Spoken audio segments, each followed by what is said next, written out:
Check 5, 6, 7, 8, 9, 10. Check, check. 1, 2, 3, 4, 5, 6, 7, 8, 9, 10.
Yeah.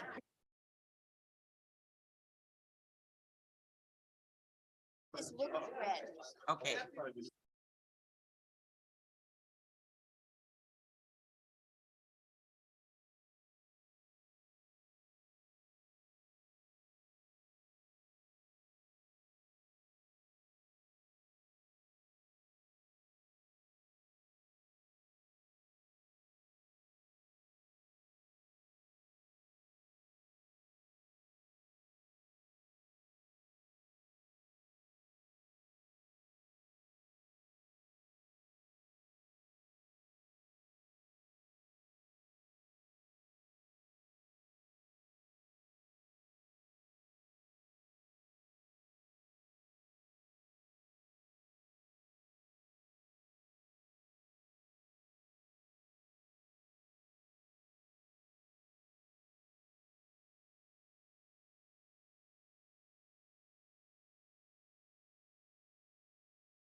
If folks could find their way to their seats, we're going to get the public hearing started in just a moment.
Good morning, everyone. I'd like to welcome you to the Transportation Committee's public hearing for February 27th. We have a long day ahead of us today. I'm glad a lot of us were able to join us in person. It is really exciting to see so many people here.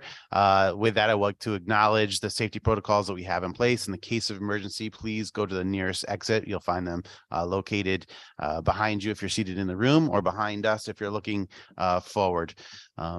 With that, 2 points of personal privilege I'm going to take at the moment. One is to thank my good Senate colleague and my great vice chair for running the meeting in my absence last week. I deeply appreciate being able to stay at home with a sick family member, but the burden went to Senator Cohen to run a vast majority of the meeting, and future chairperson Bridget Gravallo to have to run in my wake.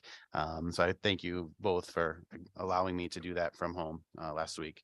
And secondly, I want to acknowledge the passing of an individual who was a friend to me, but more importantly, was a tireless advocate in this building for decades. Jay Pottinger passed away last week at the age of 72 at his home in Brantford. He was a remarkable mentor to myself, to many other folks in this building. He was an advocate for housing issues, for legal representation. He had clients that he would bring to us to make sure that we understood the impact of the work that we did in this building. He would stay up all hours of all nights to testify before us. There was an occasion just a few years ago where Senator Wong and I were in a public hearing for almost 24 hours, and Mr. Pottinger stayed all the way through. He testified at 5 a.m. the next morning, and he engaged with Senator Wong and I for a good hour at that point. He was much more awake than either Senator Wong or I were at that time. But he was a tremendous advocate for residents of the state of Connecticut and in this building for a number of years. And I wanted to acknowledge his passing. I am going to miss him, and I know Connecticut will as well. With that, I'll turn it over to my Senate co-chair. Thank you, Mr. Chair. And I just want to echo those sentiments. Jay was a constituent of mine, and as you heard, a fierce and tireless advocate for everybody in the state of Connecticut, and we will miss him dearly. Our condolences go out to his family, who is, struggling with the grief and that tremendous loss. That is a loss to the town of Brantford and the state of Connecticut on the whole. Looking forward to our Transportation Committee hearing today. We have a robust agenda, lengthy number of those who signed up to testimony, and I'm looking forward to some good discussion and deliberation. Thank you. Any opening remarks from ranking members? Senator Wong. Thank you, Mr. Chair. And I do remember those long nights. And most important of all, Mr. Pottinger brought some very insightful and passionate advocacy. He was always a gentleman, and I appreciated the engagement. And it is an embodiment of public commitment. And so I extend the loss as well. And I'm eager to get started today. It's a long agenda. And thank you all that are participating here and through Zoom. Hope to get going. Thank you, Mr. Chair. Thank you. Representative Kennedy, any opening remarks? Thank you, Mr. Chair, and my sincere condolences to the family. I just want to say good morning to everyone. Welcome and thank you for being here. We do have a long agenda, and we look forward to hearing from you both in person and those of you who are on Zoom. So thank you very much. Thank you, Mr. Chairman. Thank you. And with that, we will get started. First up this morning will be Commissioner Garrett Ucolito from the Department of Transportation, to be followed by Chairman Rodney Butler of the Mashantucket Pequot Tribe. Commissioner Ucolito, you have the floor first.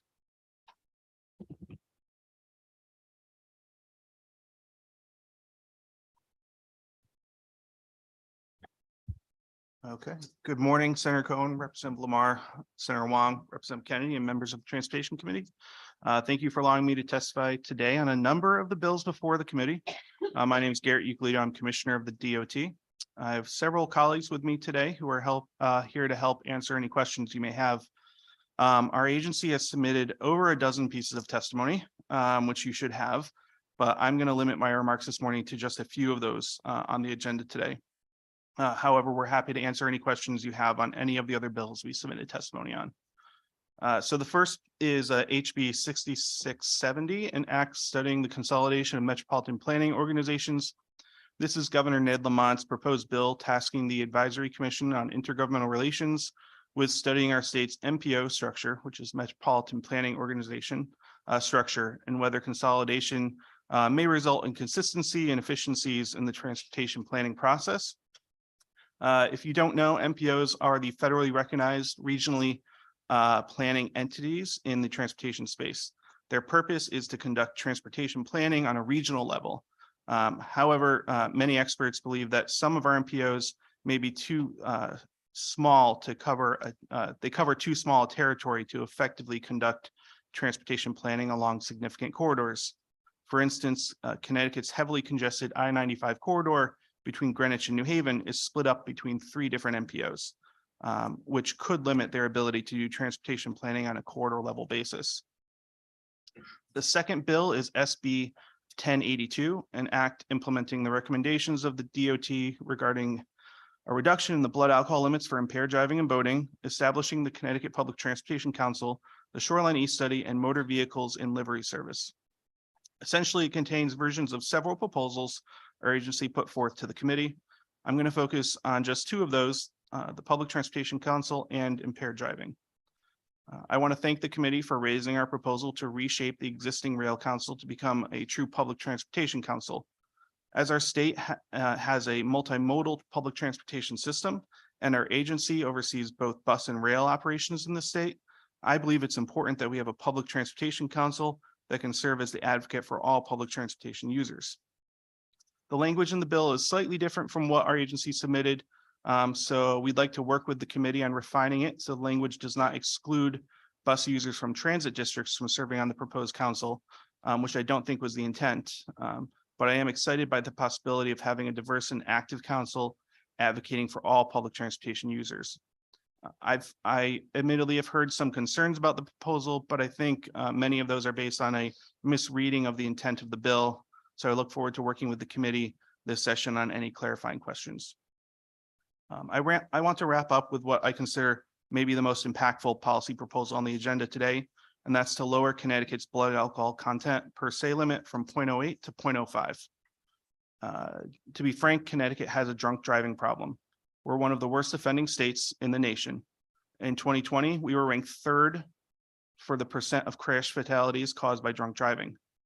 The national percentage of alcohol impaired fatalities has shown a declining trend over the past 2 decades, while Connecticut has inversely seen an increase in alcohol impaired fatalities over the past 2 decades. This is unacceptable. What we've been doing is no longer working, and it's time for us to do everything in our power to change the behavior of Connecticut's drivers.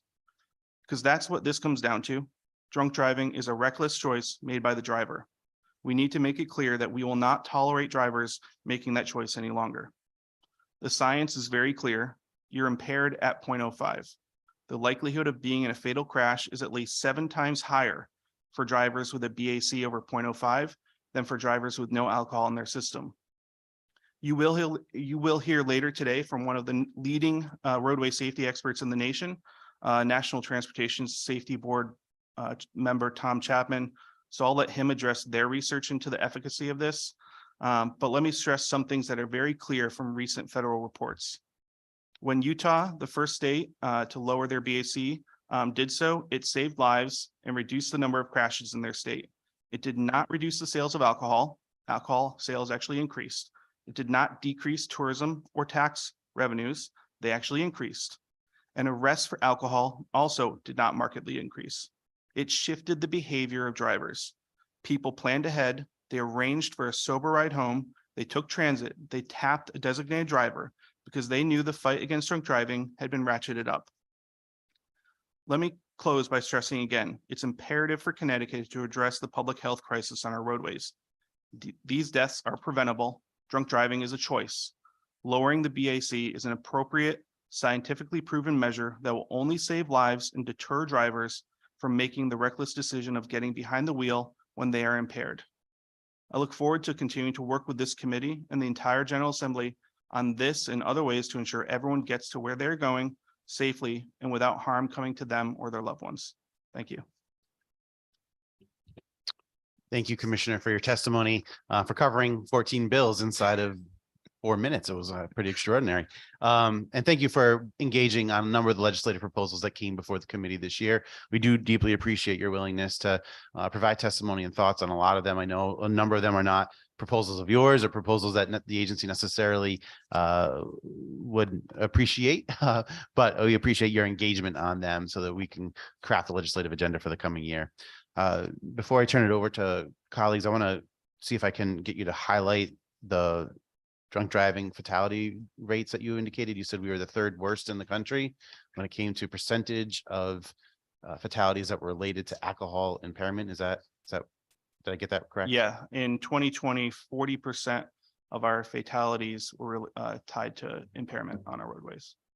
And you recognize that that trend differs from what we're seeing nationally, which you've seen a reduction. And is that true even over the last 2 years when we've kind of considered a rise in fatalities on our roadways across the nation? You're saying in Connecticut, that's more directly attributable to alcohol impairment than anywhere else in the country. Is that? Yes. Okay. That's good information.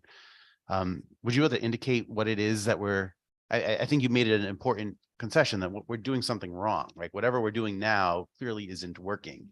Are there programs or policies in place now that we can point to and say like, hey, that's just not having the effect that we need to, moving from 0.08 to 0.05, which, I think I can still do the math in my head from my driver's ed. I think it's 1.25 ounces of alcohol every hour, but no more than 2. Like, I think I have to do math if I want to go out at night to know what is the legal intoxication limit, instead of just being able to recognize that if I drink, I should not drive. And I think 0.05 sends that message in a way that 0.08 allows me to do some wild calculations on the spot. So I think I like the messaging of it, but is there anything else that we're doing wrong with programs or policies in place that we could modify as well? So it is, we have our education campaigns, there's driver's education, establishments, restaurants, bars, have their responsibility not to overserve. But drivers are not making the right choice. They believe they are okay to drive. They may think, oh, I'm only going down the street, it's okay.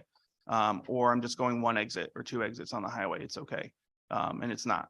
And for some reason in Connecticut, drivers are making that different choice than in other parts of the country. And we don't know why, but it seems to be more acceptable here to drive after having several drinks. When you look across the world, almost all of Europe has 0.05 or below as their per se limit. And it is ingrained in their minds that if you're going to drink, plan ahead and get a ride home. Or if you don't plan ahead, call someone and have them pick you up. They don't all live in cities. They don't all have public transit. Many of them live in rural and suburban communities, and they will arrange to have someone pick them up if they need to get a ride home, because they know it's unacceptable and it can kill people. Thank you, Commissioner. I do deeply appreciate the seriousness with which you're taking this issue and safety issues generally across the state of Connecticut. You've been a real advocate along with this committee on pushing for a number of safety initiatives, and I do appreciate this conversation this year. Thank you. Senator Cohen. Thanks for being here, Commissioner. Thanks for your testimony. I have a couple of questions, but I'll start with this bill. Wonder if you could tell me a little bit, just building upon what Representative Lamar just mentioned. What is this, what you would consider our magic bullet? Or are there other things that we could be doing in conjunction? Because while you stated that Connecticut, for whatever reason, has this high number despite all of our best efforts, is it true that some of our neighboring states do have stricter penalties with regard to overservice in bars and restaurants and other laws that are acting as deterrents that Connecticut doesn't currently have? And if that's the case, should we be doing more of that as well in conjunction with perhaps this legislation as well? No, our neighboring states don't necessarily have more stricter penalties per se when it comes to that. But I think regionally and nationally, there's been a reduction in enforcement on our roadways. We've seen that nationally There's been a push to not have officers pull over everyone all the time. There is a silver bullet out there. It's not ready for prime time, and it's under the recent infrastructure bill.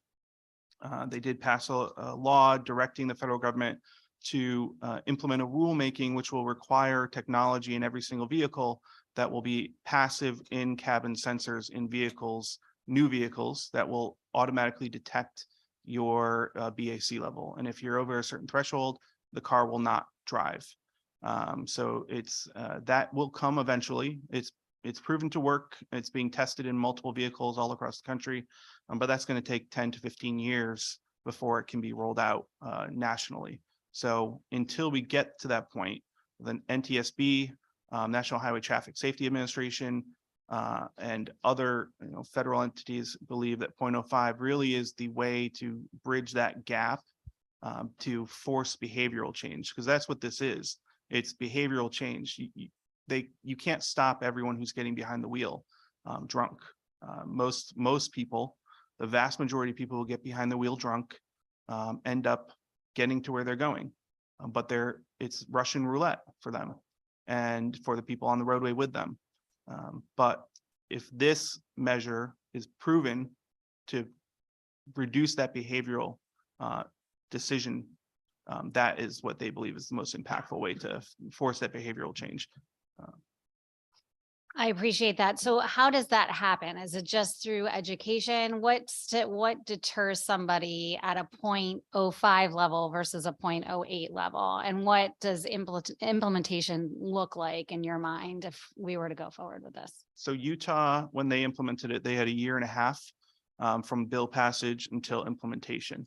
And they did a significant blitz of education all over the news, all over the airwaves, the radio, and print, ads on social media, raising awareness. And they actually saw a reduction in crashes and drunk driving even before the law took effect a year and a half after passage, because most people thought it was in effect. They did surveys and the drivers thought it was in effect. And they started making different choices when they went out. And I should note, Utah, they have a different drinking culture. A lot of people raise that issue as a concern. Well, Utah is very different when it comes to drinking. That's true, but they're a very heavy tourism state, very heavy tourism state. And that is where most of the alcohol use comes from. And that the 0.05 law shifted the behavior of people coming to their state as well, not just the residents. And is it true that if you have a commercial license, that level's lower if you're driving commercially? Yeah, so today, if you have your CDL, commercial driver's license, you are, it's 0.04 for you today. That's a federal nationwide rule. Okay, that's helpful. And if I may, Mr. Chair, I have some questions on some of the other bills, some of which you did testify on and some of which you didn't, but wondered a little bit about the Rail Council. You are talking about ensuring that we have more representation than just rail commuters, which seems worthy. But obviously, we've seen a significant amount of pushback, as can be viewed in the public testimony that was submitted. I wonder, why can we not just simply add a couple members and have bus representation rather than sort of changing the entire makeup and structure of the Rail Council as suggested by yourself? I think that is certainly an option, but the goal and mission of the council would have to change as well. Right, the language as it exists today is focused solely on rail. We would have to change that. It also has, right now it lists specifically, you have to be a user of these specific rail systems. So when we drafted our proposal, it eliminated,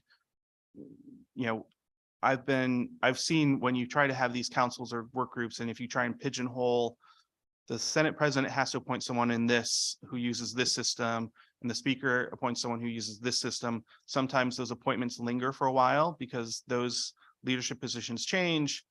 So one of the things we did was keep it open and say it could be, bus or rail, and the chairs would have to be one bus, one rail. So in reality, when you look at the changes, that's largely what it does. We didn't do a strike all. We took the existing council, changed the name, changed the membership, slightly reduced it. But we certainly would be open to a larger council as well. And made some changes to reflect the actual operations of the council. Okay, thanks for that. On to SB 1078 rail service. You testified in your written testimony that you have concerns over funding. I know that when you came before the committee in our oversight hearing, you talked about the want and need for continued improvements in rail, including, the fact that we have aging rail cars on some of the lines, really old rail cars on some of the lines.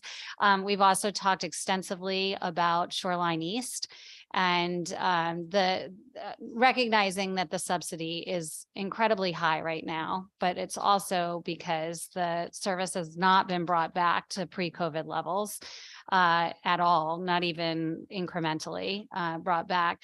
And I know that initially the Shoreline East subsidy was about $22 back in 2016, somewhere around there. Then it went to like 50 something dollars, and now it's in excess of $153, $155. Yeah.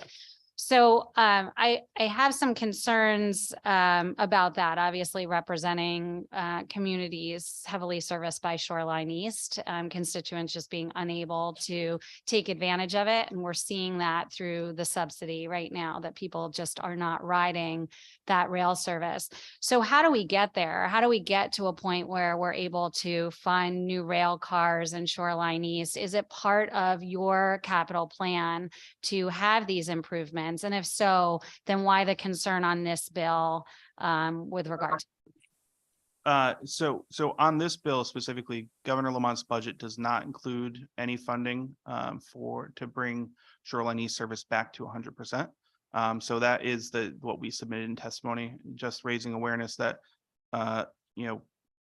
if this bill were to pass, we would not be able to do that because there is no funding in the governor's budget to do what the legislative intent in this is. With respect to the rail cars, we do have funding for rail cars. We did an RFP. We are reviewing the bids that came in. Those are dedicated to the Hartford line, and then initially they were intended also to Shoreline East. However, we did finally get the M8 electric rail cars onto Shoreline East now, so we don't need to move those additional rail cars to Shoreline East. So we'll look at what other lines may be best served by surplus rail cars. We have increased service on the Hartford line since we initially put in the request for rail cars. So we may need most of them on the Hartford line, depending on how that proceeds. But we are working with Metro North right now for locomotives for the Danbury and Waterbury branch line for dual power locomotives. That purchase order is proceeding to have more reliable service on those both rail lines. Okay, thank you. And do you know what the number is to restore Shoreline East to pre-pandemic levels? Yes, at appropriations, last week, Senator Austin asked me that, and I don't know exactly what it would be to go from the governor's proposal to 100%, but I know to go from where we are at today to 100% service level, I think it's I believe it's an additional 14 million per year, or just under that. I believe that's what I told the senator. So. Okay, I appreciate that. And last But I question. promised to get the senator the full information. I would love that working on this. information Yes. as well, Commissioner. Yep. And I do have other questions, but I won't continue to take up time. I do have one last question, though, with respect to actually Senator Austin's bill, SB 606, expanding that grant program. Is it your stance that we just simply don't have the authority to expand the program to include different types of transportation options? It talks about adding smaller accessible vehicles. I wonder if you could just elaborate on your testimony. So no, our testimony is not in opposition per se. We have no statutory authority in Connecticut to change the section FTA 5310 program, but those smaller vehicles are already eligible today. So we'd be happy to work with the senator on connecting whichever party is interested in those. Our Public Transportation Bureau will be happy to work with her on that because it is an eligible use today. Terrific. Thank you so much. Thank you, Mr. Chair. And thank you. Senator Wong, followed by Representative Farrar and Representative Labriola. Thank you, Mr. Chair. Welcome, Commissioner. Obviously, Senate Bill 1082, the blood alcohol level question is, you explained it very well in regards to the change from 0.08 to 0.05, and that it is a standard for many other states. But in any law change, particularly on social behavior, there has to be a very, very concerted effort to raise awareness. I think you brought up an example as 1 beer, 2 beer, 3 beer, different body weights, different tolerances. It affects people differently. But what you're trying to hone in on this lowering of the blood alcohol level is creating a much greater awareness, right? Focusing on the education to bars and to schools and to driving schools, that any impairment is not acceptable on the roads. Can you elaborate a little bit more on that to kind of reinforce for people who say, well, you're setting rules here and there, you're lowering the threshold, you don't know how I can tolerate it. But it's not about that kind of control. It's about raising awareness that any kind of impairment, you may think it's okay, but you're not on the road by yourself. Can you elaborate a little bit more about that?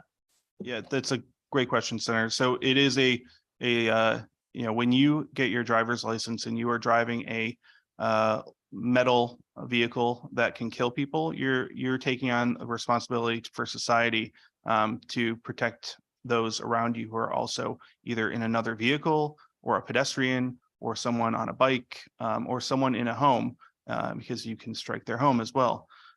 So you're taking that, it's a social construct that you are going to be responsible behind the wheel.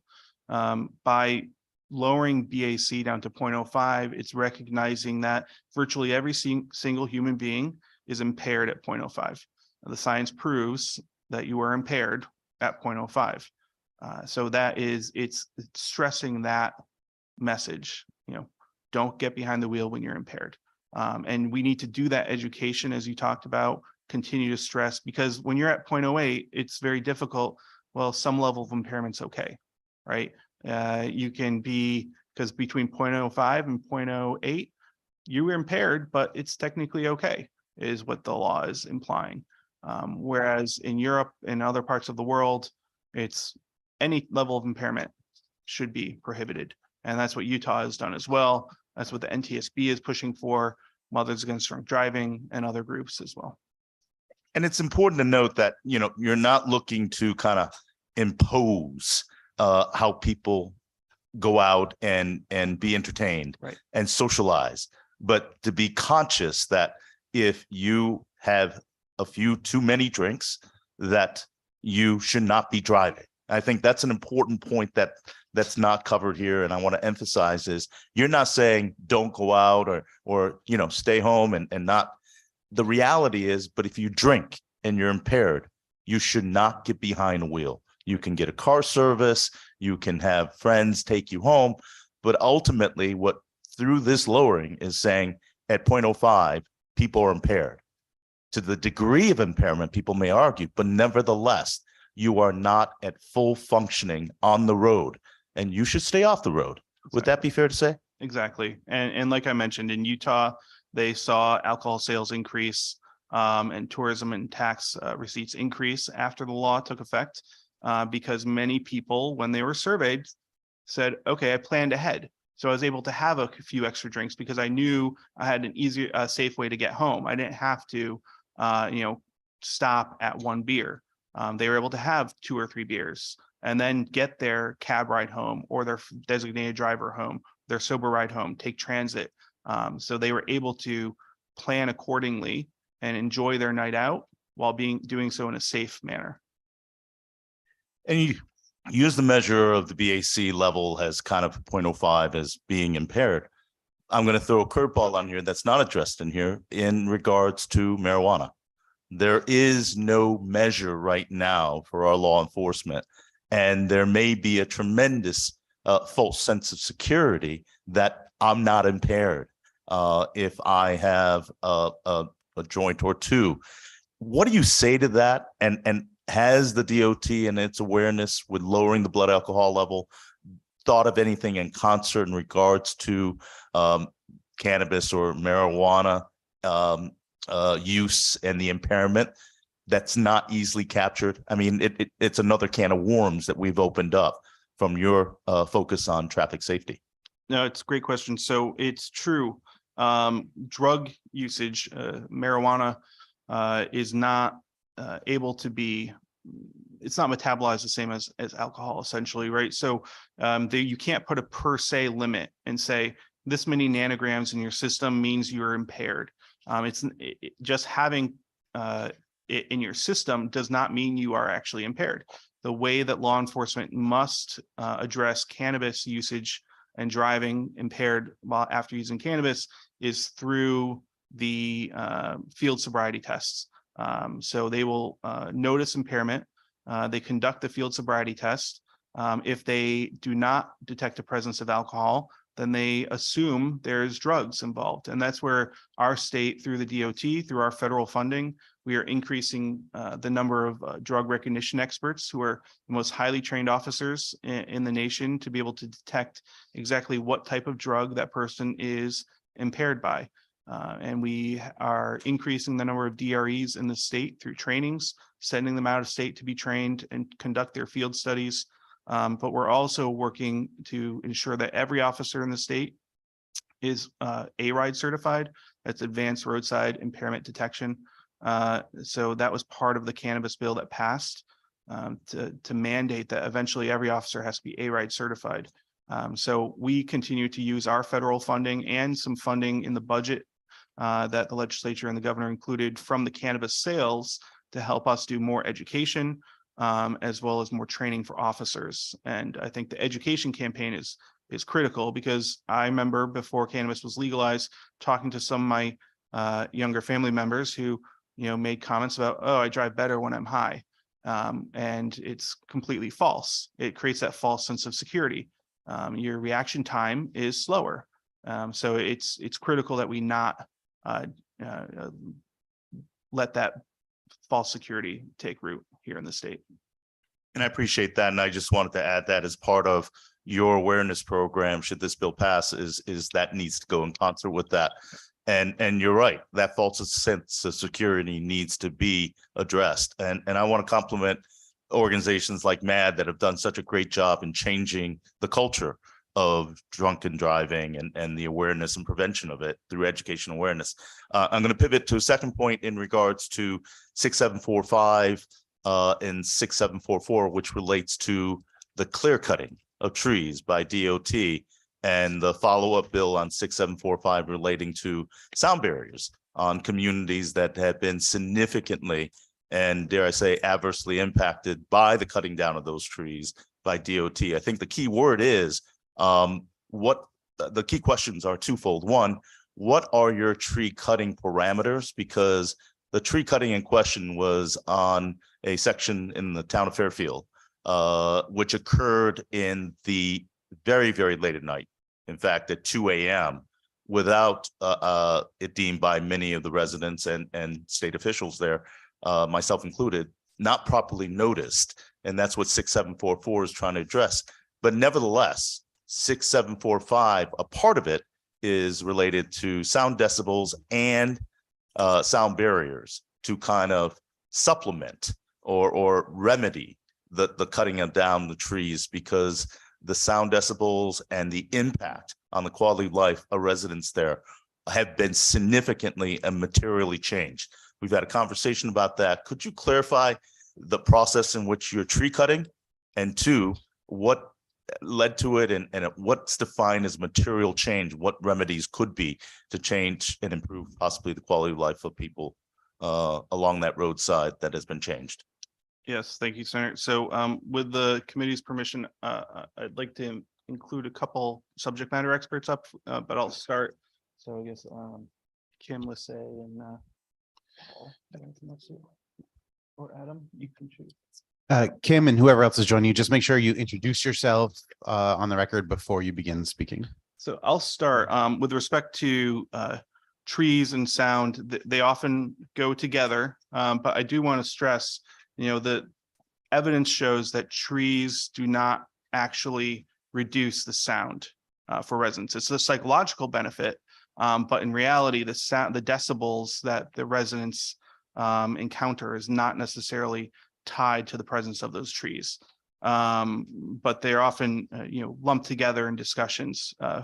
So we are, with respect to the sound barriers, there's two different types of programs. There's a type 1 program, which is essentially you can use federal funds for that when you are building a new highway, expanding the highway, adding a lane, or reconfiguring an entire interchange.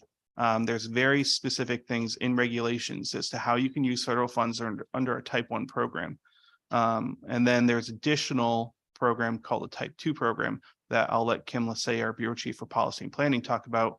And then Paul Rizzo also can talk about our tree program and how we make those decisions. But when we make a decision to remove trees, it's for safety, and it's for the travelers, because trees are falling, trees are diseased, and they're dying in our state.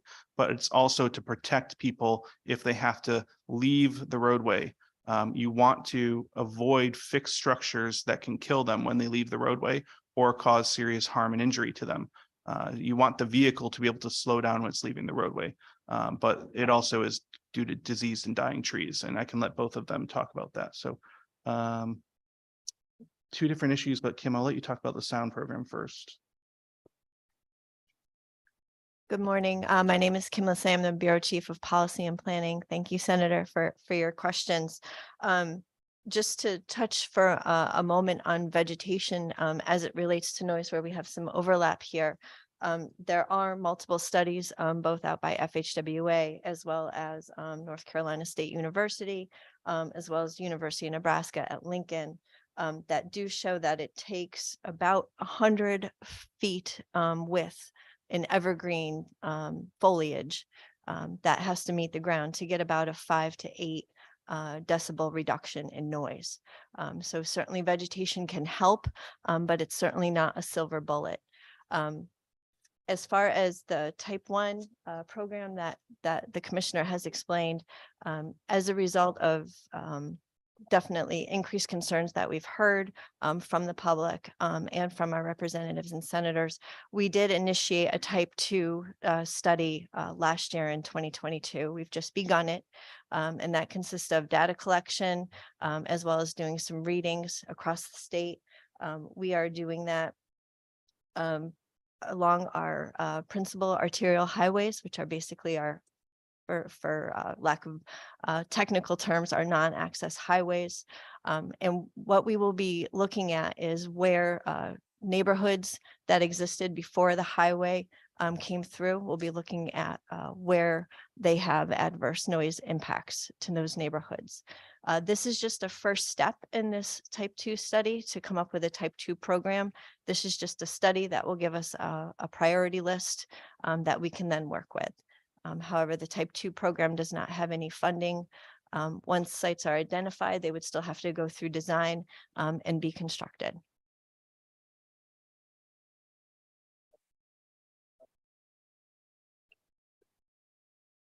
Good morning, Senator. Thank you for the question. Paul Rizzo, Bureau Chief of Highway Operations. The way we're addressing our tree program, we've recognized over at least the past 5 years, Connecticut is numerous invasive insects. We have the emerald ash borer, we have the spotted lanternfly, we have the spongy moth. These insects have devastated so many trees across our state, not just on our highways, obviously in our parks, on our municipal roads. And our program is, we go out there, we try to recognize these hazards, we try to eliminate them.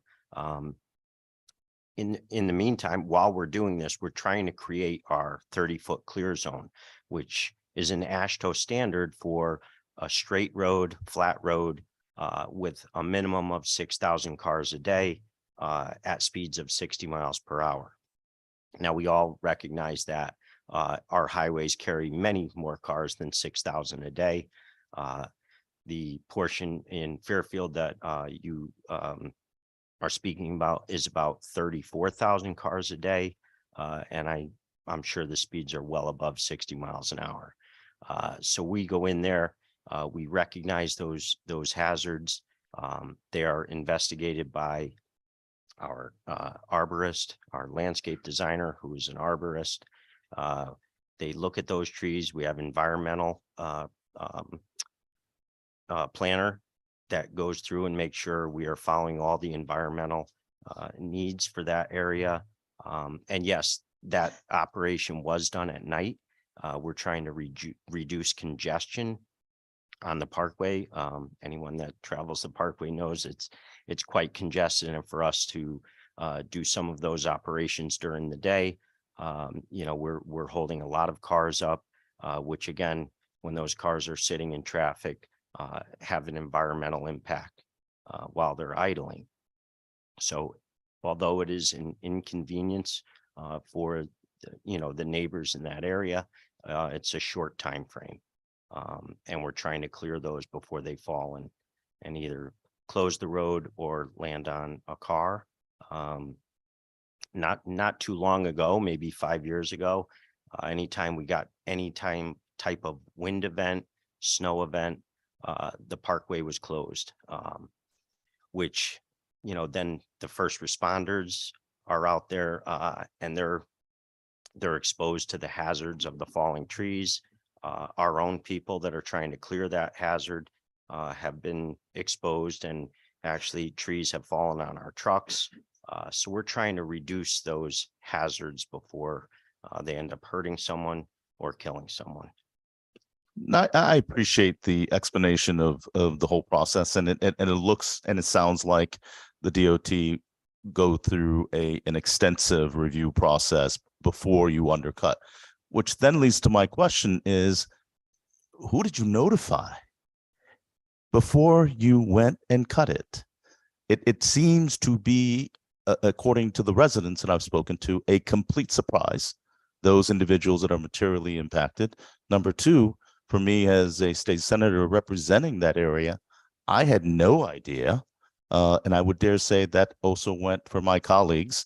And I'm not even sure if the town officials were properly notified. Maybe you did, but nevertheless, it sounds like you've undertaken a significant process.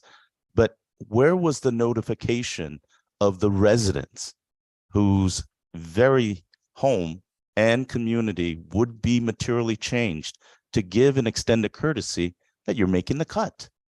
Is it part of your protocol to give consideration and respect to communities that border highways or parkways or DOT roadways that you built into your protocol and consideration to responsibly and respectfully let the community know about this? Because in this case, unless people have misinformed, no one knew about this cut.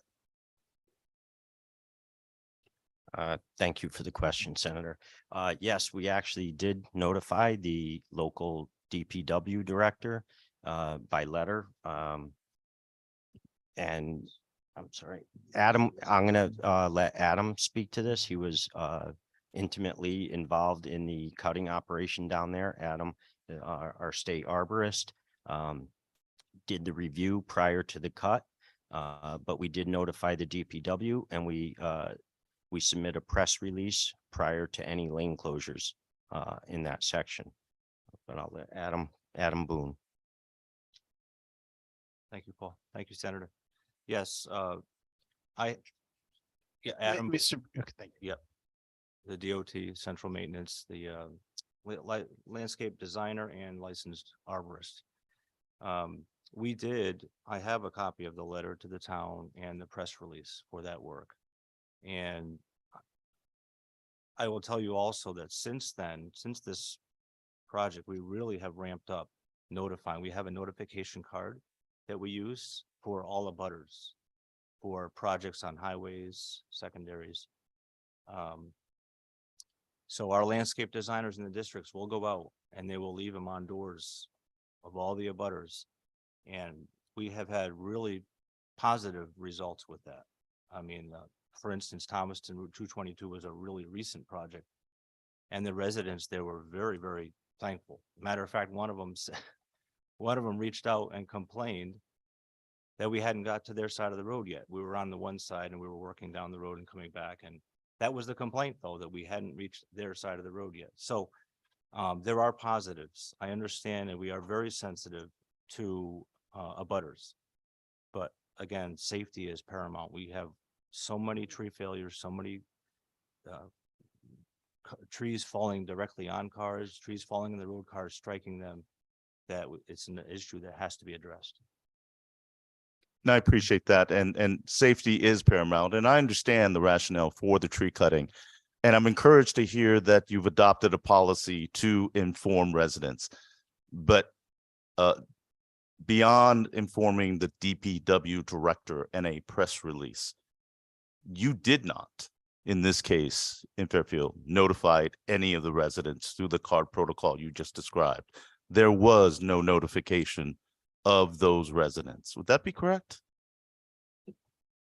So the gentleman that took care of this project, I'm out of Newington. The gentleman that was on this project has since left state service. So I would have to check with him, but so I don't know directly that question. So I'll wait to hear, but from what I understood in talking to the residents, the frustration beyond the removal that was a stunning surprise. Make no mistake about it, safety is paramount, but the lack of responsiveness, the lack of respect for individuals' property, and the irreparable change, even though it does not fit under the definition of type 1 projects, a material change, the not notification, the bad will that has been established as a result of this, and perhaps in DOT's hindsight, have now developed a program to respect and hand out note cards to notify affected communities is a good step forward. But what does that do for those residents that feel slighted and that have significant changes in their quality of life? Now, I didn't want to go there, but I'm a little confused in some respects when one part says that trees do not impact sound, and then another staff member says that vegetation reduces via cut a percentage of decibels. Which one is it? Trees do, maybe not as much as psychologically, but they do, and particularly during the seasons. And number two, the psychology of sightline protection away from all hours of traffic is a significant impact on residents. So even though it may not qualify, and we're at a point where I want to move forward. So despite not noticing and maybe learning the lesson to notice neighborhoods now, despite the fact that there's a significant material cutting down, changing sight lines and sound decibels of those communities and not qualifying under type 1, I would encourage that the DOT pay an extra vigilance and looking at that section in your type 2 analysis and make some corrections and alleviate some of the quality of life challenges that in communities have endured. Let me be clear on this. Residents that live near parkways and highways understand what they're buying into. But when they buy into it, there is that buffer of kind of protection. To have it unilaterally changed and not be informed, and to say there's nothing that can be done about it when they have no control, is a usurpation of a social agreement in my mind that someone upended the deal and their lives are irreparably changed from quality of life and quality of health. So I would encourage that DOT, and I'm encouraged to hear that you've developed a card notification. That's at least a progress. And if it's not built into the protocol, I would encourage that in any future cutting, and that is the gist of 6744, that you respect the communities that abut DOT property and DOT land and transit land, that they are part of the landscape as well, and their lives are going to be impacted. So I appreciate that, and I appreciate all your help, and I appreciate the good work of the commissioner and the time on this. And I hope to continue working with you moving forward to rectify the changes that have been made already, and not cried over cut down trees and vegetation, but to move forward to give residents a balance and a respect for quality of life. So thank you, Mr. Chair. Thank you. Commissioner. Thank you. And again, just to reiterate, I mean, those bills incorporate a lot of concerns from across the state when it comes to not just the clear cutting of trees for safety reasons, but also replanting the types of materials and the types of species that we use during our replanting processes. I think helping to develop a comprehensive landscape management and replanting plan is a goal for many in the legislature based upon experiences that they've seen in their communities, but across the country as well. So I do look forward to working with you on. I know based upon conversations earlier in the session, you guys took this seriously, and I do appreciate that. I look forward to working with you as we move forward. We got 3 more questions, and then we're going to move to Chairman Butler. Representative Farrar, followed by Representative Labriola.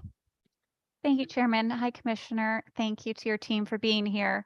I just have a couple quick questions, and I just want to acknowledge that I know on our agenda today, we also had a bill, an act concerning wrong way driving detection. And I do appreciate your comments on that bill. But what I appreciate more actually is the focus today on the impairment behind why we are seeing so many wrong way drivers. And I appreciate the intention behind that. And I know in talking with constituents how strongly we feel about getting at the root causes of why, again, we've lost friends and loved ones to this on our roadways. So thank you for that.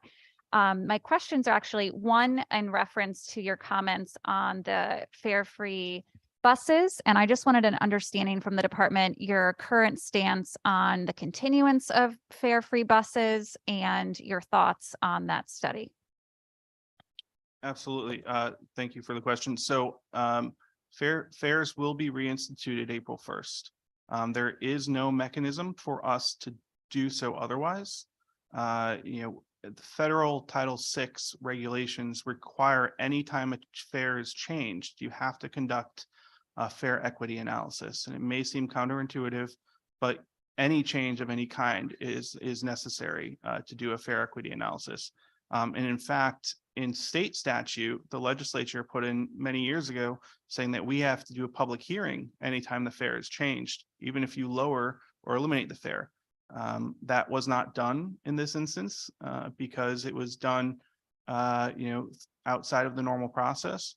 But if we do not begin to collect fares again, April 1st, we will have to cut services in this state because we would need to be provided funding to cover the cost to operate the systems in Connecticut.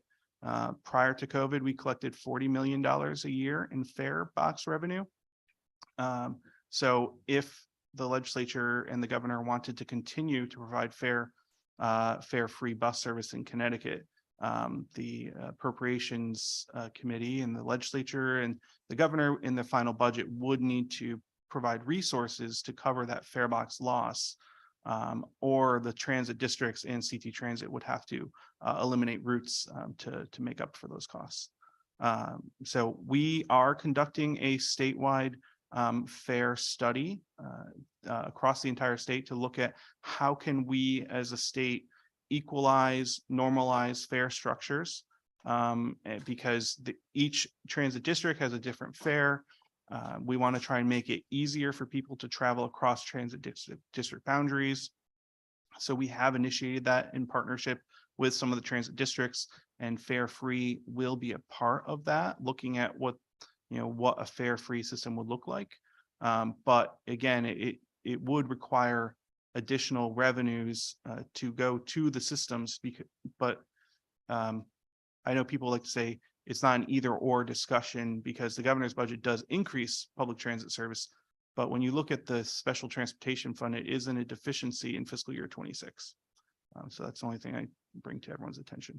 Thank you, Commissioner. And then I just want to thank Kim for your comments and for your help and assistance on my end, especially with the years with our I-84 corridor with sound. And can you give an update on when we're expecting the sound study that the department has enlisted? Thank you, Representative, for for the acknowledgement. Appreciate working with you. Yeah, this study is expected to be wrapping up near the end of the year this year, as far as the type 2 statewide study. Thank you. And if it's helpful to follow up after this, I welcome it, but just would appreciate any update on any just repair processes that can be in place for many of the older barriers, since we know it would be a long-term project to put up new barriers. If you can provide any updates to us as a committee on those repairs, that would be very helpful. Yeah, I can give you a real quick synopsis of that, and we can certainly follow up with more. Obviously, our timber noise walls that were the ones that were originally installed, they have a service life of about 25 years. Driving around the state, you might notice that Paul's crews have been very busy trying to repair those, right? We have crashes, trees fall on them. And our project development unit is in fact looking at an asset inventory of those and looking at replacement. So that is happening throughout the state, where we're assessing kind of a worst first type of scenario, but we'd be happy to follow up with more details on that with you. That would be great. Thank you so much. Thank you, Commissioner. Thank you, Chair. Thank you. Representative Labriola, followed by Representative Mara. Thank you, Mr. Chairman. I just have one question regarding House Bill 6746 and that concerning wrong way driving. I had put in a bill to address this problem. I think several other of my colleagues did, and the committee has raised this bill incorporating all of those proposals. Commissioner, as you know, we have a crisis in Connecticut of wrong way drivers. We lost a colleague, Quentin Williams, on the first day of session. And these, by definition, these crashes are very serious. They typically result, unfortunately, in fatalities. We have an epidemic in Connecticut of these wrong way crashes, and there must be something that we can do to resolve this, to try to prevent these, to try to get our hands around this problem. So my question is, can you tell us, I know there are certain intersections that we've already been working on, and we've got the flashing light system, notifying the local police, we've got the ground strips, sort of a wraparound approach to try to address this. Can you just let us know what has the department been doing so far? And if this bill should pass, what do you see that we could do to further prevent these horrific crashes? Thank you, Representative Labriola. Yeah, it is an epidemic. In 2022, there were 13 wrong way crashes with 23 fatalities, the deadliest ever recorded in Connecticut for wrong way driving crashes. There's two things we can do. The first is to reduce impaired driving over 80%. And that's because we did not test some of the drivers who were involved. It probably would be higher if they were tested, but over 80% of the drivers involved in these crashes were impaired. So that's the first thing we can do. The second thing is to continue to do what this legislature has provided us with the resources to do, which is to continue to build out the wrong way driver detection program. Paul Rizzo's team it has been going out there installing wrong way flashing lights. We have a plan to do, we've identified well over 200 risky ramp locations. We have funding to probably achieve the full 120 identified in this piece of legislation. We may need to ask for a little more to achieve that fully, but we think we possibly could do all 120.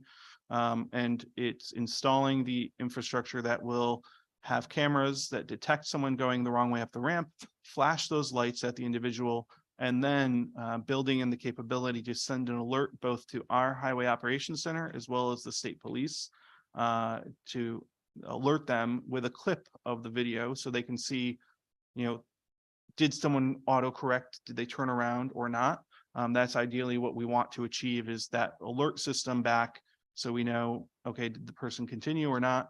But by the time that notification goes out, it may be too late, but everything we can do to try and prevent even a single crash is worth the investment, in my opinion.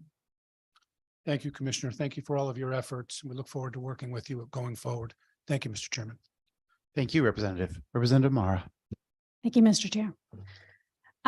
So thank you very much for coming in and giving your testimony today. And my questions, I think you can probably do some email follow-up just to keep this brief. The first one, if you don't mind emailing me, do you have any more data besides what's in Utah about the 0.08 to 0.05? And the reason why I'm asking is because that occurred in 2019, where we were all shut down with the pandemic. So it's likely that their tourism may have been less, and it's likely that everyone was staying home anyway, drinking. So if you have any other data, I would appreciate seeing that as well. Yeah, absolutely. And their data is actually from 2018 and 2019. So we'll send you the NTSB and NHTSA reports on that. Oh, I'm sorry. I thought they changed the law in 2019. They changed the law. They passed it in 2017. It took effect in 18, but they actually saw reductions starting in 18 because people thought it was in effect. But I'll give you the research reports. Okay, on that. great. Thank you. Appreciate that. The second one is, so I represent Darien and Norwalk, and we have Little Brook Road and Raymond Street that also was devastated by a wide variety of clear cutting. So when I asked when you put your cars out, one of the issues we had is that the definition of abutting means literally touching, whereas we have railway, road, and then a row of houses. We would like those row of houses that are on the across the street, they're very much affected by the clear cutting, to also be notified with the abutting rule. And you can get back to me on that if that. Yeah, we'll have to look at that. We'll have to talk to you further about that specific situation. And then I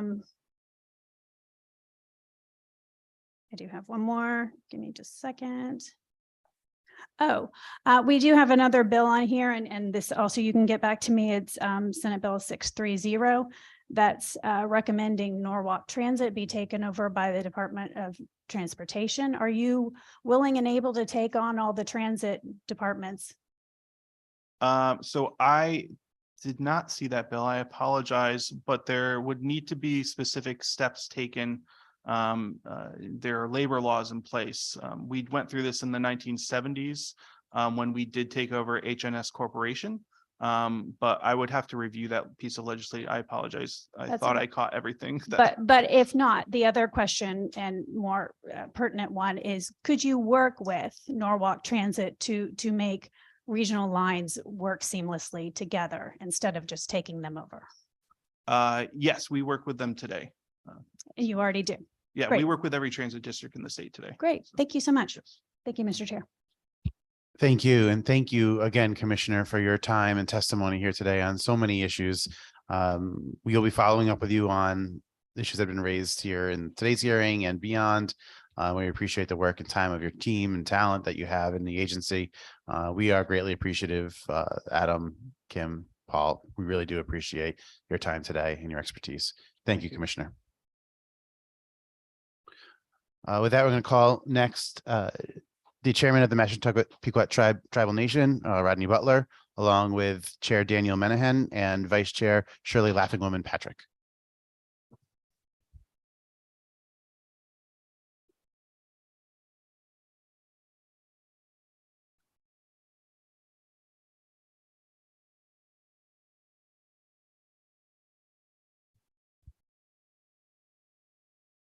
Chairman Butler, it's wonderful to see you here today. We're going to turn it over to you to lead the presentation in any way you see fit. Thank you. Appreciate that. Katapatash. All right. Well, Senators Cohen and Huang and Representatives Lamar and Kennedy and other honorable members of the Joint Committee on Transportation. Wikisuk, good day, my friends in Tupawonk. My name is Chairman Rodney Butler from the Mashantucket Pequot Tribal Nation. And I'm here to offer my support of the Mashantucket Pequot Tribal Nation for House Bill 5503, an act renaming the Thames River as the Pequot River.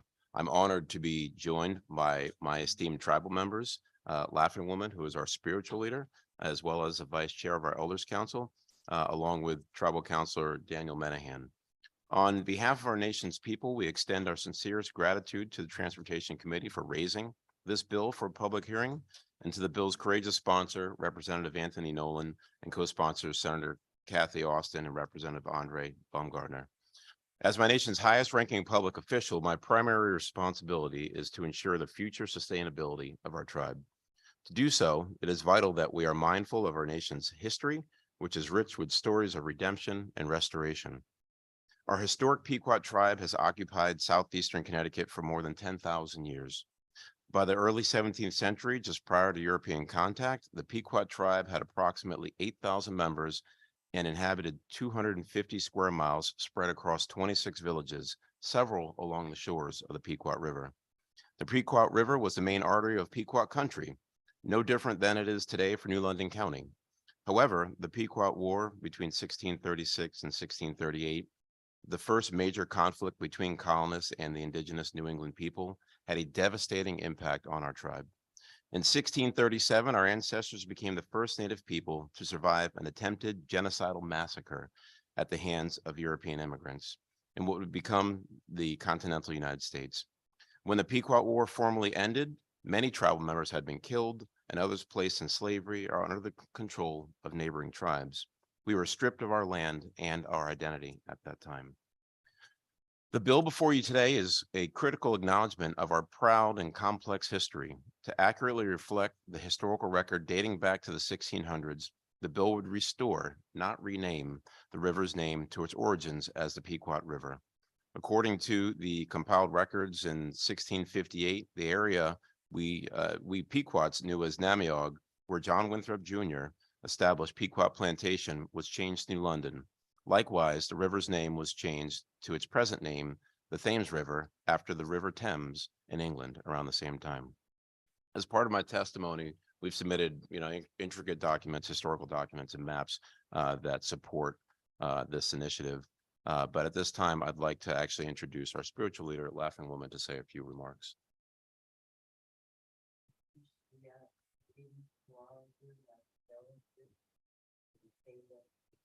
Sorry, Nikishkie. Greetings to all of you. Our hearts go out to the state of Connecticut, who is grieving, and we ask the Creator to bring healing and send the winds to dry your tears and restore some joy. I am here today in support of the House Bill 5503, an act renaming the Thames River as the Pequot River. And before I begin, I would like to say this.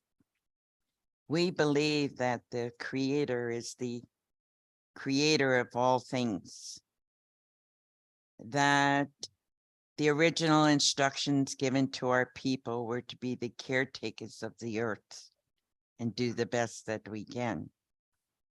We have great respect for the trees and mountains and valleys and rivers. No one on this earth can ever own or claim the seas, the rivers, the mountains, the valleys. They all belong to Almighty God, for He even named all of the stars. With that,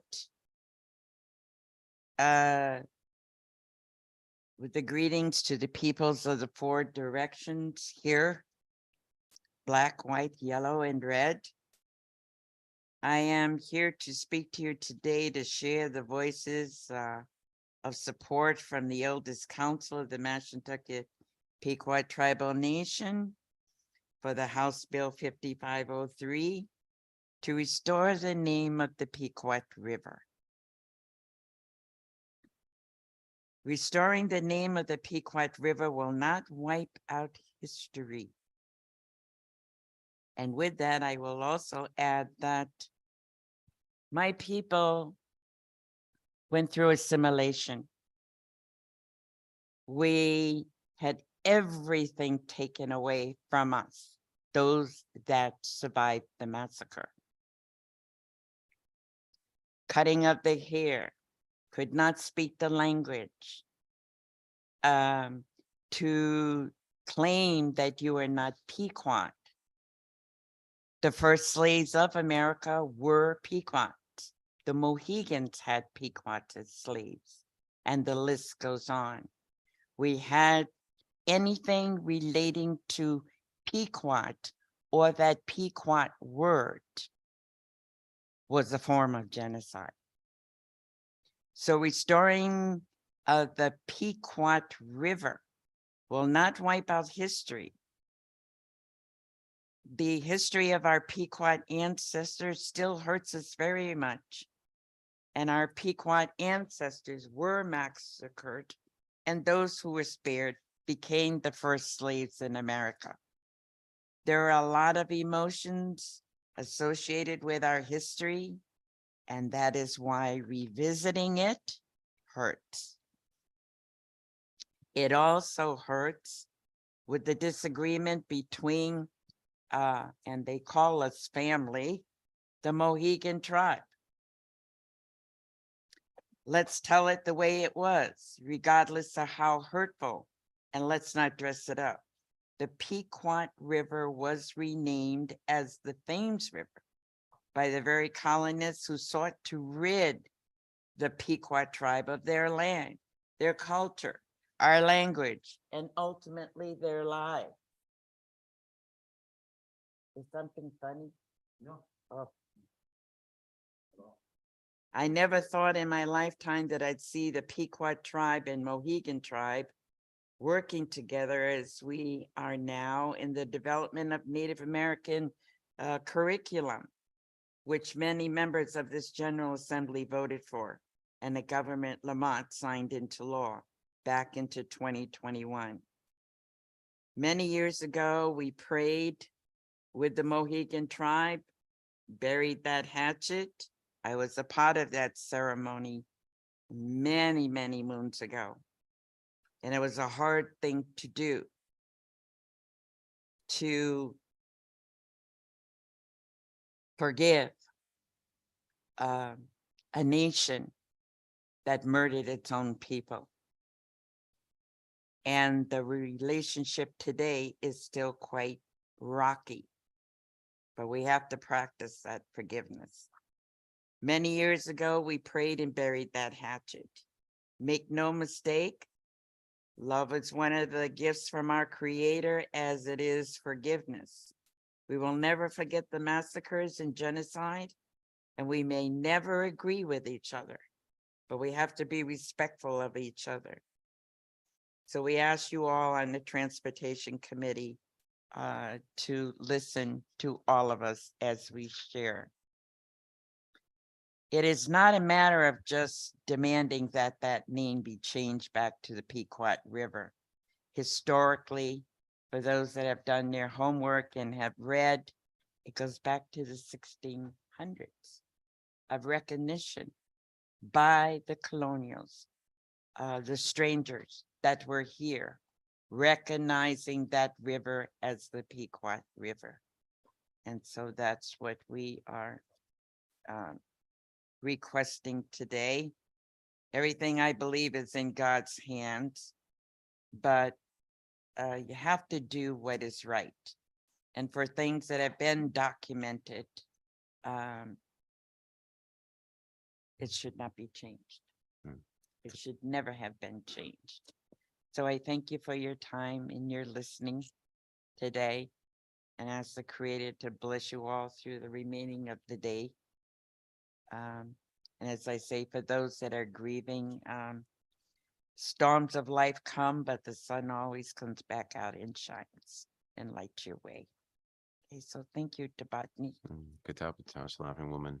And now I'd like to turn it to Counselor Daniel Menahan, who is the chair of our Historical and Cultural Committee. Good day. I appreciate everybody's time. My name is Daniel Menahan. I'm one of the tribal counselors at the Mashantucket Pequot Tribal Nation, currently serving my third term, and started off in 2016. In addition to be a tribal counselor, I am the chair of our Cultural and Historic Preservation Committee, as well as Parks and Rec. In addition to that, just as a descendant of indigenous people of the area, in addition to being Mashantucket Pequot, I am also Eastern Pequot. In addition, I am also Narragansett, and I am also Mohegan and Shinnecock by blood. Actually descend from some of the people that connect all the tribes that I just mentioned, being Mamaho. So when you speak of the attack in Mystic or the Mystic Massacre, I'm a descendant of the sachem who led, governed Mystic, being Mamaho, who was actually a descendant of both Sassacus and Uncas, the two highest sachems at the time of contact. In addition, I come from Mamaho's daughter, Ososa Duck, who was considered as a princess of Pequot and married Narragansett, what would be considered royalty at the time. So I come a descendant of all these sister tribes that have history connected to the Pequot River. So I just wanted to share that. I'm here in support of House Bill 5503. Appreciate those taking the time to actually revisit the opportunity to bring about the Pequot name. I think it's something that we could do collectively together, right and a wrong. And it's good timing based on the state's commitment to take on the education of Indigenous history within Connecticut. Things like this could be taught within the school once changed. So in addition to supporting it, though, I would encourage the committee to actually change the name to an act reclaiming the Pequot River name rather than renaming. I think would you say renaming, it leaves out the obvious history that it's going back to the original name. So that could get lost with the name of the bill 20, 30 years from now, with residents of Connecticut are doing a little history on the bill. So I would strongly suggest the name change to clarify the intent of the bill, to go back and honor a previous name or the previous name.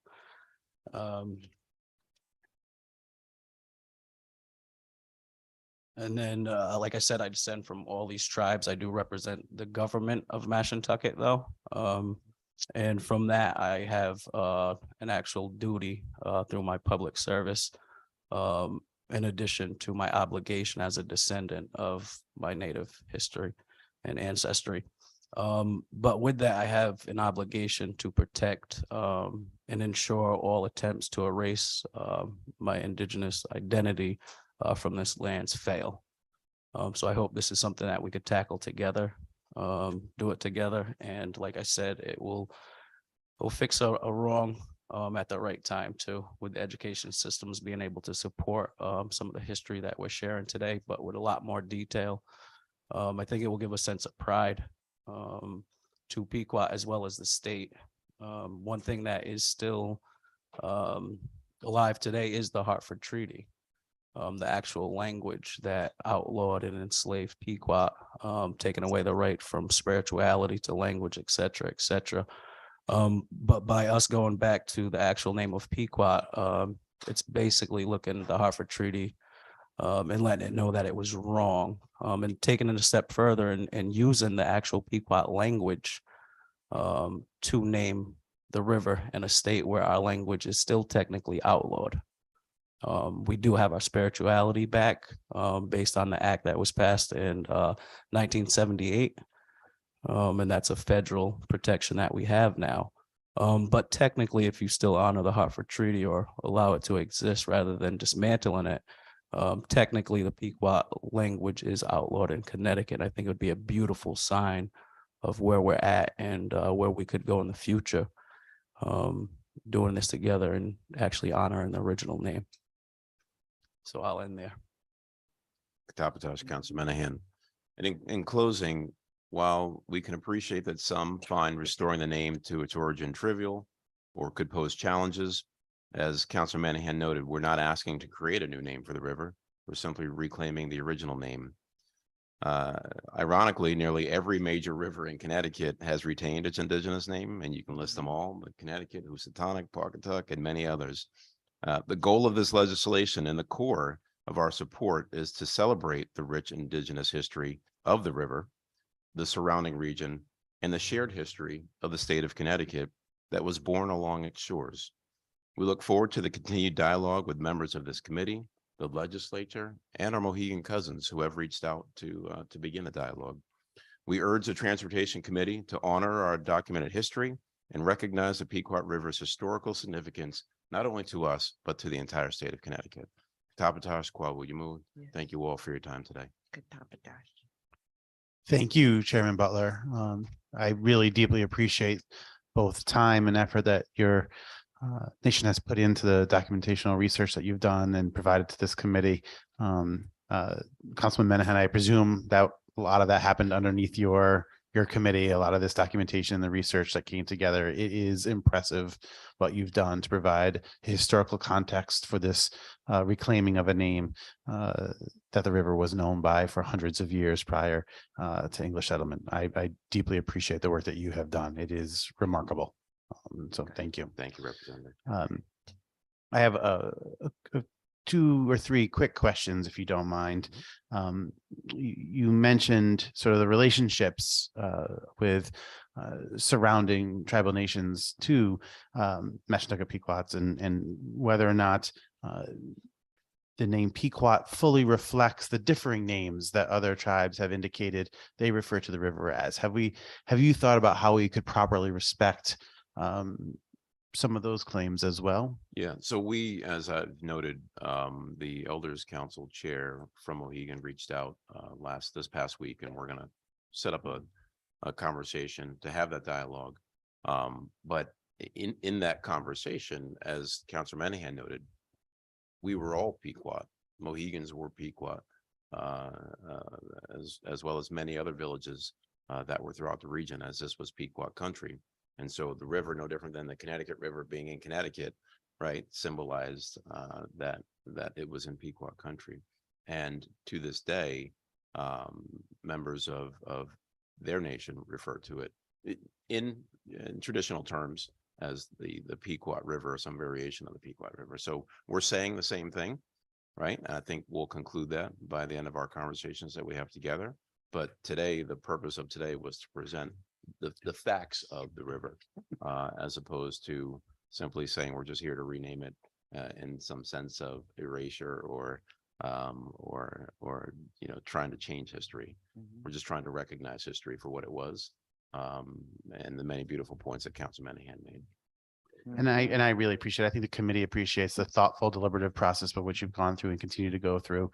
The reclaiming of a name says something about that region and what it should be referred to. Thames doesn't say anything about who we are or what we are or where we've been or what. Well, the worst part, Representative, everybody's been pronouncing it wrong for a couple hundred years. That's right. Actually, Thames. Yeah, Nobody even knows what it means, where it came from. If you're going to call yourself New London and name the river after the river that's there, you might as well call it by the same name, right? But yes, And then just to add a little bit to the chairman's comment, in the name of unity and inclusion, sometimes there has to be a thin line between fact and a level of inclusion where things get lost if you're going to pay honor.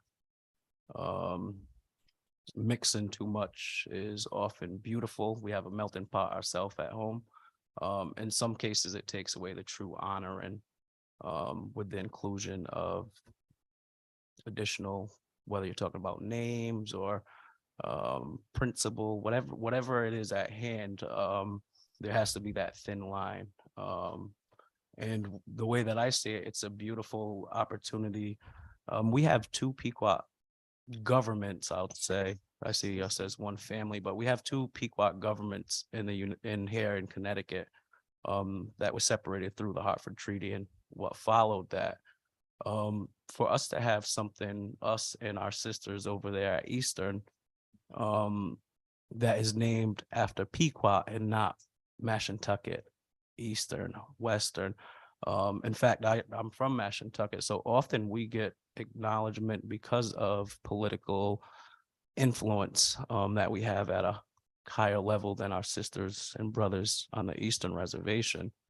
To do something outside of the name of Mashantucket, but truly just Pequot and the Pequot River, the connection that unconsciously gives us back to our sisters and brothers that are separated through government, but one as blood and family, culture, history, is a beautiful sign of that unity and that collectivism that people are looking to do by adding to the historic name.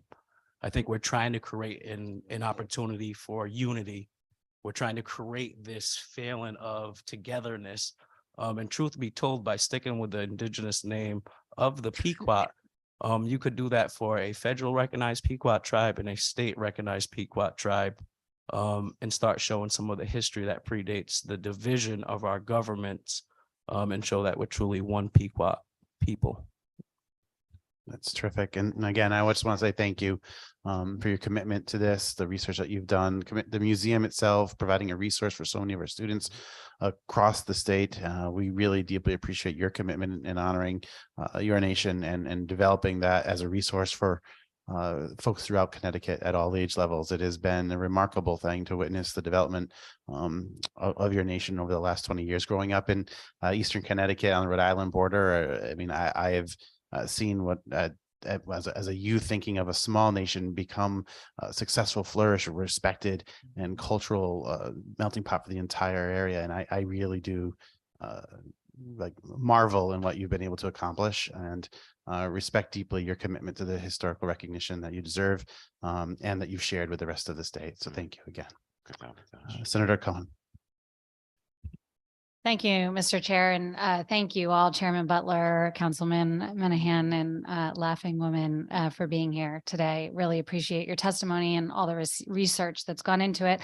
And my question was similar to that of my co-chair, Representative Lamar, just in the spirit of collectivity and oneness with the tribes. We have testimony that's been submitted by Chairman Strickland expressing his concern over the naming to Pequot, and attaches a map from 1630 where the river is named Mohegan Pequot, and just want to know, I guess, for our own edification of the committee, that there are ongoing conversations about this, and hope that you'll report back to us on those conversations, and hopeful that an agreement can be reached between the two tribes. Yeah, Senator, I would say just respectfully to our Mohegan cousins, and again, we're gonna have a conversation with them in the near future. But the map that was presented was actually a map that was drawn in 1850 by the author, representing a time as he saw it in 1630. All of the maps from that era have been presented to you, and none of them referred to the river as the Mohegan Pequot River. So just a point of clarification on that.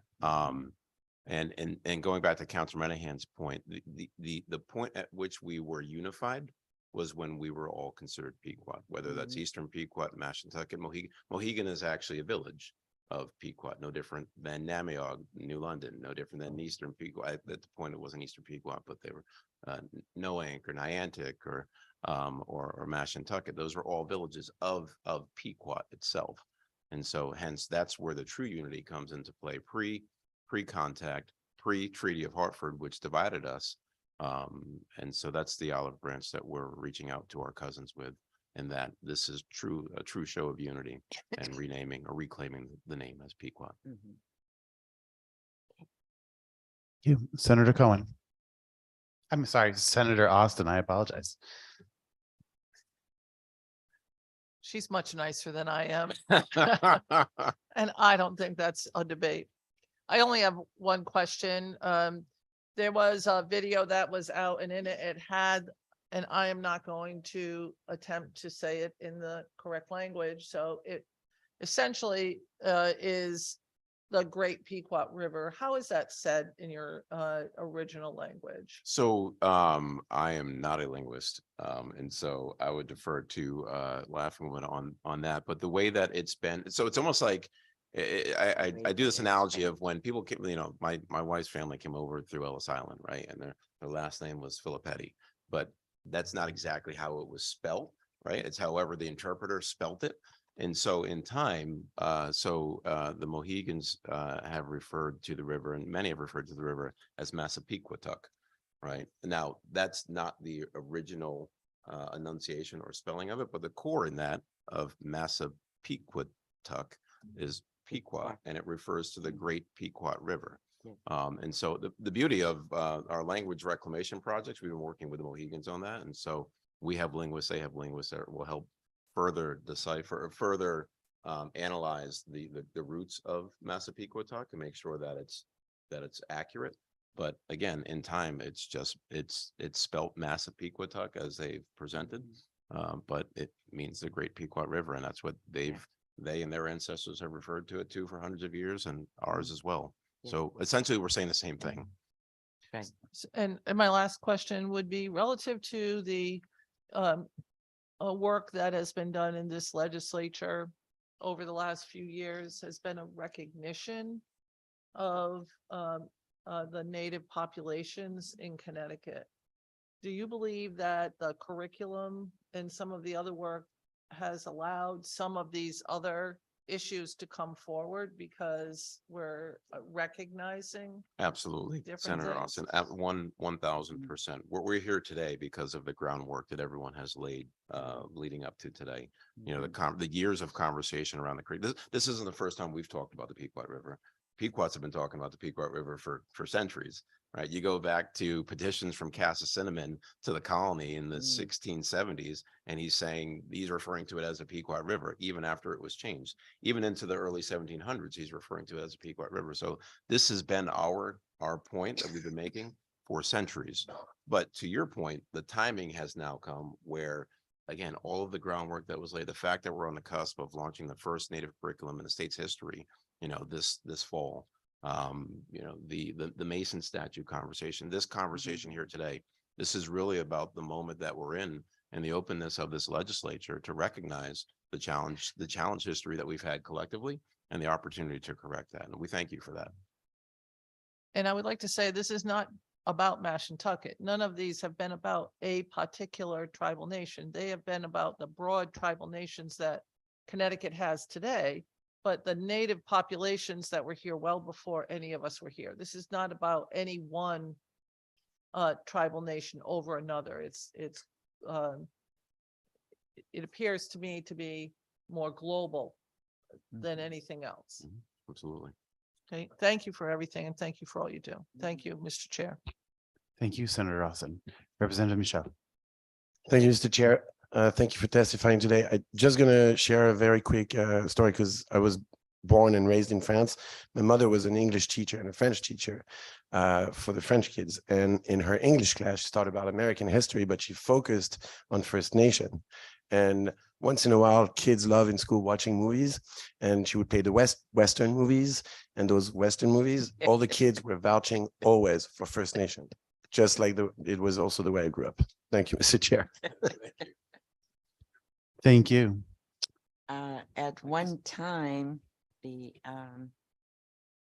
Pequot River was named La Très Zitan. Is that French?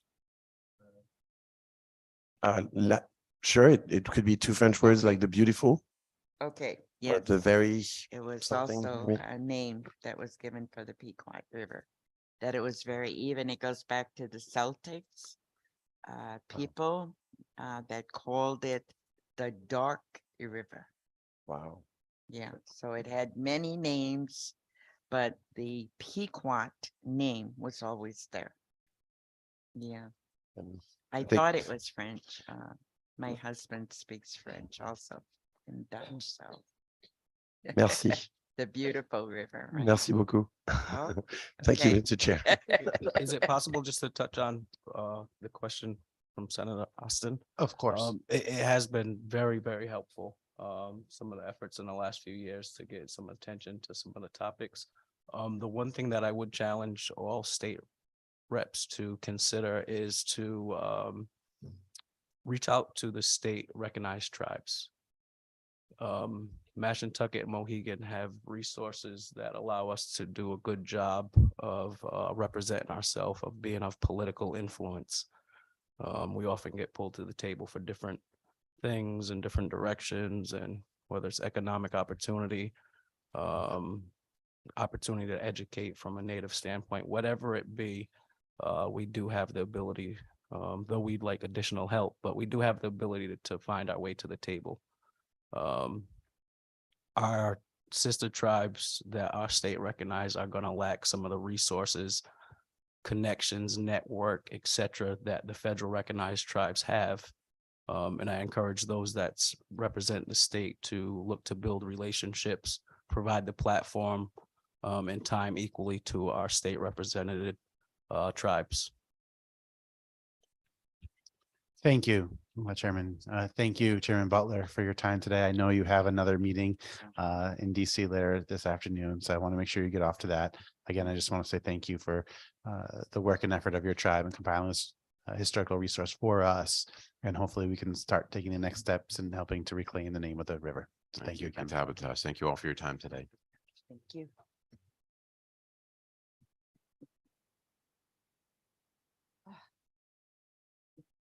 We're going to take Thomas Chapman and then move alternatively between members of the public and elected officials. Is Thomas Chapman available? Mr. Chapman, the floor is yours. Good morning, Chair and members of the committee.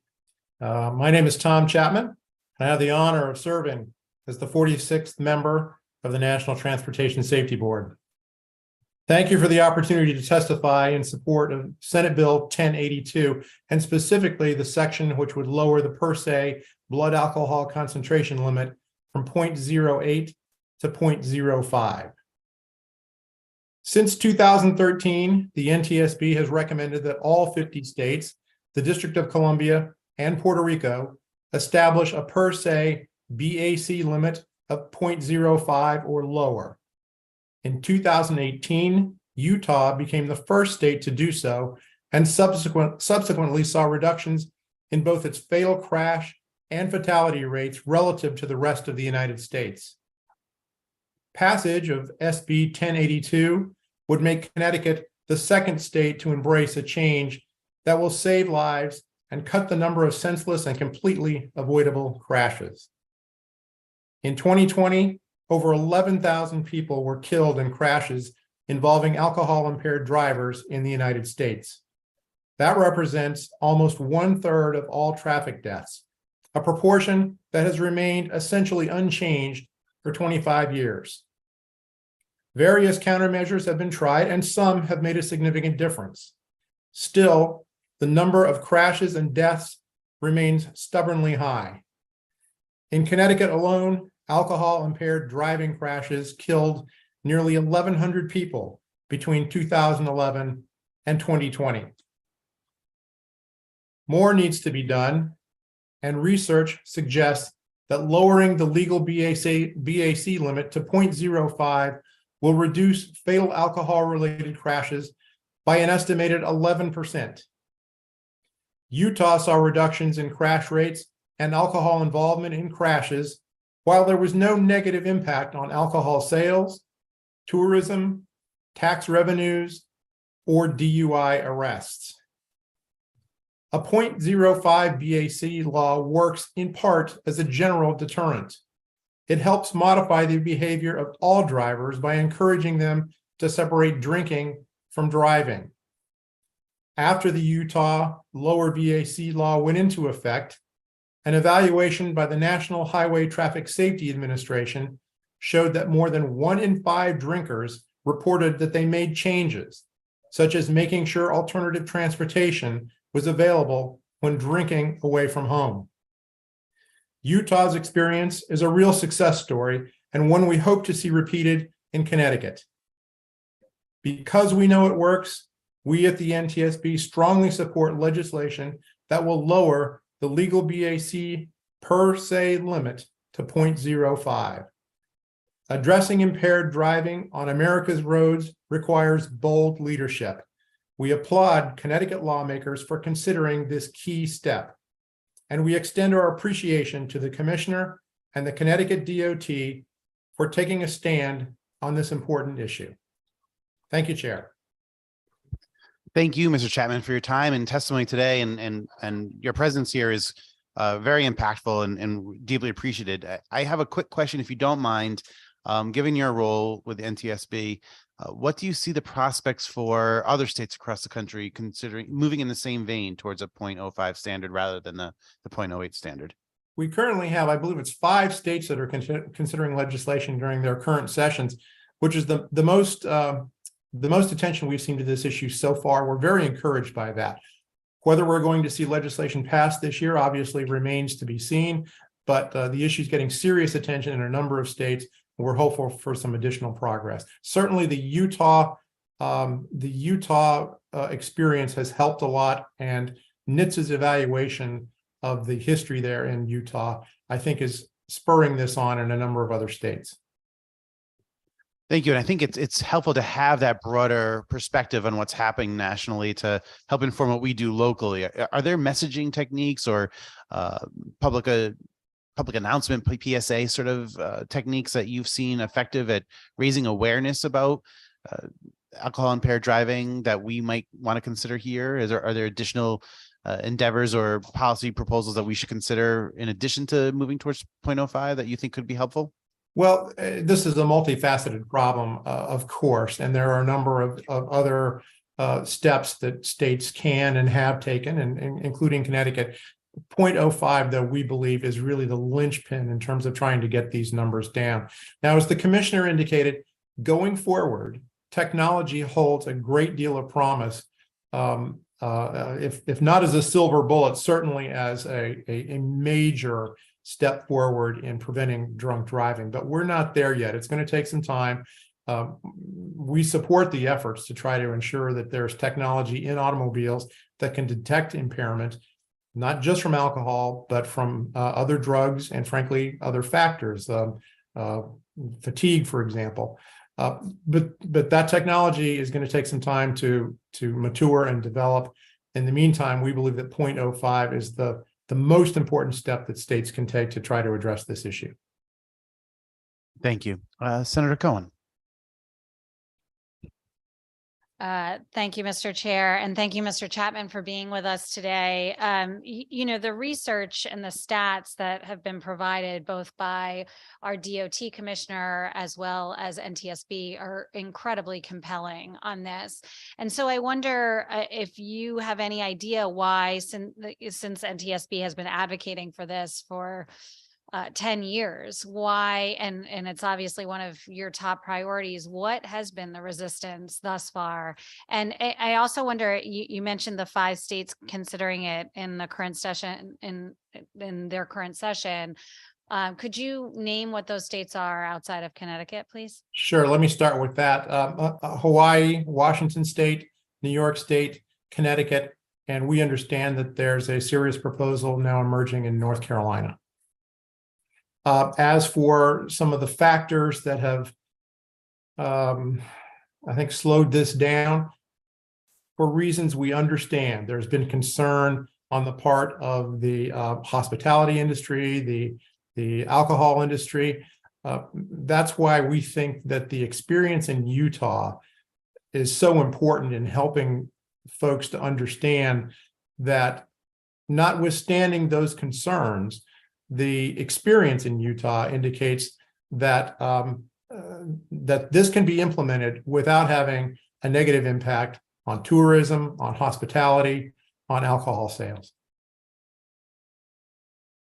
Thank you, Mr. Chapman. I appreciate that answer. Is there anything that a state should be doing to really, you know, educate folks on this and promote this more than they're doing already? Because, as I said, I think the testimony and the stats on this, it's incredibly compelling. Nobody wants to get in their car and be faced with somebody who's been driving under the influence. I would suspect if we took a poll right now and said, if you're going to get on the road and there is a 100% chance that you will come across folks driving under the influence, will you get in your car tonight? People would say no. We'd opt against that. And you know, so I wonder what we can be doing to really further this legislation.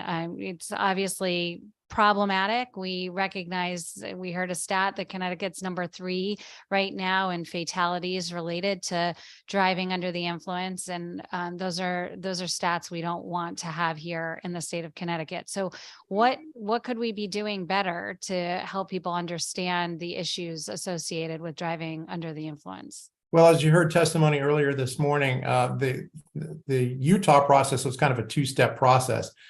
They delayed implementation for, I believe it was a year, and then used that year to help build awareness of the fact that this new standard was going into place.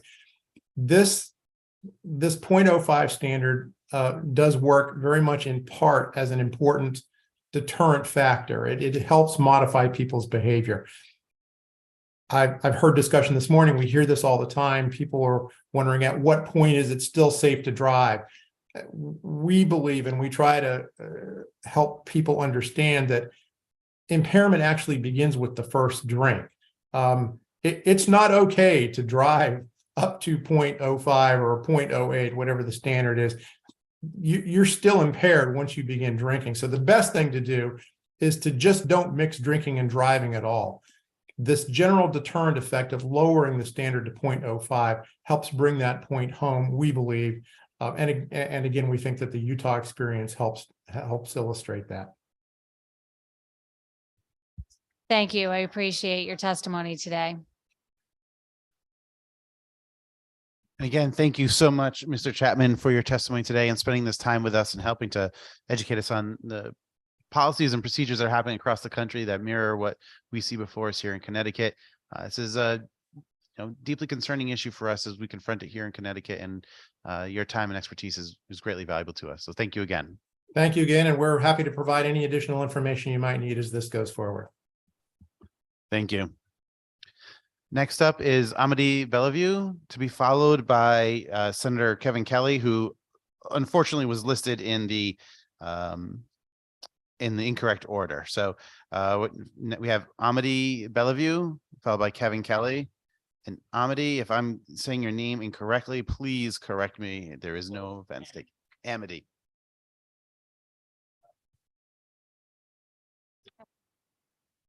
There we go.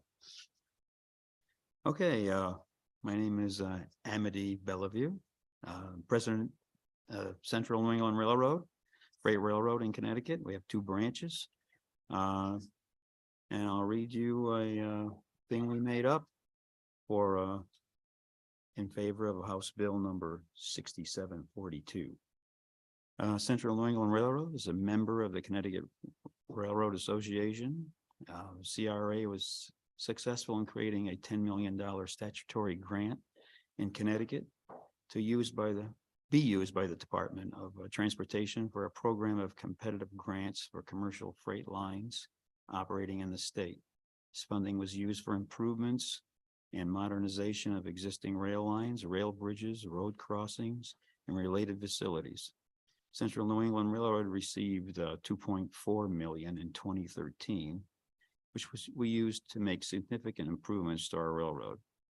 A second round of funding in 2020 made $600,000 available to the Central New England Railroad, which we hope to use this year to perform a critical washout repair on our leased state of Connecticut owned right of way. This year, the legislature is considering a bill which will make additional bond funds available in the future. We will use whatever we receive to continue to improve and provide important upgrades on the Central New England Railroad. I urge the General Assembly to approve raise bill number 6742, an act authorizing bonds of the state for commercial rail freight line improvements. Summary of our reasons for approval request. Most all of bridges on our 2 lines, the Griffin line and the Armory branch, are over 100 years old. Our 2 rail lines require regular maintenance, renewal, and in order to be in safe operating condition, as demonstrated in the recent serious derailment in Ohio. Rails, ballast ties, bridges need constant inspection and require periodic costly replacement. Central New England Railroad as 4 new potential customers who are looking for rail service as soon as possible, for which this funding will be critically needed to begin service. These new customers, in addition to our existing customers, realize the important economic benefits and cost efficiencies of rail service. Important to note that every rail car is equivalent to taking 4 to 5 tractor trailer trucks off our already congested highways. Rail freight lines are a valuable asset for Connecticut to preserve for current and future economic growth, but need capital investment. Thank you for your consideration. Thank you, Mr. Bellevue, and I appreciate your testimony and Sure. commitment to the freight rail lines. I think we all in this committee and nationally are paying attention to years of underinvestment in our freight rail network. Connecticut, we've done a little bit better than some of our peer states, but Probably we so, yes. yeah, we Yeah. still have some work to do here, and I appreciate the testimony commitment to this and helping us to see a pathway forward. I Okay. really appreciate it. Very Other good. questions? Representative Zawistowski. Thank you, Mr. Chairman, and thank you for coming in today.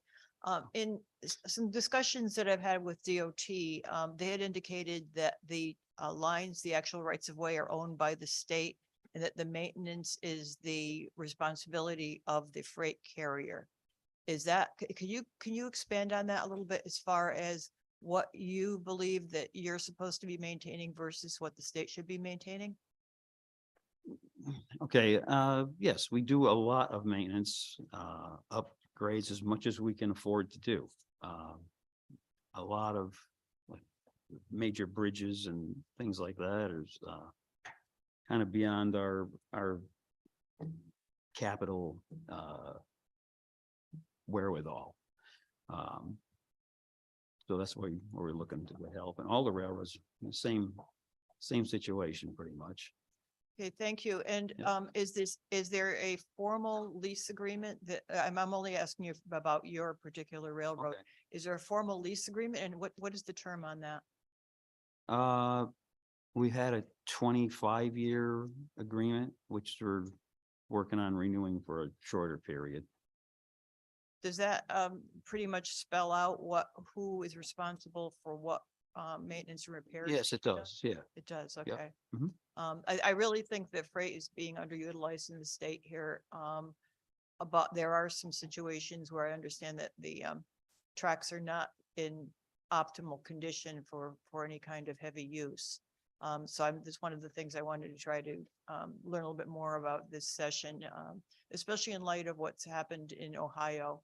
Right. I know we don't have any really high-speed freight lines here, but Right. it's something that I think we really need to dig into, and it's something that we can possibly expand use of to maybe reduce some of our highway traffic. So anyway, thank you very much for being Okay. here today. Basically, the 2 lines that we operate on, not all of it in the Enfield area is in service yet. That's what we want to get. We have customers waiting to get the line open. Basically, they're abandoned we took over in 1995. It was a lot of work to get them in operating condition for the customers that we have. And Thank we want you. to expand on that. Yeah, I ended up getting the report for the Connecticut Railroad Association. I was looking at that a little bit and Mhm. trying to get familiar with who can, which lines are where and everything Right. too. So, Okay. but anyway, thank you very much for your answers and thank you, Mr. Chair. You're welcome. Thank you. Seeing no further questions, thank you, Mr. Bellevue, for your time Very today. good. Thank you for your time and consideration. Next, we have Senator Kelly. Is Senator Kelly available? I'm not seeing him online now. We'll come back to Senator Kelly. Next, we have Representative Cara Rochelle. Representative Rochelle, are you available online?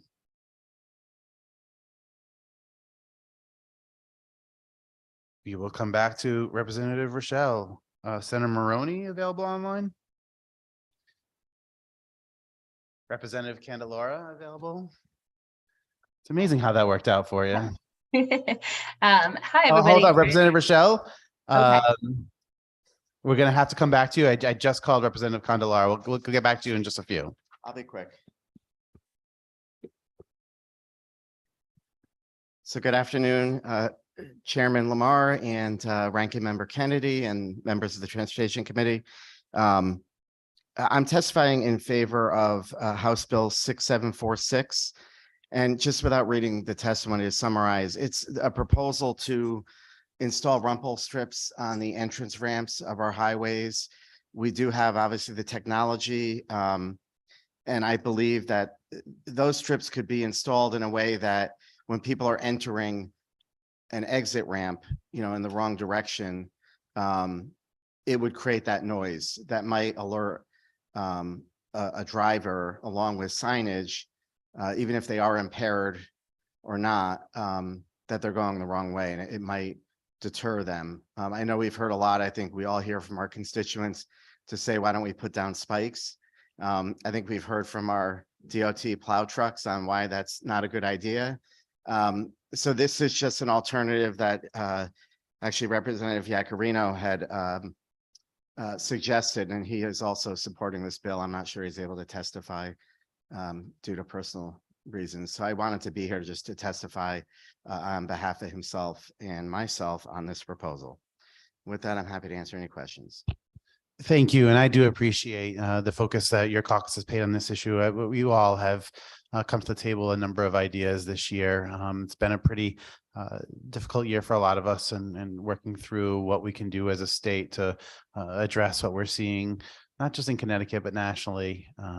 But the impetus in Connecticut for us to take even more of an effort is felt by all of us after the loss of Representative Williams and the loss of so many of our Connecticut residents and constituents, seeing dramatic increases in the number of wrong-way drivers, the number of wrong-way fatalities. And there are some examples across the country, including the use of rumble strips, automated technology and awareness systems, sending messages to state police and our highway operations divisions. There are some great examples of what states can do, and I appreciate your thoughtfulness and the thoughtfulness of my ranking member, Representative Kennedy, and trying to craft solutions that are appropriate for our state. And I really do appreciate it. Absolutely. Representative Kennedy. Thank you, Mr. Chairman, and thank you, Representative Candelora, for being here. Certainly appreciate it. And have we started any work on the rumble strips as yet? Are there any areas in the state where we've actually started to do I'm that not work? familiar on entrance ramps or exit ramps. I mean, we obviously do have them on a lot of our state roads in our communities. So it's certainly done for roads that have curves on it. And I think it's, if it's being used, to prevent cars from going off the road, it's obviously effective. So I think it's something we should take a look at. Certainly, especially anyone who's ever driven over one of those. It certainly Yeah. does jolt your car quite a bit. So thank you for your testimony. We do appreciate it. Thank you, Mr. Chairman. Thank you. Representative Reyes. Thank you, Chairman Lamar. Representative Candelora, good to see you, sir. Thank you for your testimony today. I'm in support of any piece of legislation that's going to address wrong-way drivers. Representative Gibson also has been talking about this for a couple of years now, so I hope that we can take a look at his bill as well, which also consolidated an effort to at least address some of the better known areas that have had frequent accidents. I think if we go after the top 20 in the state, I think we'll make a great gain. So thank you for your testimony here today on this piece of legislation. Thank you, Chairman Lamar. You're welcome. And just to that point, there are certain entrance ramps, I think, and you probably know this, that are more confusing and people could get on going the wrong way. And it might be an area that we could at least start to look at as a pilot to say, along even Route 691 in Southington, I think there's some spots where it could be tricky. So. Yeah, no, that's right. I mean, we have in the last couple of years taking a look, we've studied every on-ramp and off-ramp in the state of Connecticut, determined about 150 to 200 locations where we think that residents are most at risk due to the nature and layout of the traffic on-ramps and off-ramps. We've begun to address the first few dozen locations with a pot of money that we authorized last year. But there's still a lot of work ahead of us, and we recognize a growing problem. And I do appreciate the number of solutions that representatives in all caucuses have offered this year. And I do believe we have a serious piece of legislation that will help us address this. And I appreciate your support on it. Sure. Thank you. Seeing no further questions. Thank you again. right, we have John Guskowski, followed by Senator Kelly,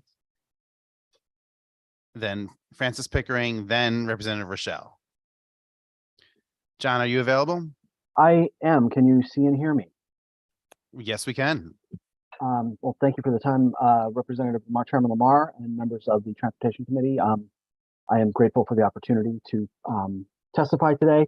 My name is John Guskowski. I'm a professional planner and zoning enforcement officer, and I represent the Connecticut chapter of the American Planning Association, which is a professional association of land use, economic development, transportation, environmental planners, and allied professionals in both the public and private sector in Connecticut. And I am here testifying on House Bill 6748, which is an act concerning certificates of approval for motor vehicle dealerships and repair shops, etc. This is similar to a bill that we testified in favor of in planning and development last week or the week before. We strongly support this bill, which corrects a historic oddity of carving out motor vehicle dealerships and repair shops from the traditional land use approval, review and approval processes, which belong with planning and zoning commissions, and generally speaking, zoning commissions. For some reason, years ago, these use categories were pulled out of the zoning enabling language and placed with the Zoning Board of Appeals, which has no standards nor guidelines nor particular insight into reviewing and approving these particular land use facilities, and creates all sorts of problems at a local level. And so we support this bill strongly, which would return it to the purview of zoning, and more specifically to the local zoning enforcement officers, because most of the time these are simply transfers of ownership for a motor vehicle dealership or repair shop from one to another, and does not require an extensive public hearing or review process, can be handled and should be handled administratively at the zoning level. So we support this bill, and thank you for your time, and happy to answer any questions.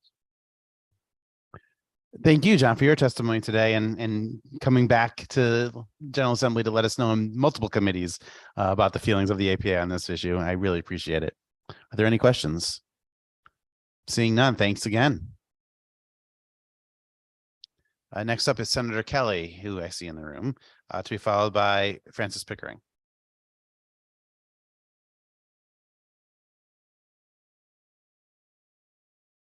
Good afternoon, Senator Cohen, Senator Huang, Chairman Lamar, and Representative Kennedy, and distinguished members of the Transportation Committee. I'm here to talk about really three bills. Senate Bill 1078, which is concerning rail service on the Waterbury line. I know that there's a lot of money already in plans to help improve the Waterbury line. But I think it's important to always state that this is very, very important to the Valley. And we need to make sure that this stays on track, no pun intended. I'm also here, well, while we're talking about train, there was an act concerning train trestles that I had proposed prohibiting its lowering. In the town of Stratford, those trestles are very low to begin with, and oftentimes they flood. And if they go any lower, the town is north to south, and it would be an improper cutting off, I guess, of the north end from the south end of town and the commerce that goes back and forth. But I'm also here to talk about Senate Bill 178, which is an act concerning accountability for the expenditure of certain federal funds. Connecticut Senate Republicans believe that Connecticut has an obligation to ensure every tax dollar entrusted to our state is spent wisely and with full transparency. We call our vision a better way to an accountable Connecticut. As Connecticut receives a historic amount of federal funding intended to provide relief and investment in our state, we must work to ensure that proper safeguards, openness, and transparency are there.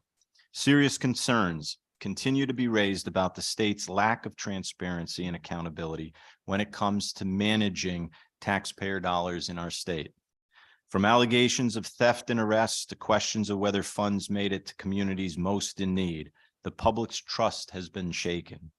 To move forward, Connecticut must take strong action to restore public confidence and enhance accountability across the board. Connecticut Senate Republicans' legislative proposals to enhance government transparency and accountability, including establishing and codifying accountability and overseeing federal infrastructure dollars to make sure they go to our economy, provide good paying jobs to labor, and promote green initiatives to better our communities.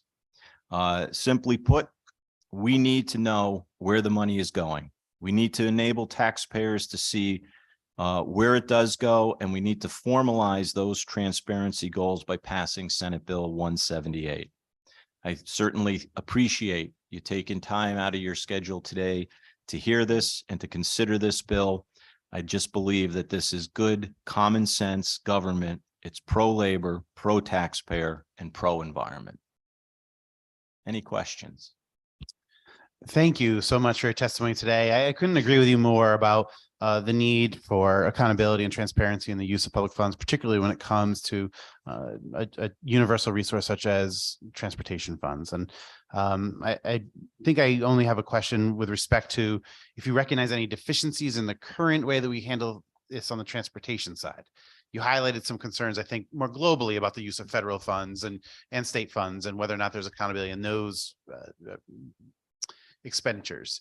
On the state side, when it comes to transportation, we have a 20-year long-range capital plan, a 5-year transportation plan, a 2-year bonding cycle, and every one of those proposals have to be are inclusive of each other. So sure, there's no surprise that comes out of nowhere and suddenly we're building a monorail or a trapeze transportation device, right? It's all part of a long-term transportation plan, and we are accountable both to our federal partners on providing a full accounting of those issues, and we go through the state auditor's approach.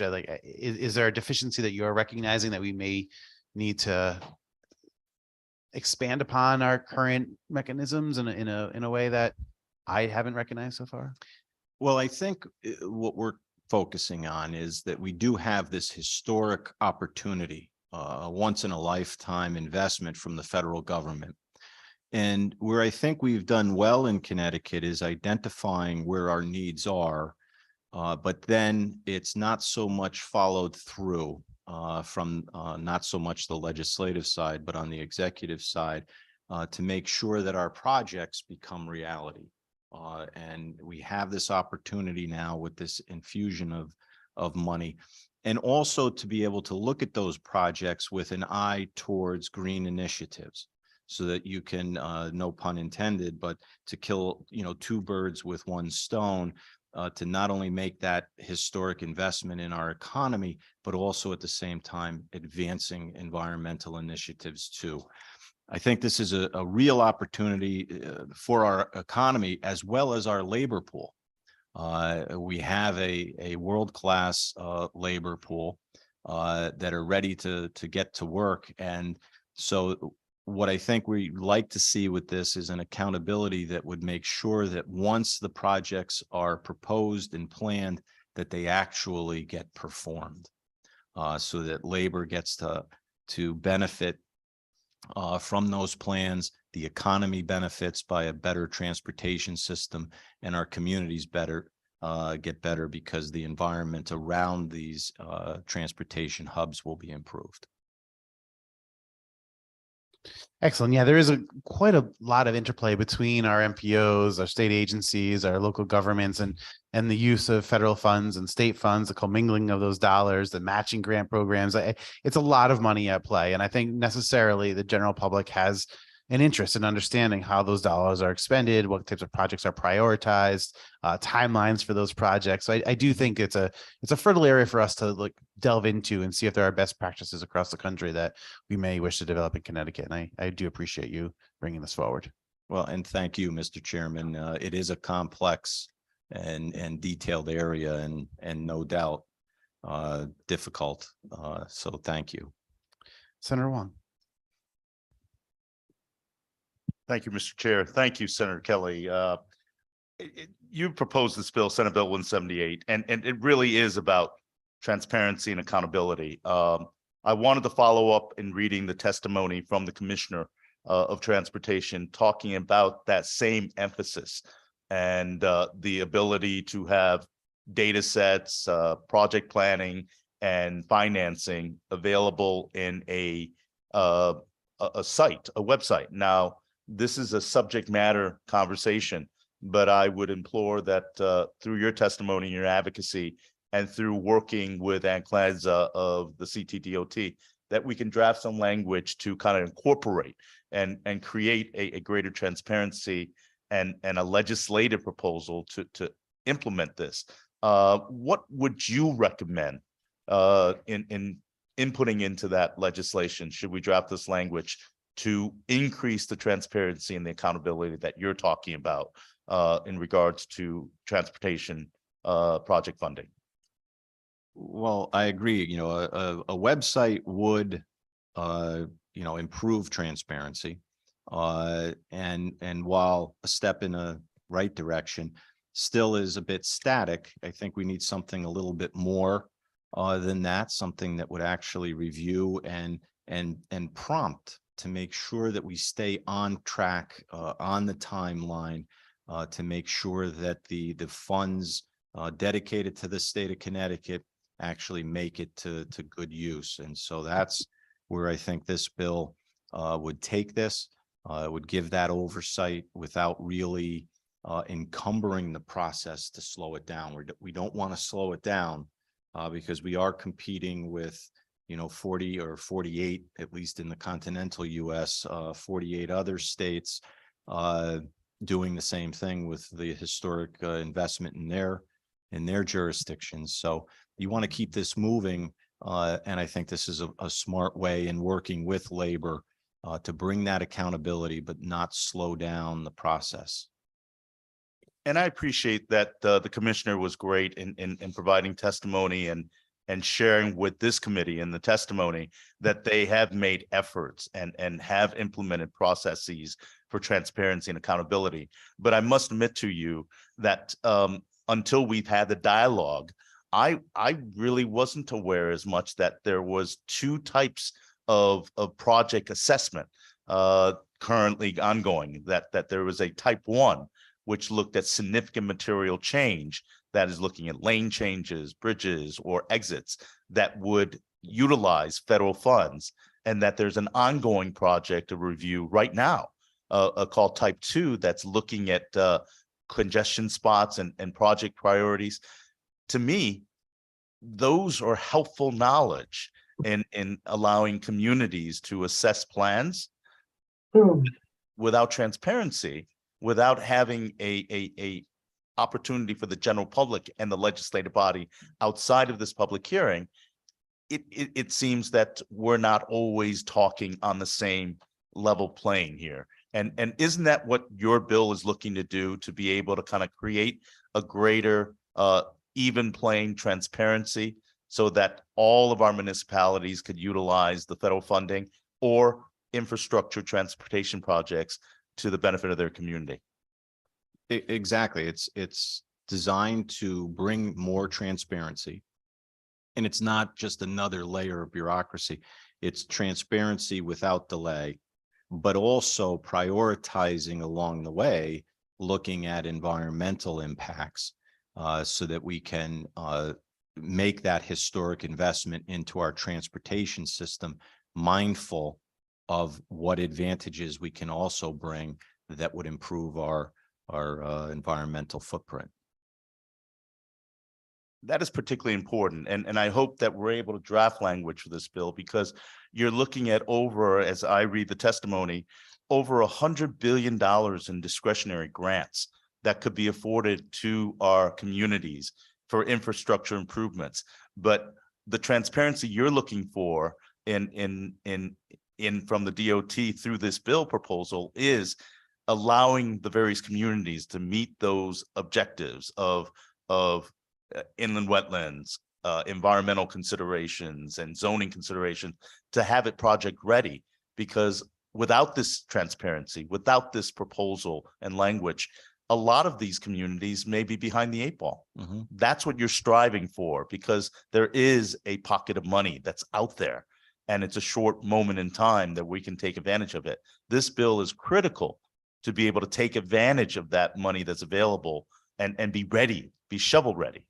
Is that the goal? I mean, Yes, the federal investment is not only historic, but it's transformative. And we have an opportunity to improve our state thereby. This accountability will help make sure that that investment goes to where it needs to be.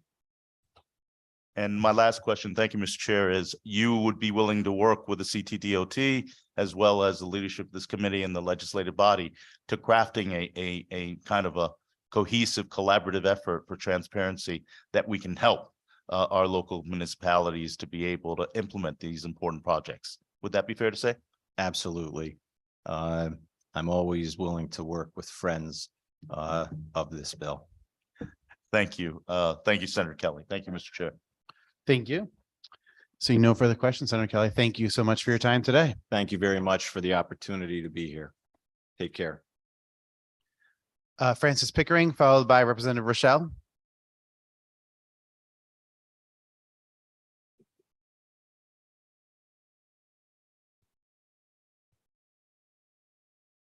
Thank you. Good afternoon, Representative Lamar, distinguished members of the Transportation Committee.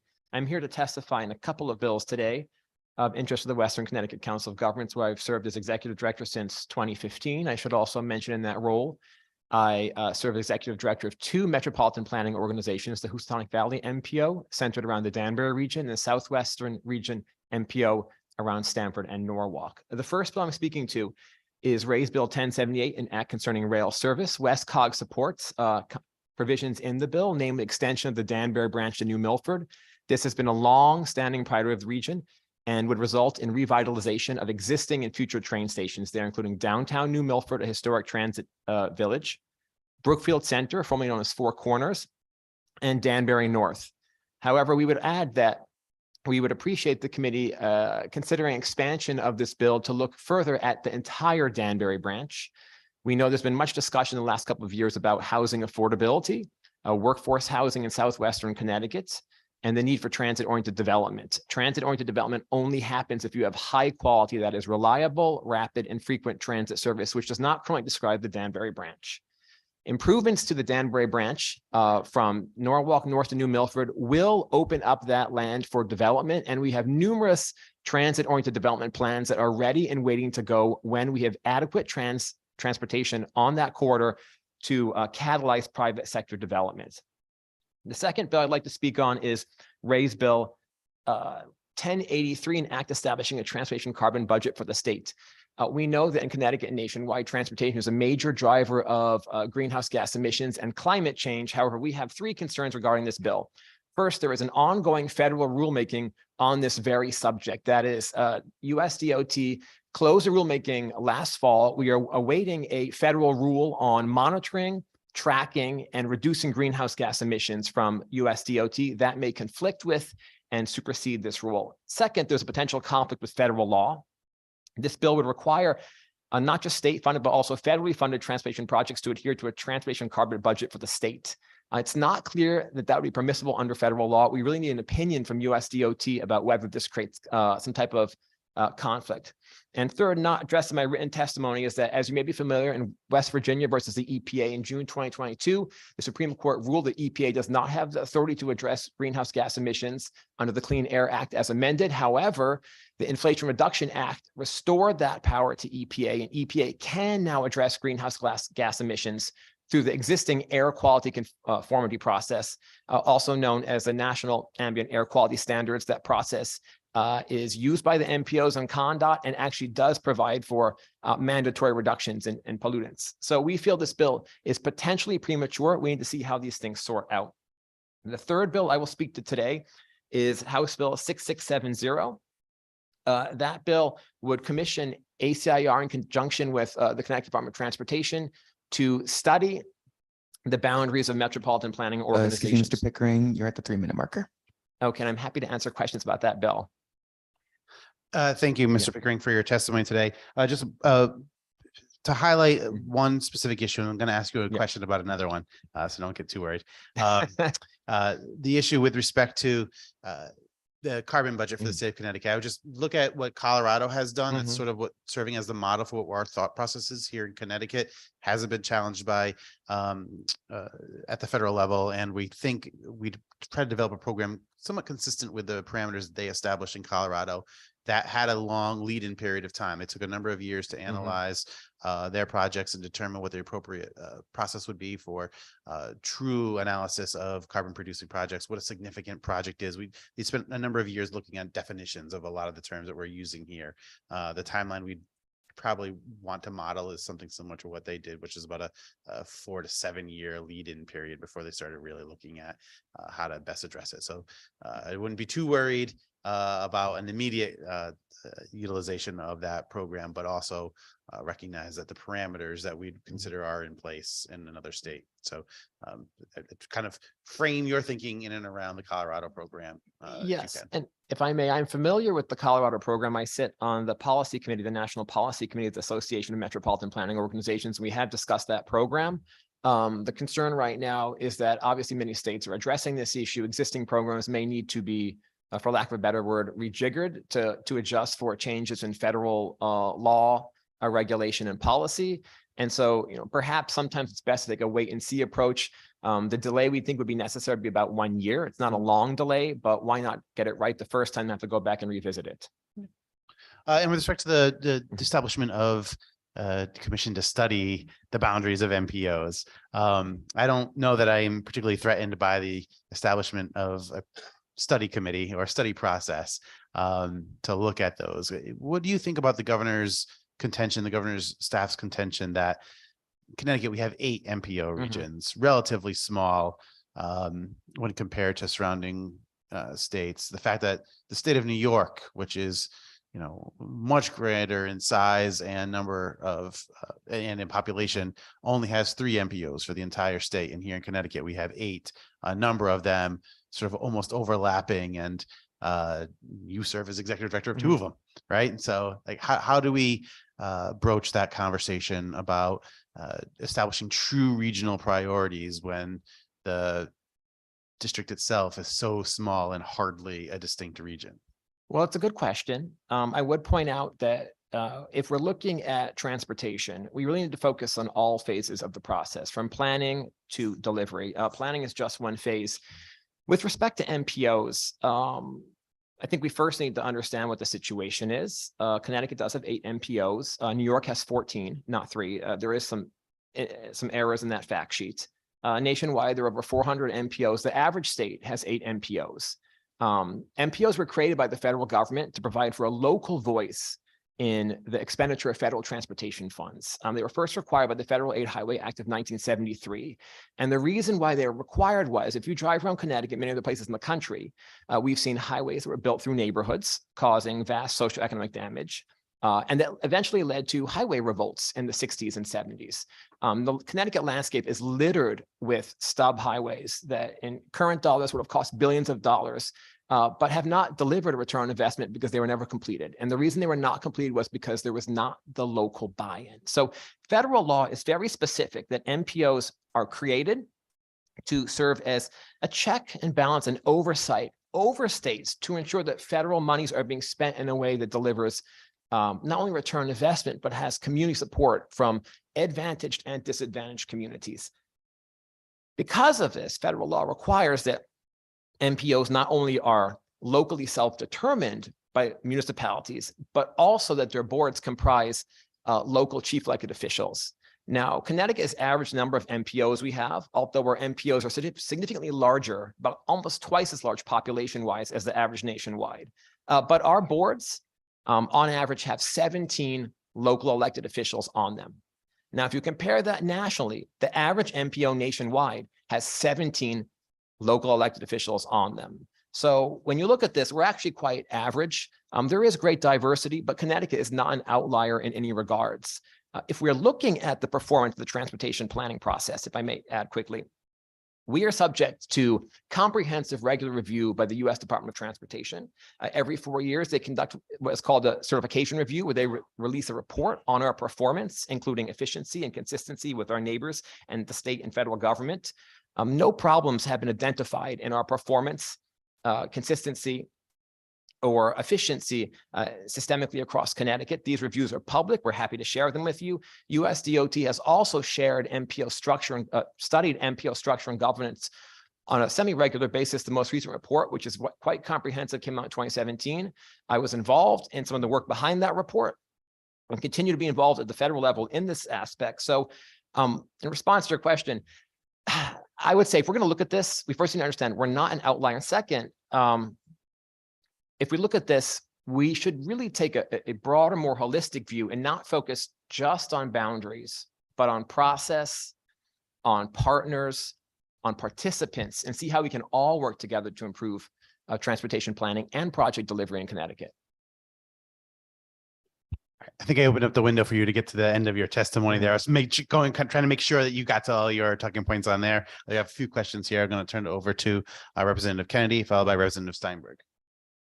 Thank you, Mr. Chairman, and thank you, Mr. Pickering, for your testimony today. I just was going to get back to the last bill you're about to speak of. Could you briefly just give us a quick overview of that one? Oh, well, that was the bill that Representative Lamar asked me about, which would commission ACIR to conduct a study. Okay. Yes, I did, if I may, I forgot to mention one. Yeah. Yes, one important point, which is the MPOs in Connecticut work collaboratively. We meet on at least a monthly basis. Many of our planning processes and products are developed jointly. We use joint data products, joint assumptions.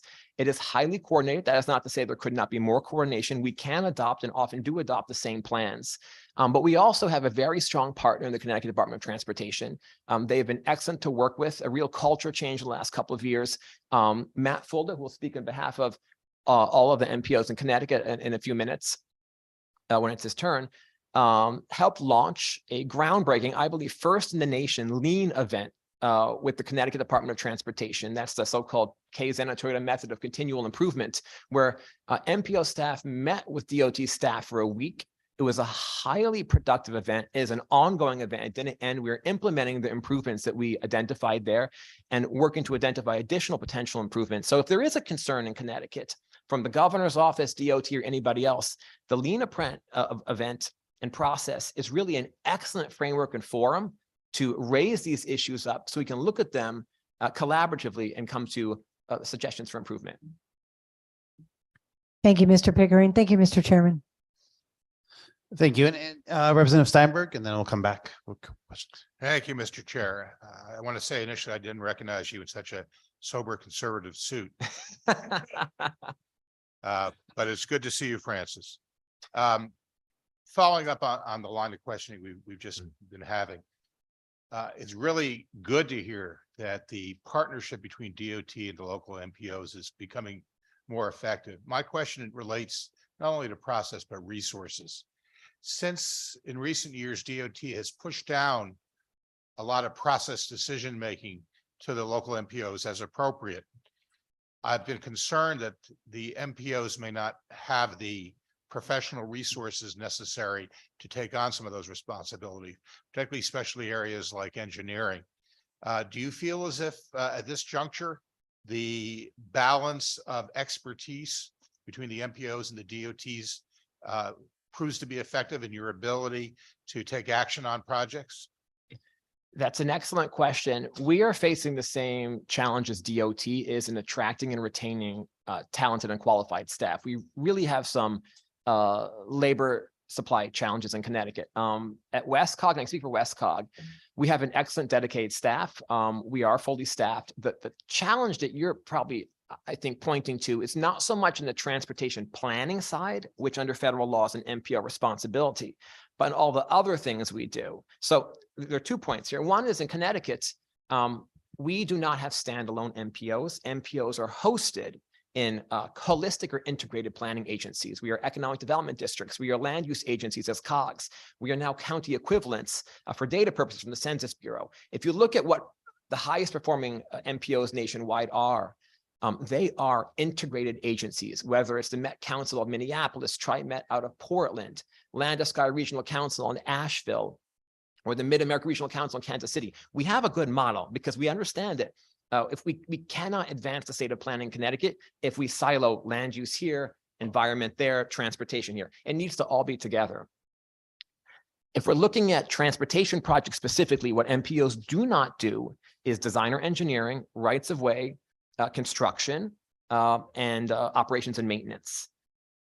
The Connecticut Department of Transportation, in my view, does a good job on these, but much infrastructure in Connecticut is locally owned. We're not like Pennsylvania, where the state owns almost all roads. And where we sometimes fall short is in local roads. If you drive around the state, often the roads that have the most potholes are local, especially in smaller towns. Bigger cities have the capacity, they have the critical mass to develop specialized talent, to acquire equipment necessary to maintain more complex infrastructure. Smaller towns don't have that. We will be submitting comments after this hearing, one of the bills before you today, 5989, with the suggestion that the legislature look at specifically empowering MPOs to serve on a voluntary basis as designers, engineers, right-of-way acquisitioners, builders, and do operations and maintenance. For municipalities who don't have those resources themselves, we believe this could help move state and federal money along more rapidly, potentially more efficiently, and lead to better outcomes. For instance, we could bulk procure resurfacing of roads. We could bundle rehabilitation of bridges. But these are not currently MPO functions. They're not under state law. At the national level, however, we see a lot of MPOs saying, our municipalities are coming to us with an aging infrastructure, additional federal revenues, and we want the MPO to help us. We don't currently have funding to do that. Our funding, which is distributed using a national formula for planning, only covers planning. We literally may only do planning using our federal funding. So if we're going to do anything else, there will need to be some revenue diversification, whether it's from the state, local, or a grant. Thank you for that answer. And I think the point you take, considering the confluence of various conditions, the deterioration of a lot of roads that date back to the interstate highway expansion, and the presence of federal funds suggests that implementation of projects is really a huge opportunity area for us. I hesitate to make promises about additional funding from the state that would facilitate that, but it does sound like if we want to address in a timely manner some of the worst road conditions we have locally, that empowering the MPOs to play a role in that would be very, very useful. Maybe that's something we can talk about down the road as a way to take advantage of both federal funds and improve local roads. And if I just add very quickly, the MPO function will always be federally a planning function. We're really talking about the Council of Governments, which hosts the MPO. It's easy to confuse, but having the Council of Governments take a greater role voluntarily in transportation project delivery. Thank you for that clarification. Thank you, Mr. Chair. I thought you were asking to become a construction manager for major roadways as well. I've got a You're hard wearing hat in the many car. hats, so yeah. I think my interest in this issue and my general sort of support for the governor's study process is best summarized. You've probably seen this, Transportation for America's guidebook for innovative MPOs, the innovative MPO it's called. And there's this great line that I read early on in it that I thought sort of got to what my concerns are with having so many MPOs in the state in such a small geographic area, whether or not we actually are able to develop true regional policy and planning opportunities. And they had this line, and I just want to read it to you and see if you think that sort of gets to the governor's articulated concerns, the general concern of having so many MPOs, and as you said, the fact that each MPO you have largely reflects about 17 chief elected officials. And it says an MPO's effectiveness often depends upon the extent to which the leadership sees its role as serving parochial interests at a regional table, or instead advancing shared priorities that benefit both local communities and the region as a whole. And I think when you look at the MPO structure as we have in Connecticut, with 8 geographically small, serving a pretty, like you said, diverse and large population on average, whether or not we think our MPOs, because of the nature of Connecticut, the fact that we are a state with 169 local communities in a tight geographic area, the fact that we have 17 in each doesn't mean anything when you compare it to 17 in each in Colorado or Utah or some of these other states that we've talked about today. We have 17 in each because we have 169 municipalities in a very small area. Are our MPOs effective because they're bringing those people together, those 17 leaders together to advance regional solutions?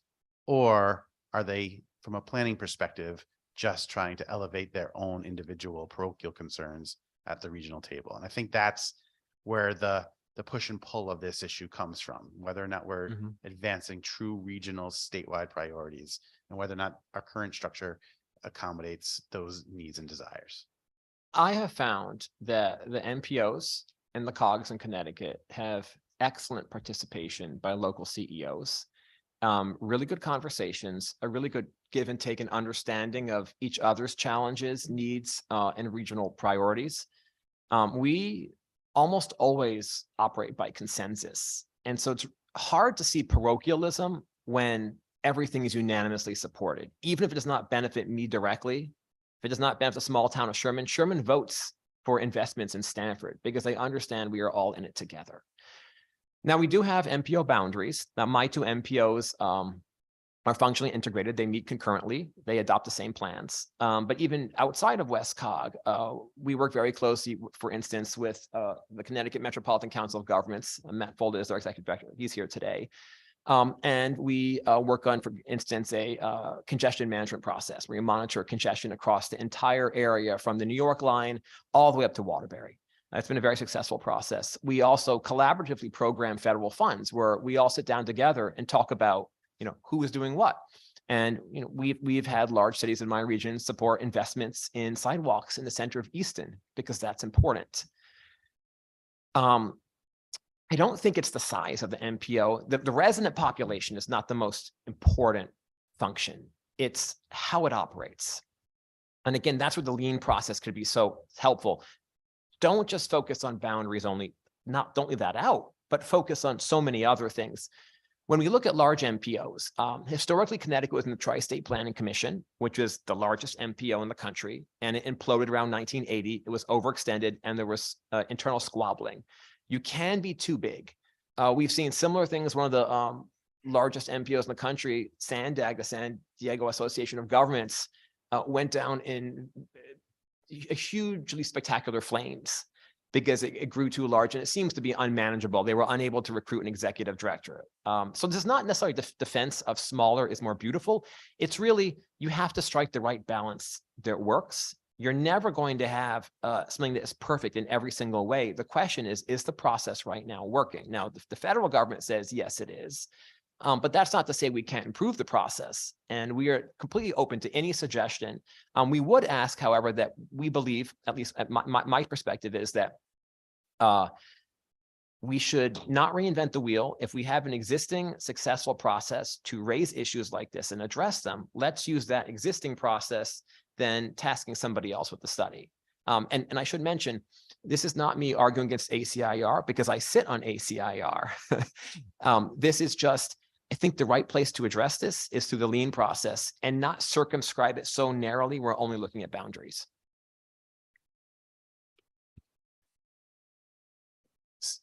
Senator Cohen. Hi, Mr. Pickering. Thank you for being here today and thank you for your testimony. I apologize. I walked in a little bit late. So if you've covered this, please feel free to say I've covered it and I can review the recording. But I wanted to address your testimony with respect to the carbon budget.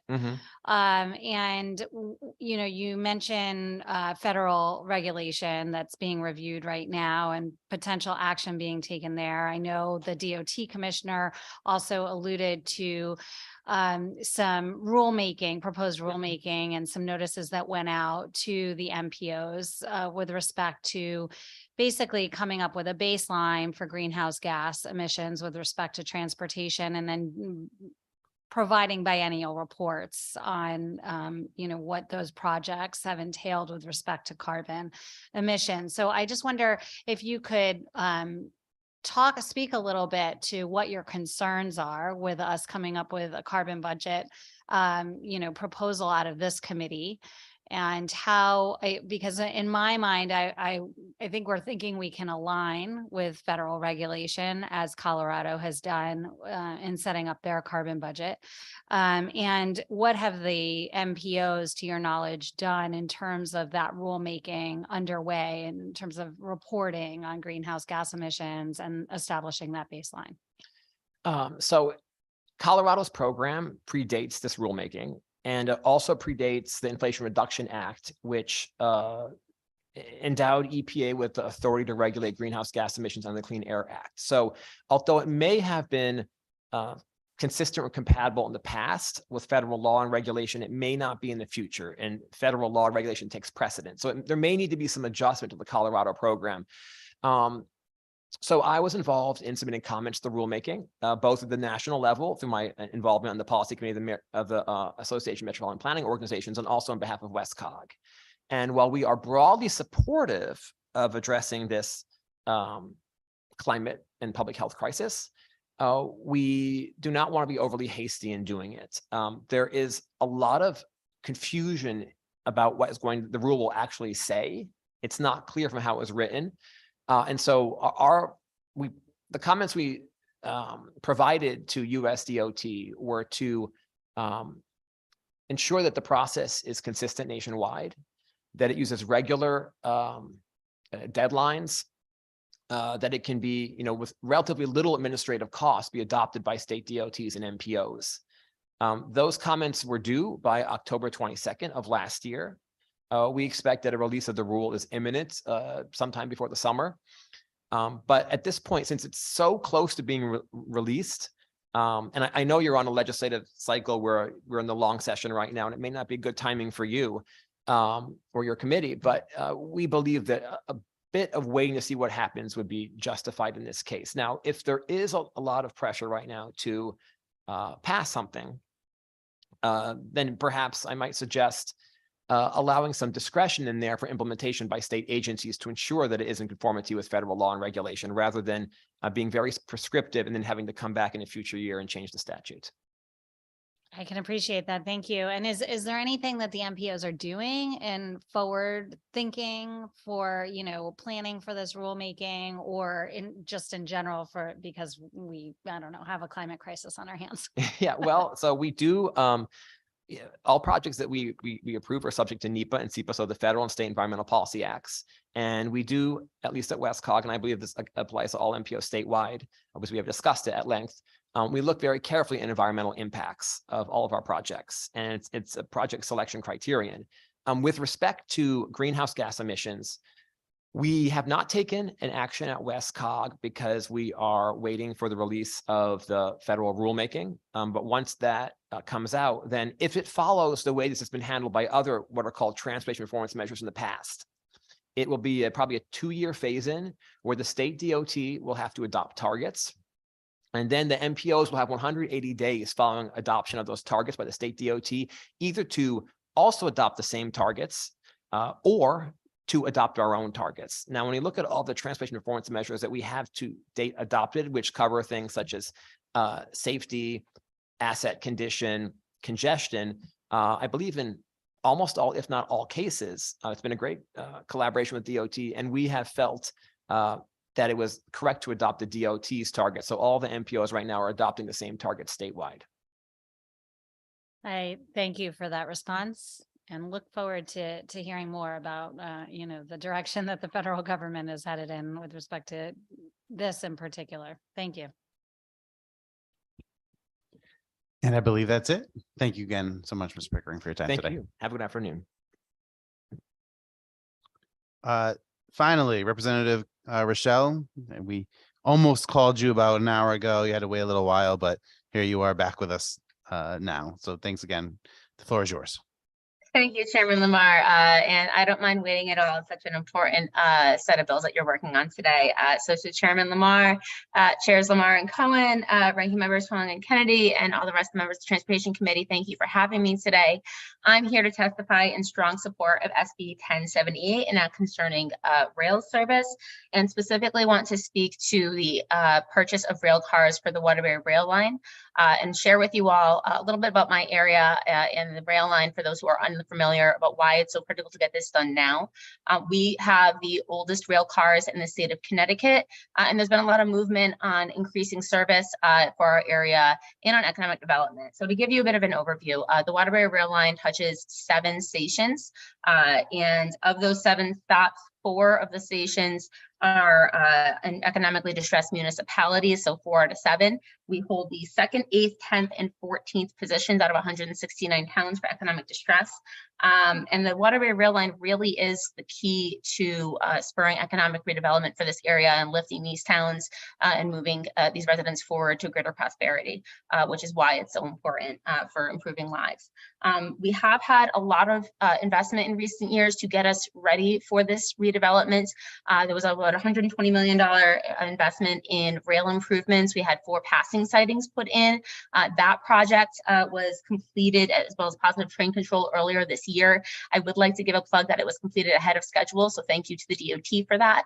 And we had increased service start in July, on July 10th of 2022, shortly after the completion of the improvements. It's important to note that during COVID, the Waterbury Rail Line actually maintained the highest level of retained ridership. We had the smallest reduction in ridership and have bounced back the quickest. So we know that there is a solid and stable ridership in this area. And the last time, prior to July, the previous time that we had increased service on the line, we had a 40% jump in ridership. We're still looking at the numbers from the most recent increase in train stops in our area to see how that's going to fare as well. Also important to note, there was a Naugatuck Valley COG study of the TOD zones around the Waterbury Rail Line, and there's about 1.2 million square feet of developable space in the TOD zones along this line. That's really important to know.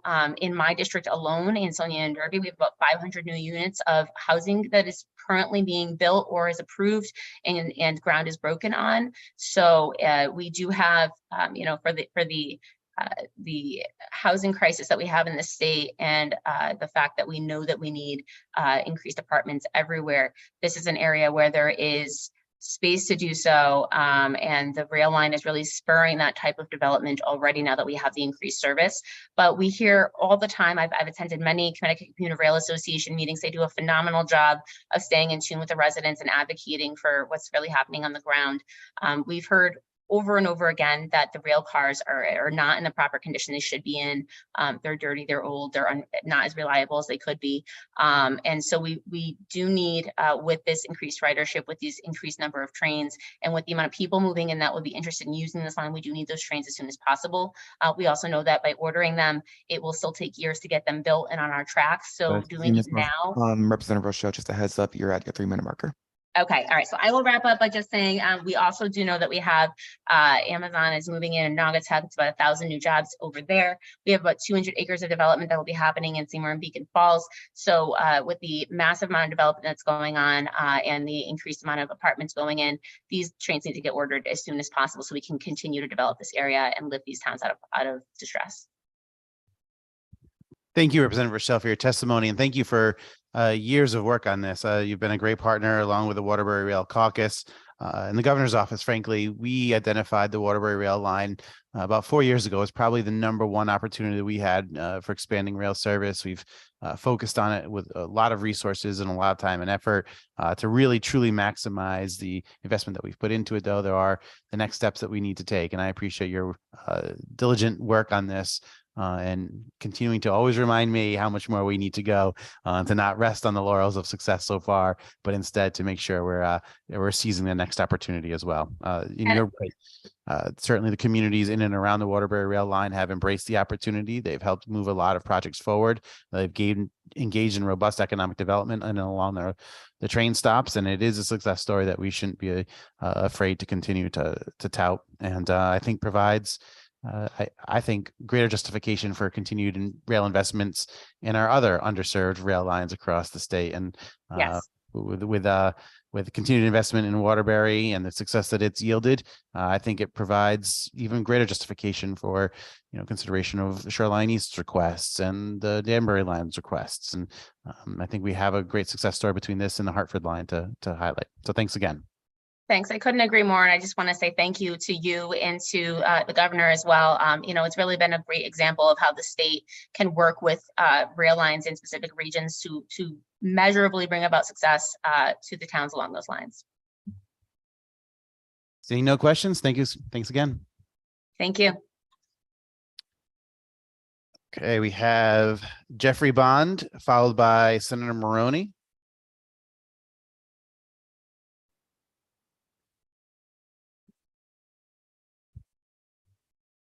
Is Jeffrey here? We'll come back to Jeffrey. Senator Maroney, followed by Paul Gustafson and John Piscopo, Representative Piscopo, sorry, John Piscopo. Senator Maroney, are you available? Yes, thank you very much. Chairs Cohen and Lamar, ranking members Huang and Kennedy, and vice chairs Lopes and Berger Gavallo. My name is James Maroney. I represent the 14th Senate District, which includes Milford, Orange, West Haven, and Woodbridge. I'm here to testify in favor of SB 623, an act concerning route shield pavement markings at major intersections. I want to thank you for giving this bill or this concept a public hearing. The concept was originally brought to both me and Representative Frank Smith by our constituent Robert Secondi. He would like to see route markers painted on the pavement at the intersections of 91 and 95. And I'd also note that during the construction, we had them painted at the intersections of 91 and 84. It would be similar to how it's done when you get over the Tappan Zee Bridge in New York at the exchange of I-87 and 287. I did submit written testimony on this, so I'm not going to go too much further, but what I will say is that while I couldn't find specific statistics related to painting the route markers on the pavement markings in general have been studied and are shown to reduce accidents by 13%. Again, depending on the study, and I do reference a list of studies in my written testimony. They help to calm traffic and improve traffic flow. And both of those intersections had at one point been ranked in the top 100 bottlenecks in the United States, although they're both improving significantly since their redesign. So with that, I thank you for your time, and I'd be happy to answer any questions. Thank you, Senator Maroney, for your testimony today. Senator Cohen. Thank you, Mr. Chair, and thank you, Senator Maroney, for being with us today and for your submittal as well with Representative Smith of this proposal. I wondered if you had a chance to see the DOT's testimony on this proposal. They have indicated that route shield markings do not tend to be the most appropriate type of signage or indicators to use in the state of Connecticut, mostly due to weather and road conditions, and stated that they'd be willing to discuss other means of communication at those points on the highway. I just wondered if you had any response to that. Thank you very much, and I hadn't reviewed their testimony yet. I would just point to the fact that we did at one point have them on I-91, which again was temporary while they were rebuilding. And as soon as they did the final paving, they did cover that over. But I would also point to the fact that the state of New York has very similar weather patterns to what we have here, and they have proved successful when you drive over the bridge there at that interchange of 287 and 87. Yeah, I appreciate that. And I think perhaps we can have a conversation with DOT and learn a little bit more and understand exactly what's driving this and determine what the best course of action would be as we progress through the session. So thanks so much, Senator. Great. Thank you very much, Senator Cohen. Representative Smith. Thank you, Mr. Chairman. As Senator Maroney said, this was inspired by one of our constituents who for many years insisted that this was the best and safest approach to directing traffic, particularly on the interstates. I understand why the DOT would also have some misgivings with regard to road conditions and snowstorms and so forth. But I have found, particularly in the area down in Westchester County, coming off of the Tappan Zee, I guess the Cuomo Bridge now, where 287 veers off to 95. 3 times, and I've traveled that route many times, I was inadvertently, by following the signs before they were painted, on my way into the Bronx. And I've noticed that the markings with the shields and the interstate logos on them were very easy to follow and to connect with the signage that was on the road, because some of that wasn't always as easy to follow. Certainly the junction at 91 and 95 in New Haven is contorted from the time it was the Cube Bridge. It's never really been the same, and it goes from like 3 lanes down to 1.5, and then just to 1.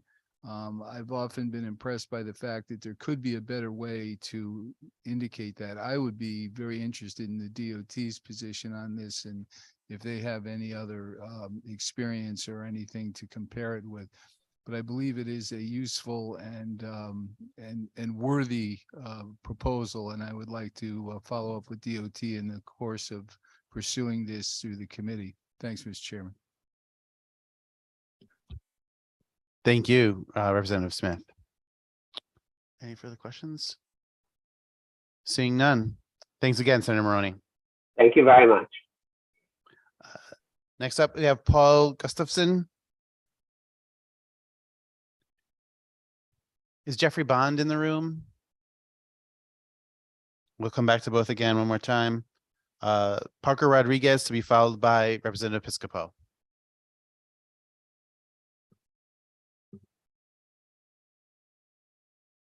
Mr. Rodriguez, are you available?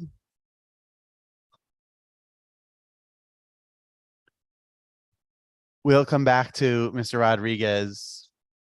Mr. Rodriguez, I see you in the room. You have to unmute if you can hear me. Mr. Rodriguez, we will come back to you. Representative Piscopo.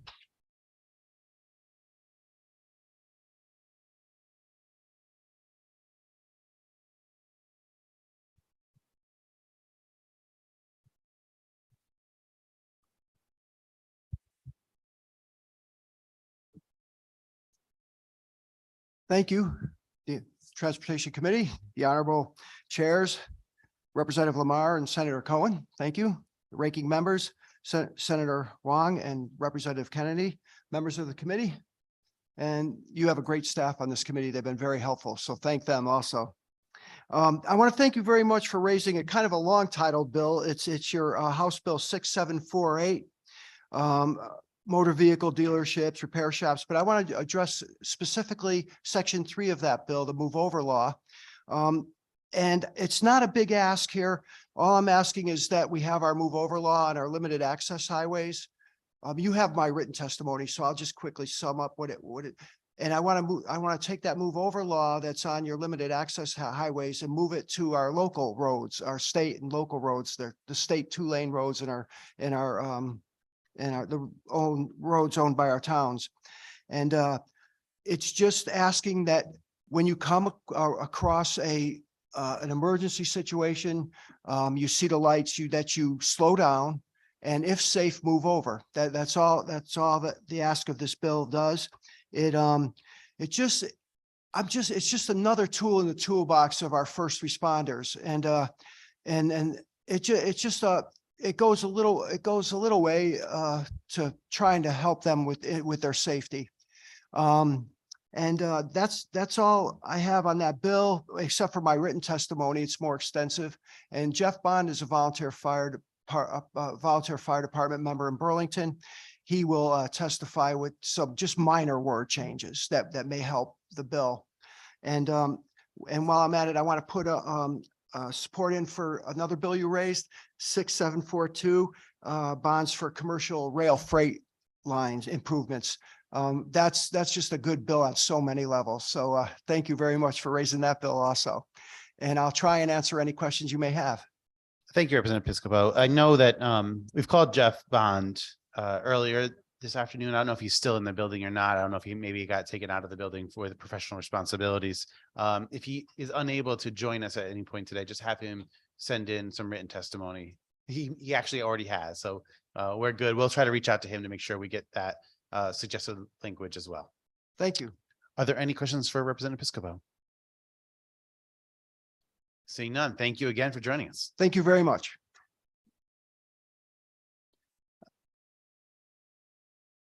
Paul Gustafson, Parker Rodriguez.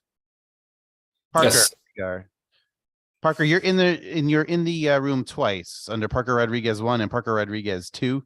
I'm presuming you're actually on our registered testifier list twice today as well. So I don't know if you're planning on delivering 2 different testimonies, but you got 3 minutes for both of them. Thank you, Mr. Chair. It's nice to see you again. I was having trouble when I signed up. I didn't get the confirmation at first, so a couple days later I tried it again. But no, just the once. I will yield my second time slot to whoever wants it. You've already heard from my friend and colleague, Mr. Bellevue.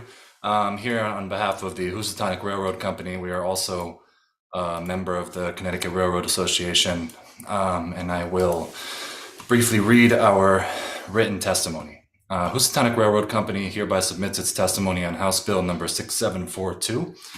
Housatonic Railroad services freight customers over 90 miles of track in Western Connecticut, including over 35 miles of state-owned track.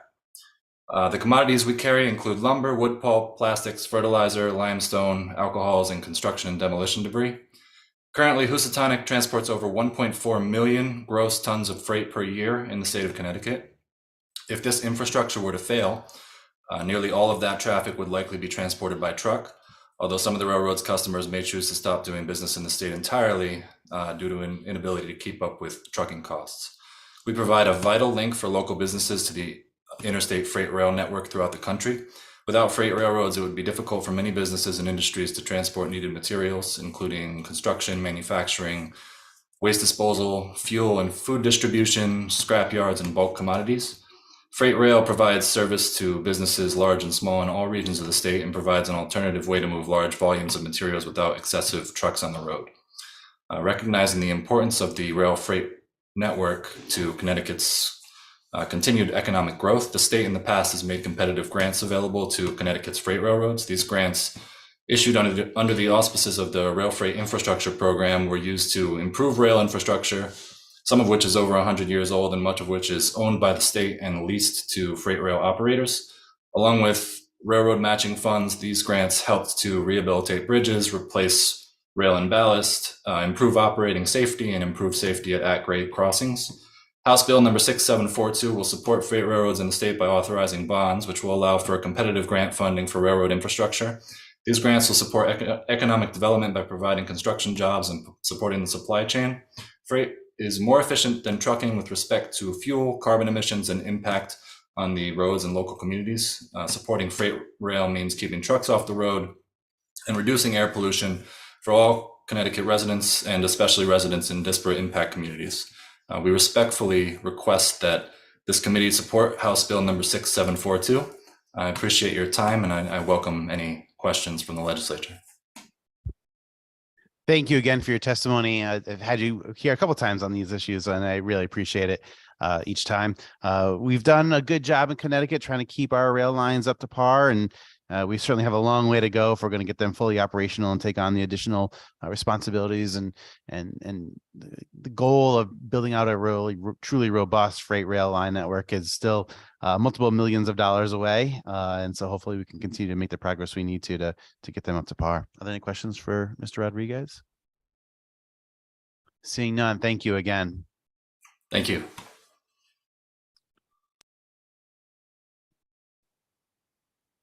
Next we have Representative Yacarino.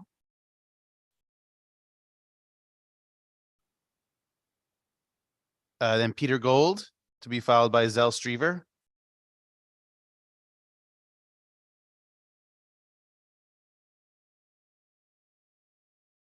Mr. Gold, can you hear me? Hello. Can you hear me? We can. The floor is yours. Thank you. Thank you, Representative Lamar, Senator Cohen, members of the committee.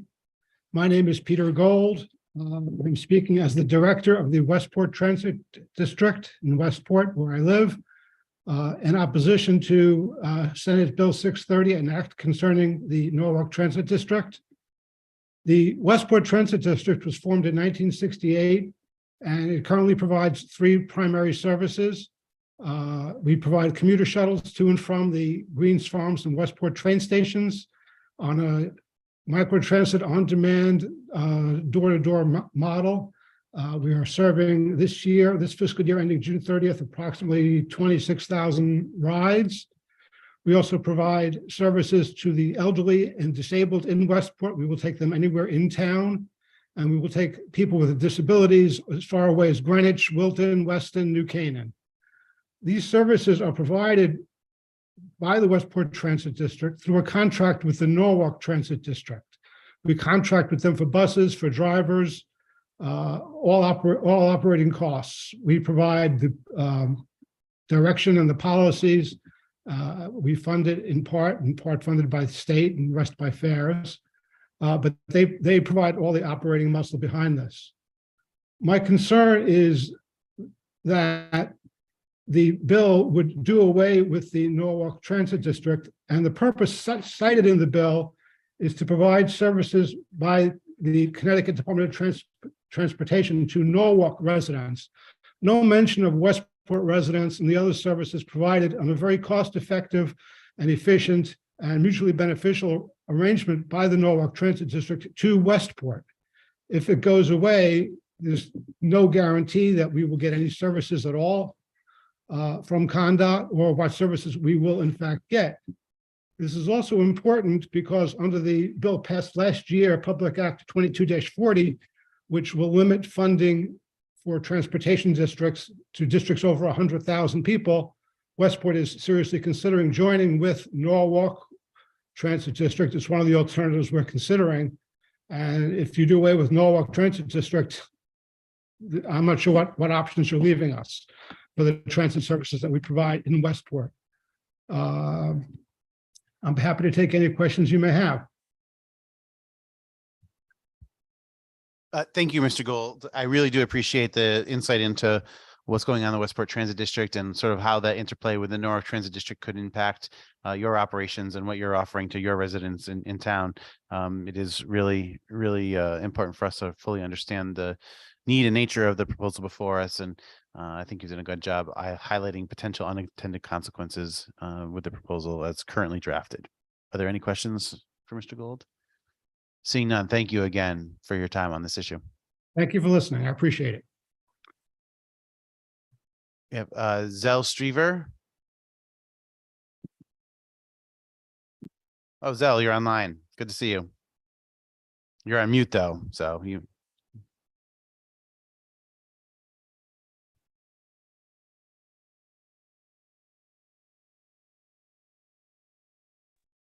Okay, is that better?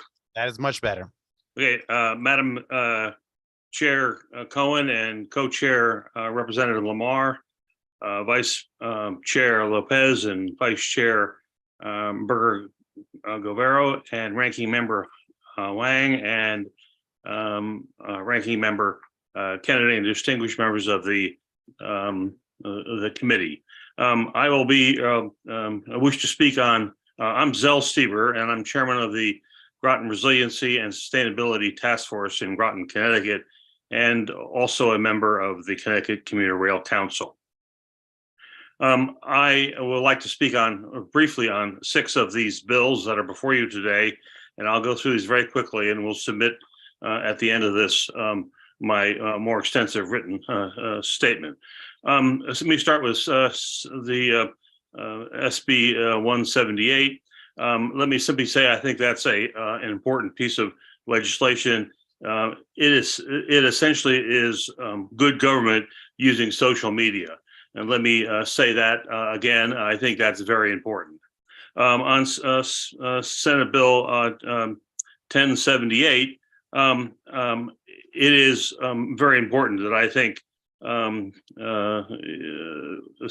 section 1, restoration of the full passenger rail service on Connecticut Shoreline East is really important. The public uses trains when they run on a regular basis throughout the day and on a schedule that gets people where they want to go in a timely manner. And I know that people have cited that the subsidies have gone up. Well, the subsidies would go up because if you limit the number of trains, the number of people who take the trains then decreases, and so it's a cycle or spiral downhill. I would like to support in section 1B the Waterbury and Danbury branches for new passenger rails. It's just really critical. On section 2, I would support the feasibility study of the Hartford Middletown passenger service, and also studying the operation of hybrid trains on the Danbury line. And I have suggested language in here in my testimony that would suggest that you might want to consider more specifically to look at a pilot project using battery operating systems on the M80 until such time as catenary systems are available. On section 3B suggests that you include the state of Rhode Island as there is currently underway the feasibility study for Shoreline East and the proposed Norwich branch line, both of which at some point would require a coordination with the other state. And going on to SB 1079, I think this best reflects the position of the Connecticut Commuter Rail Council. The council does listen to the concerns of the commuting public. Many of and all of us do have personal experiences with the rail network in Connecticut and throughout the Northeast. I would like to basically spend a moment on section 2. Mr. Seaver, just a heads up, your 3-minute marker. Okay, which directs the use of technology for scheduling and paying of fares. It's very clear that this is important for both being able to have the commuter understand and plan and pay for their use. And I guess I'm at this point I'm going to conclude. I guess the last thing I would say is that I'm just a bit disappointed that the feasibility study has been going slowly on the eastern Connecticut Rail and Transit study. And while it's very important, I want to see it well done, but the delay is, I'm not sure what the excuses are for that. And with that, I'll end my testimony. Thank you.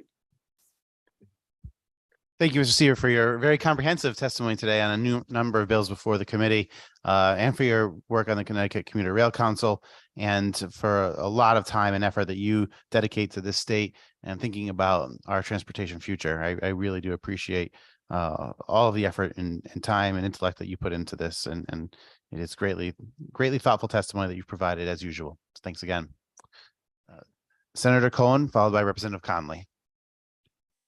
Thank you, Mr. Chair, and thank you, Mr. Seaver, for being with us today and your thoughtful testimony. One thing I wanted to ask about is the bill from the Department of Transportation with respect to the Commuter Rail Council and the and rememberment of that council to include representation for bus users and other types of transit. And I just wondered, I asked this of the commissioner this morning because there's been a tremendous amount of pushback by members of the Commuter Rail Council as well as others on that dismemberment. And I just wonder if if the answer is simply just adding a couple of members to the council as it stands now to include those who are transported by bus and other means of transportation in the state. I think the short answer is no. Basically, I think the notion of a transportation council is terrific in concept, but there's been no real exploration with all the stakeholders and parties at this point to understand how you'd put that together. I did spend an extensive amount of time looking at the entire state of Connecticut legislation related to transportation.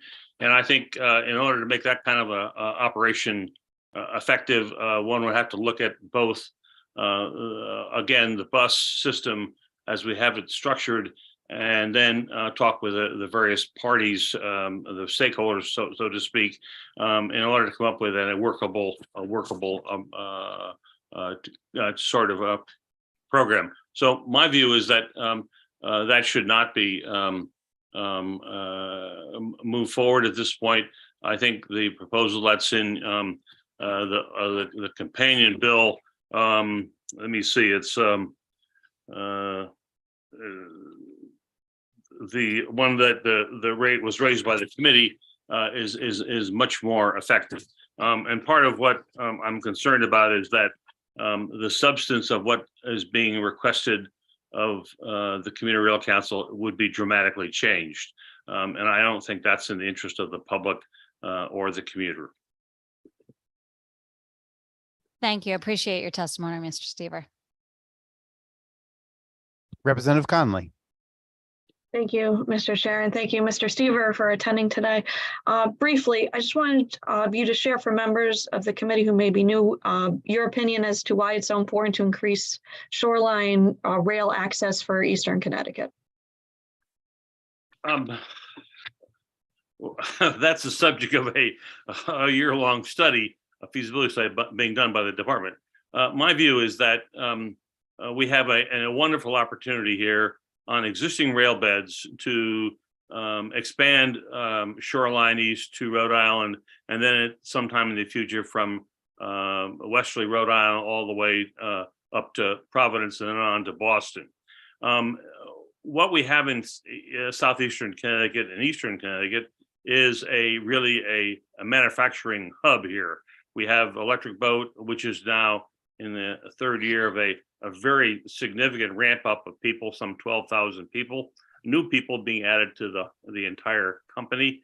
We have Pfizer and their whole efforts on drugs and so forth. We have the U.S. Navy, which no one talks about, but for every new submarine we build, which we're now building 2 a year, we have a whole new crew that comes on, two new crews that come on for each one of those things. So I think for those reasons, this ends up being a very important project going forward. The other thing is that, and part of my interest, and that's because of my involvement with the Resiliency and Sustainable Task Force, is that this is a way to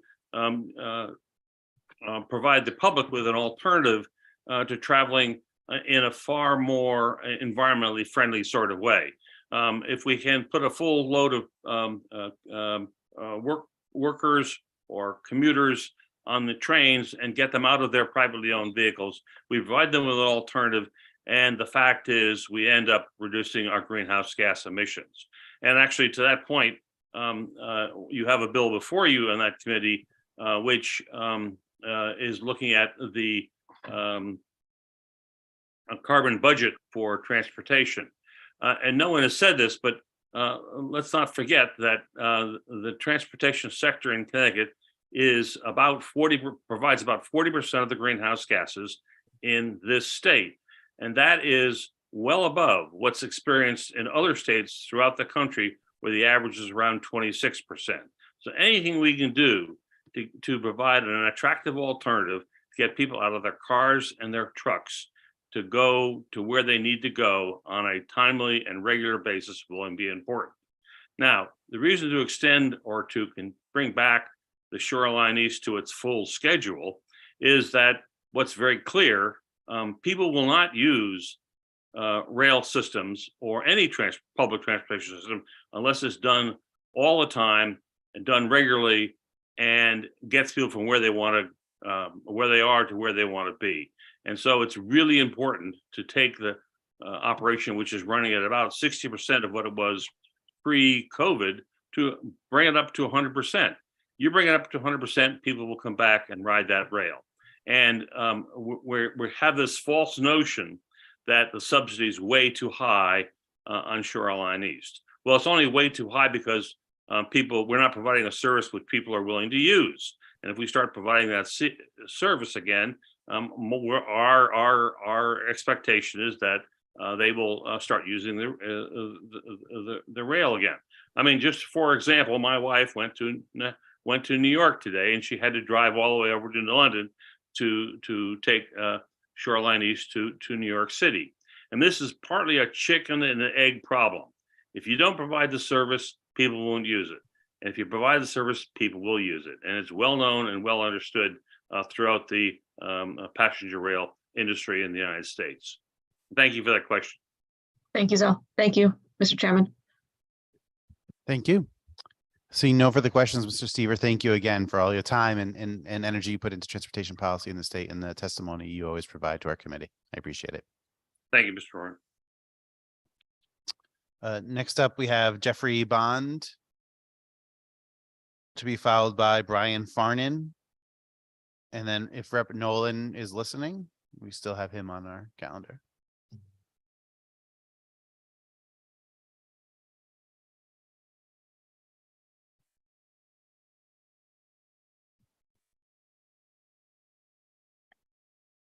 Good afternoon. Thank you for taking me.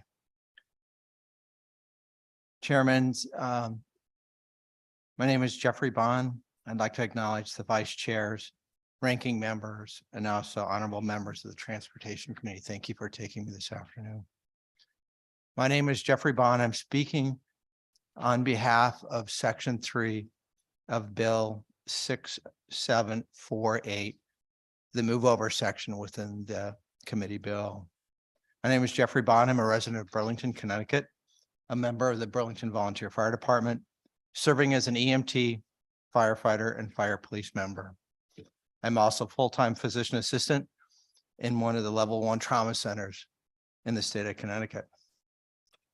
I am one of 58,000 first responders in the state of Connecticut.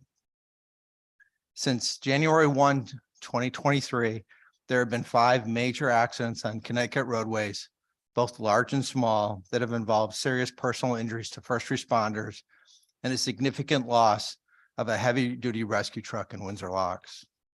The replacement cost of this truck is likely to be more than $800,000, and if it needs to be replaced, it'll take 26 months to get that vehicle back in to serve the town of Windsor Locks, and as they back up their other communities. They must rely on the mutual aid in order to be able to provide the coverage that they need to.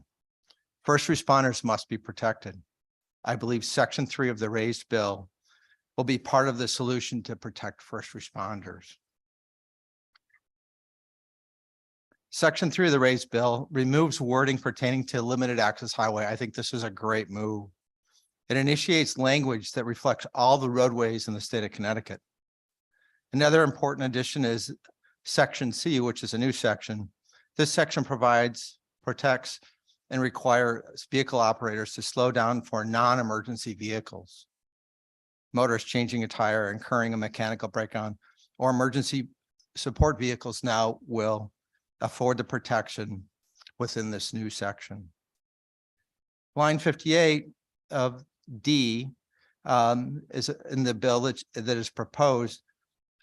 Goes back to some old language that says vehicle operators are the ones that, if they're injured, will be, then the vehicle operator can be assessed and fined. If it's as the wording directly says, if the violation results in an injury to an operator of an emergency vehicle, it have to be the operator to it. I would propose new language to that line, which would include violation results in an injury to any first responder or Good Samaritan. There are many Good Samaritans who stop and help and assist before first responders get there. And I think they deserve the same protection within this bill with a minimal language change. The power to change 14-283B will be its ability to help protect Connecticut's first responders. In 2004, the National Fallen Firefighters Excuse me, Mr. Foundation- Bond, just a heads up, you're at 3-minute marker. It was back behind me, so that's 3 minutes? Okay. Thank you for the opportunity to be able to speak. I have written testimony that reflects that change within the proposed bill, and thank you very much. Thank you, Mr. Bond, for your testimony and for submitting written testimony as well. That will allow us to go through this in more detail. Representative Piscopo spoke highly of you earlier and suggested that you had some great recommendations. So the committee really does greatly appreciate the time and effort you've put into this today. Are there any questions, Representative Kennedy? Thank you, Mr. Chairman. Thank you, Mr. Bond, for being here. And thank you most importantly for your service and your dedication to the profession. Just really quick, you said you had submitted your written testimony. Did it include the statistics you were just about to give us? Yes, sir, Representative, it does have all Okay, those great. information in there. Okay, super. Thank you so much for being here. Appreciate it. Thank you, Mr. Chairman. Thank you. Seeing no further questions, thank you so much for your time today. I really appreciate it. Thank you. Next up, we have Brian Farnan, Representative Nolan, if he's within earshot, and then Matthew Folda. All right. Good afternoon. Hopefully you can hear me okay. We My can name hear is you, Brian. Good to see you. Good to see you too. And I'd like to thank you, Senator Representative Lamar, Senator Cohen. Special thanks to State Senator Tony Wong and State Representative Jennifer Leeper. My name is Brian Farnan. I'm a former state rep from Fairfield, and I'm writing in support of Bill 6745, an act concerning the construction of noise barriers and a plan for implementing a statewide decibel level testing program in idling motor vehicles. The impact of clear cutting of trees along I-95 on local neighborhoods in Fairfield really has been devastating. For decades, these trees acted as a natural sound barrier and restricted resident sight lines to both the highway and the artificial light coming from the streetlights that now enter many of their homes unabated throughout the entire night. This indiscriminate removal of trees, regardless of their health, without sufficient notice, was unnecessary and harmful to our community and the environment. Although we'll never get these trees back, we can at least remedy the wrong done to the neighborhoods impacted by the loss of tree coverage. Lastly, I fully support stronger legislation as it relates to vehicles idling. The more that we can do to cut down on these emissions, the better. And as such, I strongly support Bill 6745. Urge adoption, and thank you so much for your time. Thank you. And it is great to see you again, Brian. I do appreciate the testimony today. And unlike last year, we're on the same page on something. This is outstanding. I love it. It's great. I'm still going to take advantage of that offer. You allowed me to park at your place to go to the I'm waiting. I'm hurt that you haven't come over yet. Every day I come out and I'm looking around for you. I'll be there. I just got to wait till next summer. I'm not normally a beach guy, but I can't deny that offer. Are there any questions for Mr. Farnan? Seeing none, thanks again, Brian, for your testimony today. Thanks, Representative.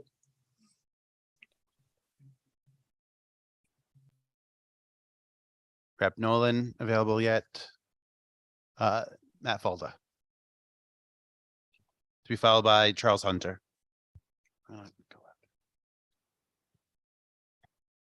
Good afternoon, Transportation Committee.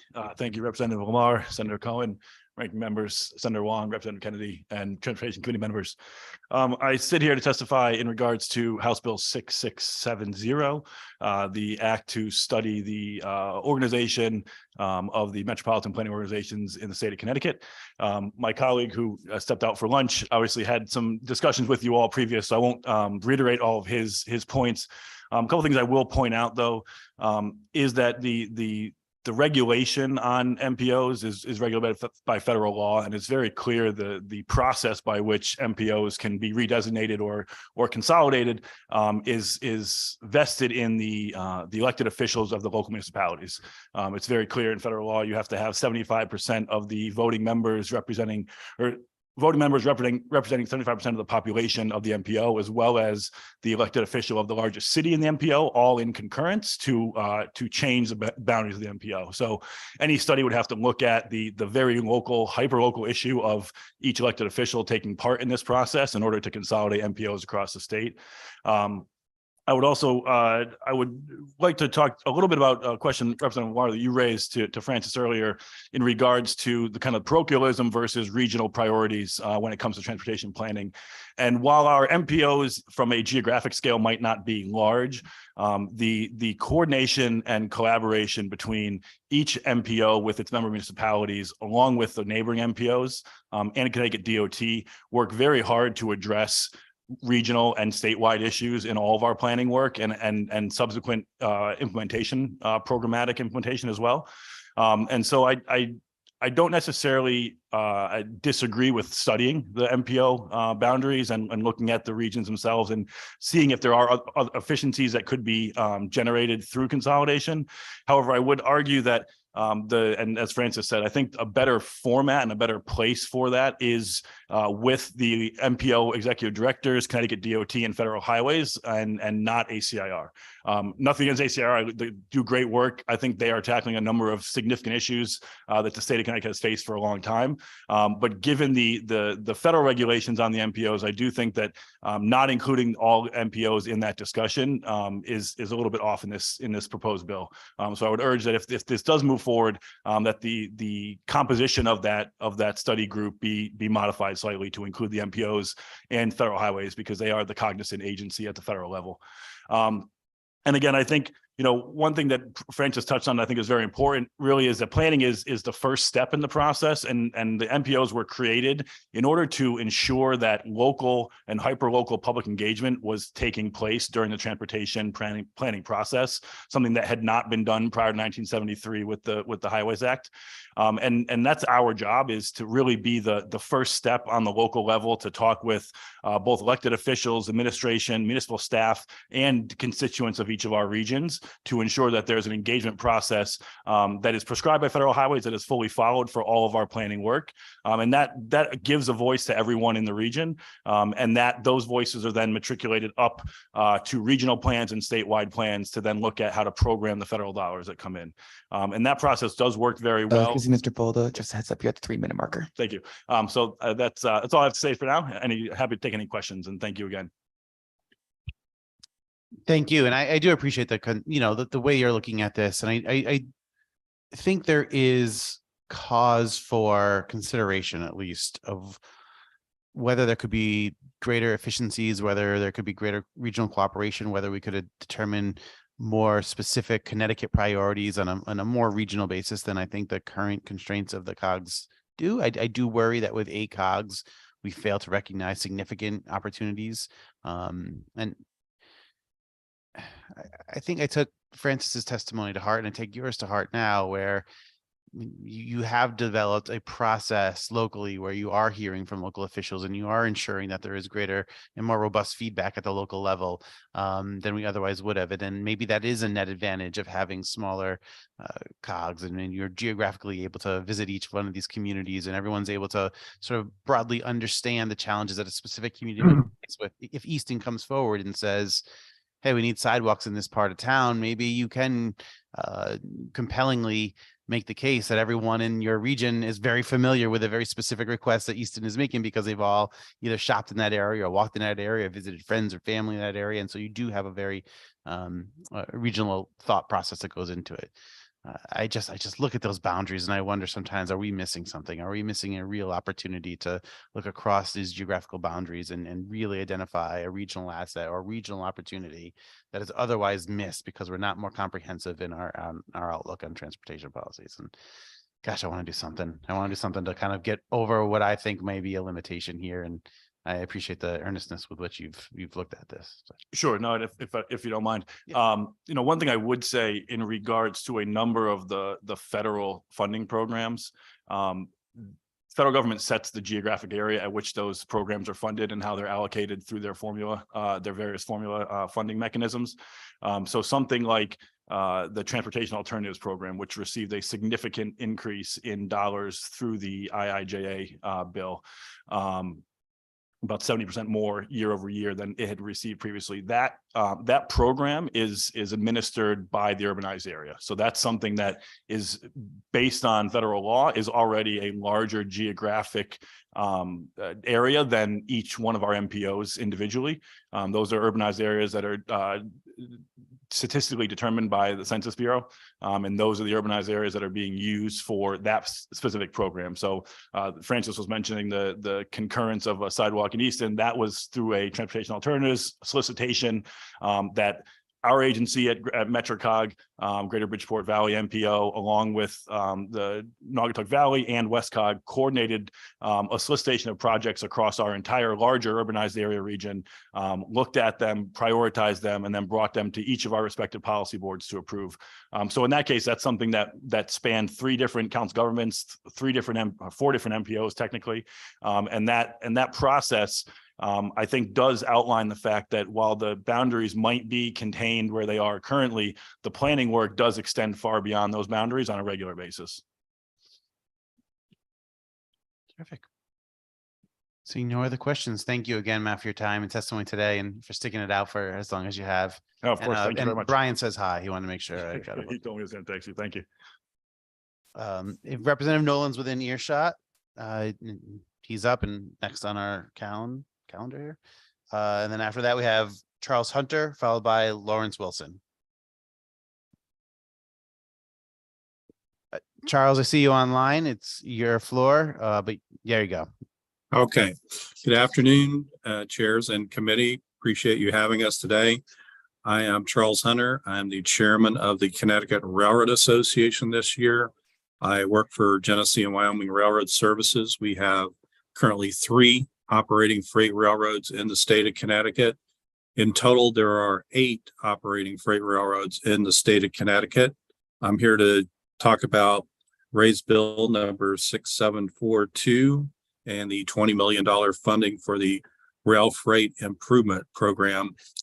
There's been a little discussion about the railroads in the state. We're really all over the state from one end to the other and one side to the other. So we're very geographically dispersed and we serve a wide variety of customers within the state, from distribution centers to aggregate facilities. We bring in inbound raw materials for manufacturing. We take out a lot of construction debris, trash, and recyclables. In 2021, the Freight Railroads of Connecticut transported about 29,500 carloads of freight. And as I believe AJ had mentioned earlier, each of those carloads is the equivalent of between 3.5 to 4 semi-tractor trailer loads that are not on Connecticut roads. The railroad business is very capital intensive. Railroads typically spend up to 6 times more on capital expenditures as a percentage of their revenue versus U.S. manufacturers. Connecticut has some of the oldest railroads in the United States. The first line from New Haven, between New Haven and Hartford, was in 1838. One of our railroads, the New England Central, serves New London. That railroad was originally built in 1850. So a lot of this infrastructure is well over 100 years. Some of it's been modernized and upgraded over the years, but we have a lot of older bridges that are in need of modernization, rehabilitation, or in some cases, actual replacement. So there's some big needs out there. Connecticut at one point had about 1,000 miles of track. We're down to about 600 miles right now. While there's been tremendous investments in Connecticut's passenger systems, and a lot of that was talked about with the committee today, the freight railroads are not to be forgotten. There are still infrastructure needs that need to be dealt with on the freight railroads. Some of the infrastructure is actually shared with passenger operations. Freight railroads operate on privately owned track. We operate on leased track from the state of Connecticut, and we actually operate on Amtrak's railroads, both on the Hartford line and the Northeast Corridor. Inflation's been a big deal on the cost of infrastructure for railroads. Excuse me, Mr. Hunter, just a heads up, you're at the 3-minute marker. Okay, let me hit inflation, then I'll wrap it up. Inflation has been big. Cost of a 100-foot rail has gone from $1,300 per ton to $1,900 per ton. So that'll give you a good idea. I'll be glad to take any questions, and I also would like to initiate and invite any one of the committee members to visit our railroads. As I mentioned before, we're kind of all over the place, and we'd be glad to have you. Thank you so much, Mr. Hunter, for your testimony. Really appreciate it and appreciate that invitation for a field trip. We always like field trips here in the legislature. I do want to just recognize the tremendous benefit of rail freight and obviously the rail freight improvement program. And I know that in the past, this bill has come down to dollars and cents for the legislature. So, we have it before us again, and we'll obviously take it all under consideration. I know Representative Zawistowski has a question or comment for you. Okay, thank you. Thank you, Madam Chair. Thank you for being here today. Well, not quite here. Question, the Genesee and Wyoming Railroad, which you are president of, what lines do you have in Connecticut? Which are the rail lines? Okay, I'm chairman of the Railroad Association, but in my company, I'm the assistant vice president of government affairs. So we have 3 railroads in Connecticut that we operate. The Connecticut Southern Railroad comes out of West Springfield down to Hartford and on over to New Haven. We also have branches out to Suffield, East Windsor, down to Middletown. The New England Central comes out of New London, goes up to Massachusetts, New Hampshire and Vermont, ends up on the Canadian border. And we have the Providence and Worcester Railroad that comes down from Providence into Plainville and on down to Groton, which actually serves the sub base that was mentioned earlier today. Thank you. And you actually answered my next question that was coming up, is whether or not one of your railroads owns a spur line that goes into Suffield. Yes, that's kind of the state actually owns the line and we lease it from the state. Okay. And did you submit written testimony? Yes. Okay, yeah, it's not up yet. I'll be looking for it, but thank you very much. And thank you, Madam Chair.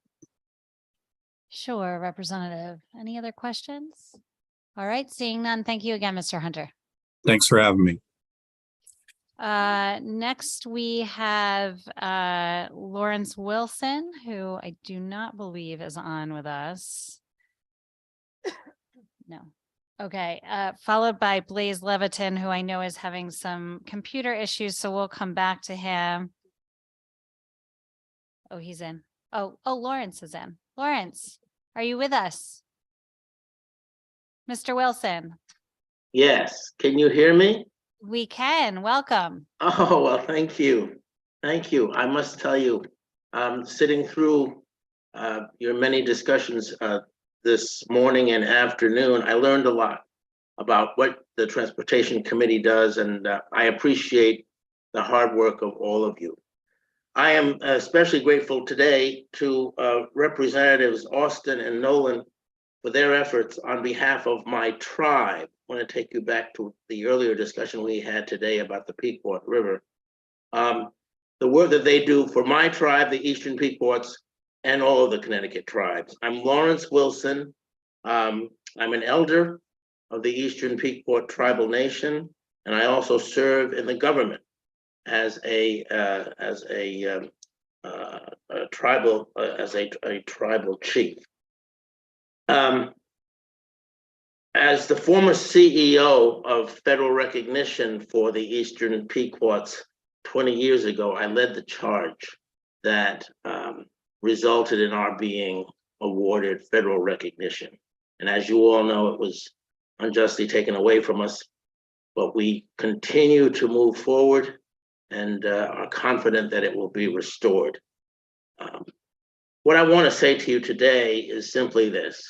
It is with great pride that the Eastern Pequot Tribal Nation joins with the Mashantucket Pequot to express gratitude to the legislators of this Connecticut Assembly for your serious consideration of to returning the name of the Thames River as it is known today to its proper identification, the Pequot River. A kind of reparation, if you will, you're doing so illuminates our recognition of the river's aboriginal importance to Indian people historically and even to today. I think that Representative Kathy Austin has it exactly right, that restoring the Pequot River name is not about any one tribe. The tribes are historically related, as you've learned today, and as you may have known before. And the name, the Pequot River, honors them all. So again, the Eastern Pequot Tribal Nation is pleased by the serious consideration this assembly is given to finally restoring the name Pequot River to what has been identified as the Thames River for nearly 400 years. Thank you very much. Thank you, Councillor Wilson. We appreciate your testimony. It's been enlightening to hear some of the history with respect to this river and the tribal nation. So thank you very much. I don't see any hands raised. So again, thank you for your time and testimony. Thank you. I don't see Representative Nolan here yet, so we will move on to Blaise Levitan, followed by William O'Brien. Welcome, Mr. Levitan.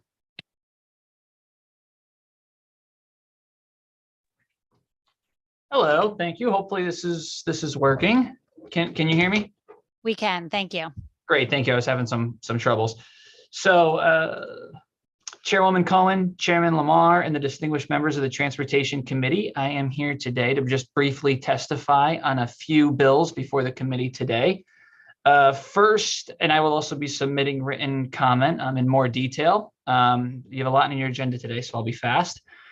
First, I wanted to express I am Blaise Levitan. I am a rail commuter. I've been a rail commuter in Connecticut for 7 years. And I am also a member of the Connecticut Commuter Rail Council. I would like to express my first opposition of raised bill number 1082. This bill specifically, there was 2 issues with this bill, and we've talked about them before, so I'll be very brief.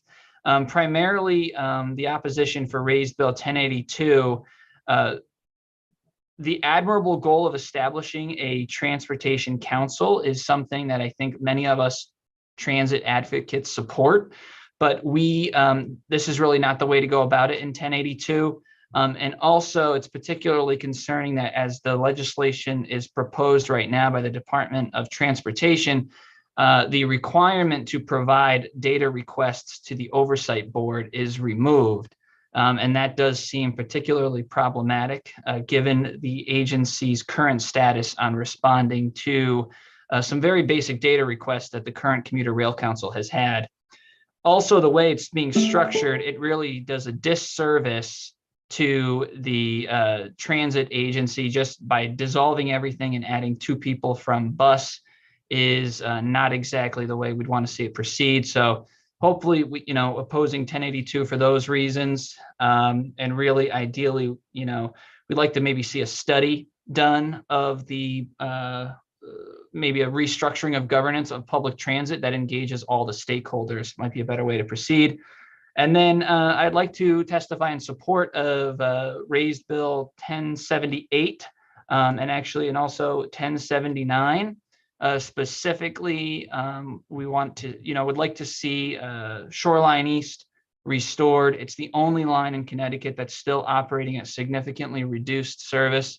The governor's budget has a further reduction down to 44%. Anyone trying to ride Shoreline East right now knows that it's extremely challenging. You can barely make any connection. The schedule design is very poor. There's very few instances that it makes sense to ride Shoreline East unless you absolutely have to. Rail provides significant benefits. It's a cleaner mode of transport. It's a more effective mode of transport. And further reducing Shoreline East would be very problematic to probably the long-term viability of the line.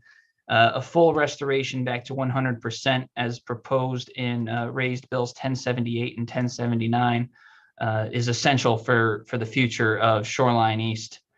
And finally, also in Bill 1078, I also specifically Mr. Levitan, just a heads up, you're at the 3-minute marker. that's excellent. That's great. Those submit written comment, and thank you for your time today, everyone. Thanks so much, Blaze. Do you want to just finish your the other piece of the bill that you're in favor of? I'd love to hear it. Yeah, in the comprehensive bill and the recommendations from the Rail Council, just wanted to add in that a unified app is something we would like to see the Department of Transportation have to explore over the next year to unify the rail app, the rail systems and all of their the different vendor providers, but to have a one-stop shop for commuters. I appreciate that. I know that in the commissioner's testimony, he talked a little bit about an app that they're testing called Transit Royale. Do you know anything about this? Are you familiar with that? Not too familiar with where the Department of Transportation is at with the app right now. Our last understanding was that it was being led by the Customer Service Division at Department of Transportation, and so that's great to hear this morning that there was some progress being made on this. I believe there is. So that is good news. We'll have to more information to come, I suppose. I did want to ask you with respect to 1082 and your opposition on the Transportation Council. When you were all here with the Commuter Rail Council for the oversight hearing that we had earlier in the session, we did talk a little bit about the composition of Transportation Council and adding perhaps bus membership at the very least to the Commuter Rail Council and perhaps renaming it to be more inclusive of other types of commuters. And while I recognize that the Commuter Rail Council is largely in opposition to the bill as written, I wonder, you mentioned a study. I wonder, and I asked this of Mr. Seaver as well, is the answer simply just adding a couple of members that can be representatives of the bus community rather than the bill as written, just simply adding to the Commuter Rail Council as it stands now? Thank you, Senator. That's a great question. The problem with this approach is that it's kind of being rapidly put forward with no engagement from the key stakeholders. To properly answer that question, I think that we should be jointly meeting up and getting information from all the key stakeholders, the state of Connecticut, the members of the Commuter Rail Council, and representatives from bus as well as the transit districts to maybe take this as an opportunity to rethink how we govern public transit. I don't know that at this moment there's any of us that have the information to say that this is the best way to restructure governance. A study, or at least a study time, which would give some period for conversation for all these key stakeholders to get together and include the state as part of that conversation, would probably be the best approach to, bringing about change. Right now, I'm not sure that adding a limited number of members to the existing structure would be the best way to have oversight of the public transit system. There's definitely a need for coordinated public oversight. Connecticut does have a long history. I think the Connecticut Commuter Rail Council submitted some comments to the committee on that history, but it's something that needs to be kind of a larger conversation with the key stakeholders, would be my opinion, and we kind of figure out maybe the best way to go forward on governance and really take this as an opportunity to rethink public transit governance as a whole. I really appreciate that answer. I'm a little bit concerned with the length of time it might take to perform a study. And in the meantime, with all going on in terms of bus transportation, that there has been no commuter bus representation thus far. So I think we're trying to balance that as a committee and figure out the best path forward. But I do really appreciate your insight with respect to this. I don't see any questions from the committee. So thanks so much for being here. Thank you so much for all you do, and thank you to the committee. Okay, I see Representative Nolan is with us. You're up, sir.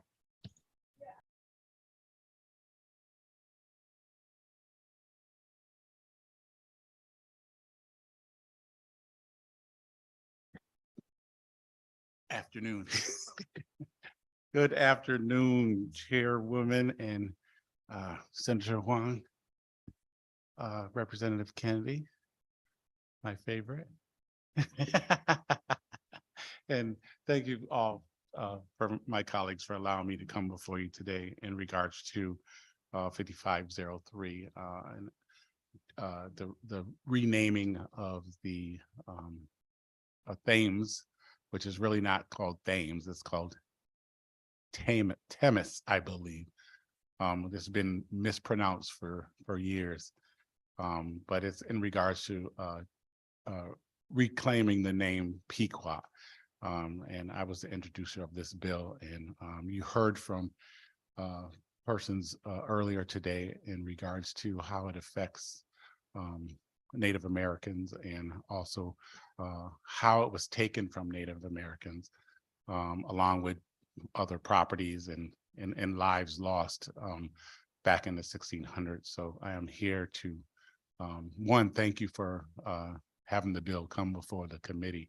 And we're hoping to see it advance so that we can make some changes that will allow them to restore the name.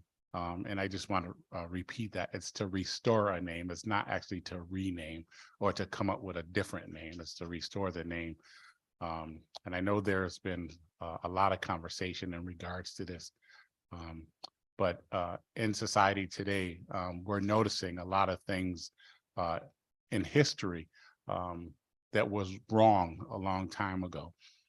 And we're trying to make the changes to reverse and make sure that the cultures that things were taken from can be reestablished. And that is one of the important things in regards to renaming the Pequot River to what it once was. So that's why I just came here before you to thank you. I know you've been here for a long time, so I won't keep you. But I know that the tribes will continue to have discussion to try and come up with a fair solution. But I just want to stress that the name Pequot was established, and it shows in history. And there is question in regards to other tribal names for the river. But I think that if we look back at the history and testimonies that come in, we will be able to come up with a solution and try and make sure that we return the name of the river to what it once was. So thank you. Thank you, Representative. It's been enlightening learning about all of this history today. And I too am hopeful that the tribes will come to some agreement and bring those discussions to the committee so that we can move forward. Representative Berger Javala.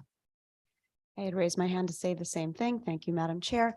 I appreciate your advocacy on this and for truly representing the people who are in your district by asking for this. And please know that the feeling is mutual, Representative. Thank you, Madam Chair. Thank you. If I may say, it is we have a lot of struggles that we're dealing with, you know, because of some of the conflicts that go on with different cultures. And I just think that this is one of those cultural instances that, you know, we acknowledge already to be something that happened, and we just haven't changed it to what it should be. And I'm hoping that that's how we'll end up. Thank you, Representative. Senator Wong. Thank you, Madam Chairwoman. Representative Nolan, thank you very much for raising the bill. We've talked about this outside of the committee, and I wanted to compliment you for raising this bill and beginning the conversation. I think what follows, whatever resultant effect of this bill becomes, you have raised a history lesson Yeah. and a consciousness of our history in this state and with the Native American community. And I applaud you for raising that and allowing that to flourish and engage in the learning process. So thank you for raising it. It's an awesome experience, seeing and hearing all the different stories that come behind what we're trying to do.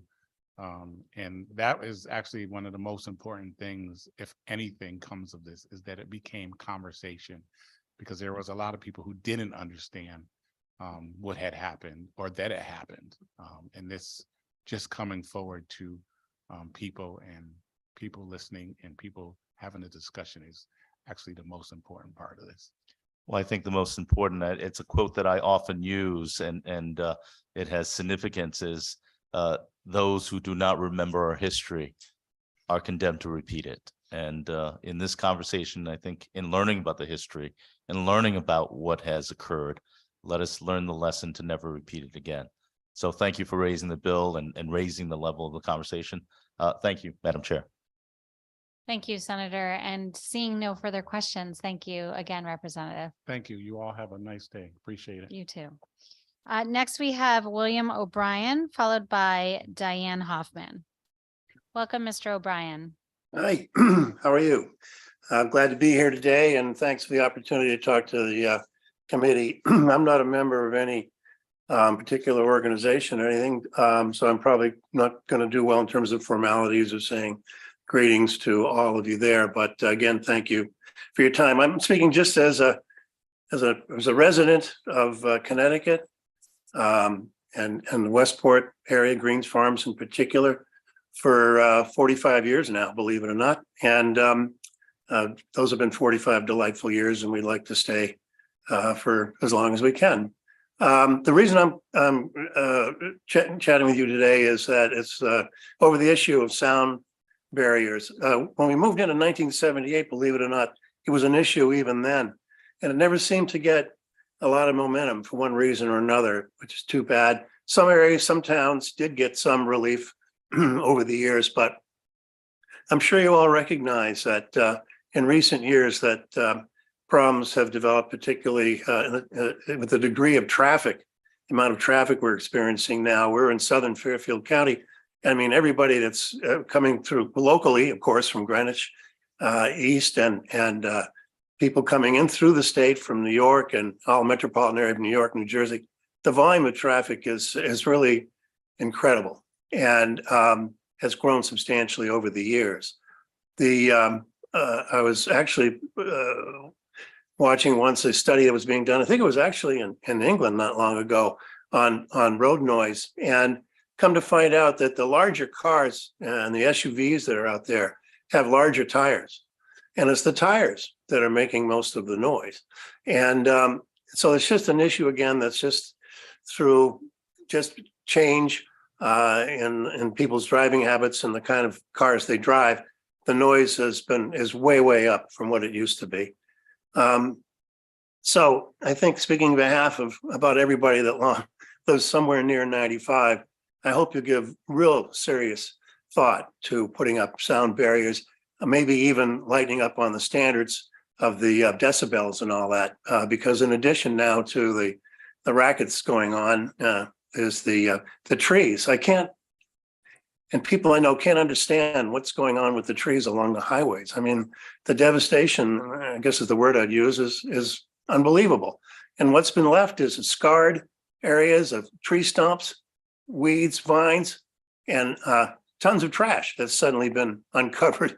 Well, it's been collecting over the years. Not very attractive. People driving through our state, Connecticut's a gorgeous state, but they're sure not getting a very good view of it these days. So I'm certainly hope something can be done in terms of new plantings along the way, in addition to any sound barriers, because the trees provided screening. In some cases, the gentleman was talking earlier, that's now gone. People are seeing lights and hearing more noise than ever. So really, that's the extent of it. And we shouldn't forget the trees give us the oxygen we breathe. So that's my 2 cents worth. Thank you for your consideration. And we certainly hope that we'll be able to see some of those barriers in when not too distant future. Thank you for your time. Thank you so much, Mr. O'Brien, for participating in this public hearing because we Sure host thing. these, just as the name suggests, to hear from members of the public. So when you say I'm just a resident, that you are a resident with a voice, and you're exactly who we hope to hear from when we host these public hearings. And as you mentioned, I think the issue of noise on our roadways is really multifaceted. So it's decibel levels and, cars and motorcycles getting louder, it's vegetation management, it's sound barriers. There's a lot of approaches. And so that's why they're all included in the bill today. I'll just add one last thing, and that is that to do the decibel test, please don't do it at rush hour. Because rush hour, the roads are so jammed, everybody's sitting still anyway, and there's no noise. Good point. Point well taken. I don't see any questions from the committee today, but again, thank you so much for taking the time to be with us today. You're very welcome. Thanks for your time. Be well. Next, we have Diane Hoffman, followed by Bob Gargilo. Welcome, Ms. Hoffman. Are you with us, Diane? Diane Hoffman? Thank you. Sorry about that. No Good afternoon, distinguished members of the Transportation Committee. My name is Diane Hoffman, and I am also speaking as a resident. I'm here to speak in support of HB 6744, an act concerning tree removal and vegetation management by the Department of Transportation. This bill offers an important opportunity to update the current state DOT vegetation management plan and address our growing environmental climate crisis. The state is investing significant time and funds to address this crisis, and the DOT should make meaningful changes to reflect and support this crucial state investment. The current DOT plan focuses on tree removal to make our highways safer. I respectfully submit that the presence of non-hazardous trees actually make our highways safer and more desirable routes to travel in many ways, including the following. Trees significantly block sun glare in the mornings and evenings when commuter traffic is highest. Sun glare affects the vision of drivers every day traveling on our highways. Trees beautify our roadways and help calm drivers, reducing road rage, making our roadways safer, and providing natural protection and barriers for vehicles that leave the road. They also remove from view vehicles traveling in the opposite direction, which can be distracting. Trees reduce flooding by absorbing rainfall. They also work together to reduce erosion, especially on slopes, by holding soil in place with their strong root systems.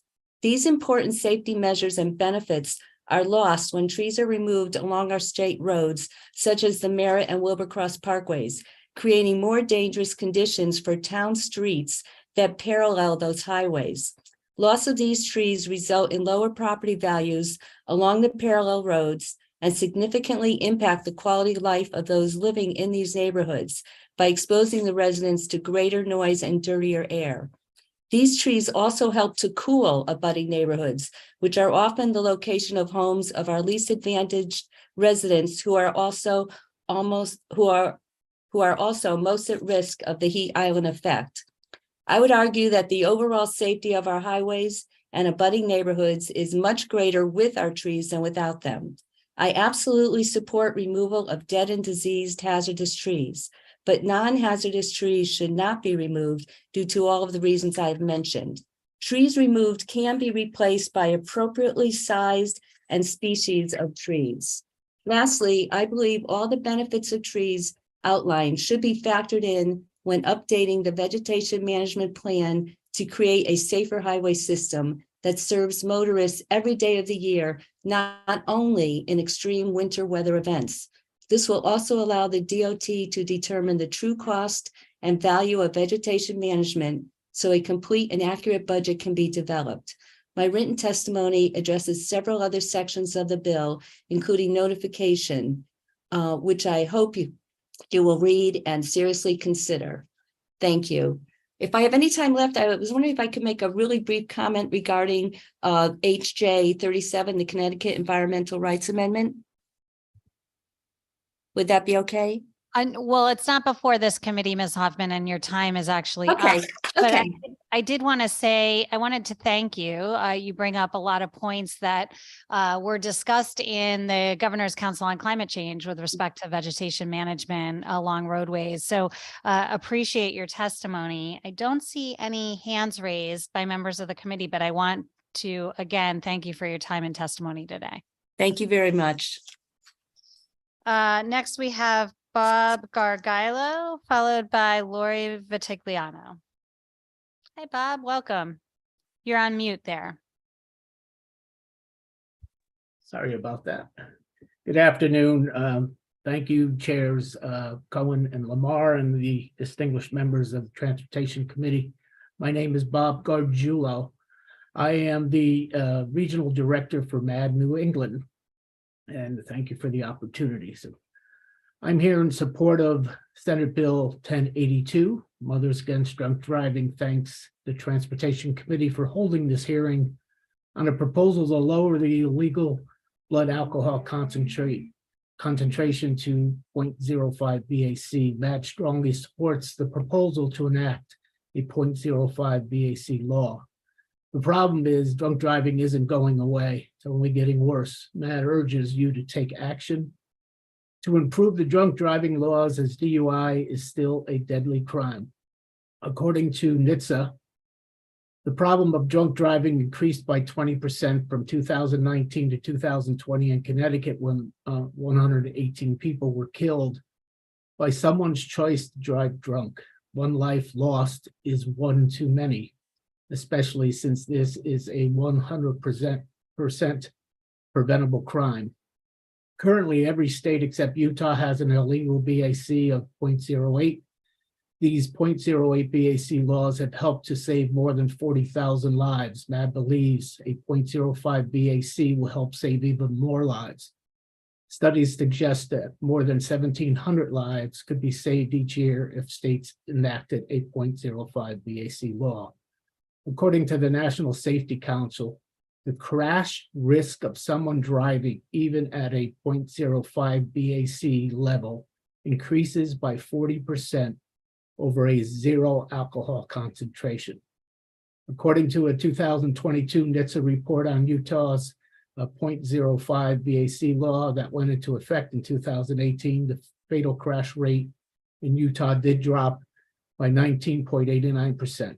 In addition, the fatality rate decreased by 18.3% in 2009.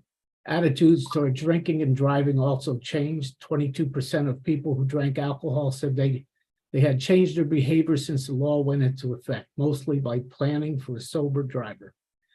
I, for one, don't like using percentages and numbers, because we're talking about men, women, and children killed each year because someone made the wrong decision to drink and drive. So the goal of the 0.05 BAC is not to stop people aged 21 and older from consuming alcohol, but to deter people from driving after drinking. The public supports 0.05 according to AAA Foundation. 63% of people surveyed already think 0.05 BAC should be the illegal level. In closing, MAD urges the committee to please support a 0.05 BAC. Thank you. Thank you, Mr. Gargiulo, and my apologies for mispronouncing your name. I wanted to thank you for your advocacy and work on behalf of MAD. And I wonder what type of work the organization is doing in promoting its desire to see a 0.05 blood alcohol content. Is this something that you are working on in other states besides Connecticut? Right now, we're focused on Connecticut. As you know, our neighboring state in New York, which I do not oversee, is close to putting this forth. So we hope to follow on the heels of New York and be successful in doing so. But we've reached out to our constituents. We have many social media platforms. We did a letter writing campaign. We've asked our constituents to respond and submit support to the bill via social media or directly to your offices of the legislators. So we'll get the message out. I mean, it's an important message. We're talking about, once again, men, women, and children losing their lives, and they've done nothing wrong. They're just trying to live life. And someone, because for whatever reason, decides to get behind the wheel when there are so many other opportunities to get home safely. There's no excuse anymore for getting behind the wheel or even navigating a boat in our waterways after drinking. Well, I have to agree with you. While the data are compelling, I would certainly agree that one life is too many when lost to drinking and driving. So I thank you again for your advocacy, and seeing no questions. Thank you for your time today. Oh, I'm sorry, Senator Wong. Thank you, Madam Chair. I was multitasking. Bob, jump up. Hey, Bob, thank you very much for your leadership and the work of MAD, not only in recent times, but also the historical context in raising awareness against drunken driving. You've come a long way, and it's through your awareness and education that we continue to push that we would eliminate these senseless and avoidable tragedies. Following up on that, and I agree with you in regards to lowering it to 0.05, it is all about education awareness. And I think the commissioner of DOT articulated that effect as well. And I also asked him during the conversation, what about the context of marijuana testing and the impairment of marijuana in our roads? Any thoughts on that? And because of your leadership in raising impairment driving as a concern on road safety. Yeah, we're very concerned, and I know you've heard a number of times that Connecticut has a distinction of being number 3 in the country with the highest percentage of fatal crashes involving alcohol. That number, and let me go back, a couple of years ago, we were number 1. With the legalization of cannabis, those numbers are going to skyrocket. We're going to, unfortunately, we're going in the wrong direction. We're trending not only across the country, but here in Connecticut, we're trending in the wrong direction. Since MAD came on board in 1980, when we came on board in 1980, over 25,000 men, women, and children were killed. And we got that down to, once again, not to minimize 10,000 lives, but it most recently was down to 10,000. Even during COVID times, there were more crashes, there were more fatalities, less cars on the road by millions of miles traveled, less by millions of miles, more crashes, more people driving erratically, driving under the influence. So adding another substance that can affect someone's ability to navigate the roadways is going to result in, unfortunately, more people losing their lives, more innocent people losing their lives. Thank you for that. And I hope that MAD will continue the leadership on not only drunken driving, but also marijuana influenced driving and demonstrate leadership and awareness and prevention on that. I just want to close by acknowledging the countless volunteers within MAD, the survivors of those that have been lost to senseless accidents, preventable accidents. It is those people that honor the memory of those individuals that are lost in drunken driving fatalities that do an incredible job. And you represent that organization, but I want to take a moment and give a big shout out to all the family members and the survivors that honor their loved ones and struggle with missing them at every holiday and every birthday. So thank you very much for the leadership. And ultimately, it is a preventable, senseless tragedy that we're trying to prevent for future generations. So thank you very much. And thank you, Madam Chair. Thank you, Senator, for all your support in Fairfield County. We very much appreciate it. Thank you. Thank you. I do see Mr. Gargiulo. Representative Blumenthal has a question for you. Thank you, Madam Chair, and I apologize to the chair and the ranking for going after them. I couldn't manage to figure out how to signal myself my interest in asking a question in time. I want to thank you and echo both the chair and the ranking in saying we appreciate so much your efforts and Mr. Gargiulo and the efforts of everyone at MAD, especially the survivors. I had a couple of questions. You talked about Utah and excuse me, and you shared some really striking numbers about what appears to be the effectiveness of lowering this limit to 5%. I was wondering if there are any other states that have yet lowered it to 5%. And additionally, there have been a number of stories coming out of other states about issues with the machines used to test blood alcohol levels that unfortunately have caused some doubt in the effectiveness of those machines and undermined convictions. And I was wondering, first of all, is there any news on that front about the machines being more reliable or being calibrated more reliably? And will the 5% lower limit have any implications for the precision or with regard to the precision of those machines? No, we do have some issues across the country. But that's an ongoing, that's a fluid situation where they're trying to correct that and will correct that. And unfortunately, a lot of times that will get a case tossed from the courts because of invalid testing. But our law enforcement officers are doing the best they can with the resources they're provided. It has made a major difference in Utah. To answer your question about the other states, I believe the Transportation Board representative today talked about there are, including Connecticut, there are 5 states looking at this right now very seriously: Hawaii, Washington State, New York, North Carolina, and Connecticut. So there is movement. Once again, we're trending in the wrong direction. You might have heard that I mentioned that most recently, a couple of years ago, prior to COVID, we were losing about 10,000 people annually. That number has skyrocketed to over 11,000 for the first time in a decade. So we're concerned, and that was during COVID times when you did have less traffic, less people on the roadways, more people working remotely.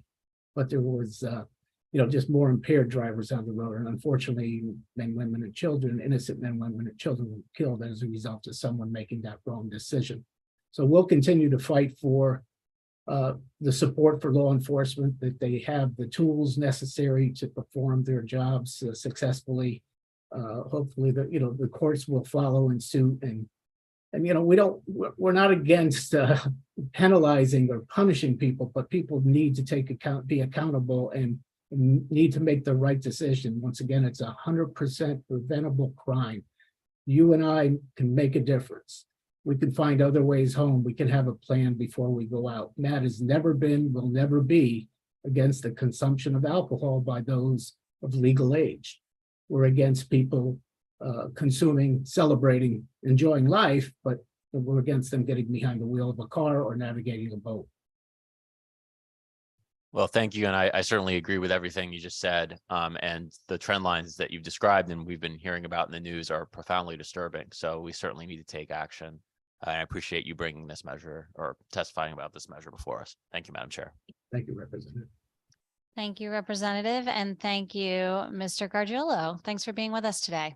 Thank you so much for having me. And I commend you all for the work you do continually to make this a better state. So thank you so much. And you as well. Thank you. Ms.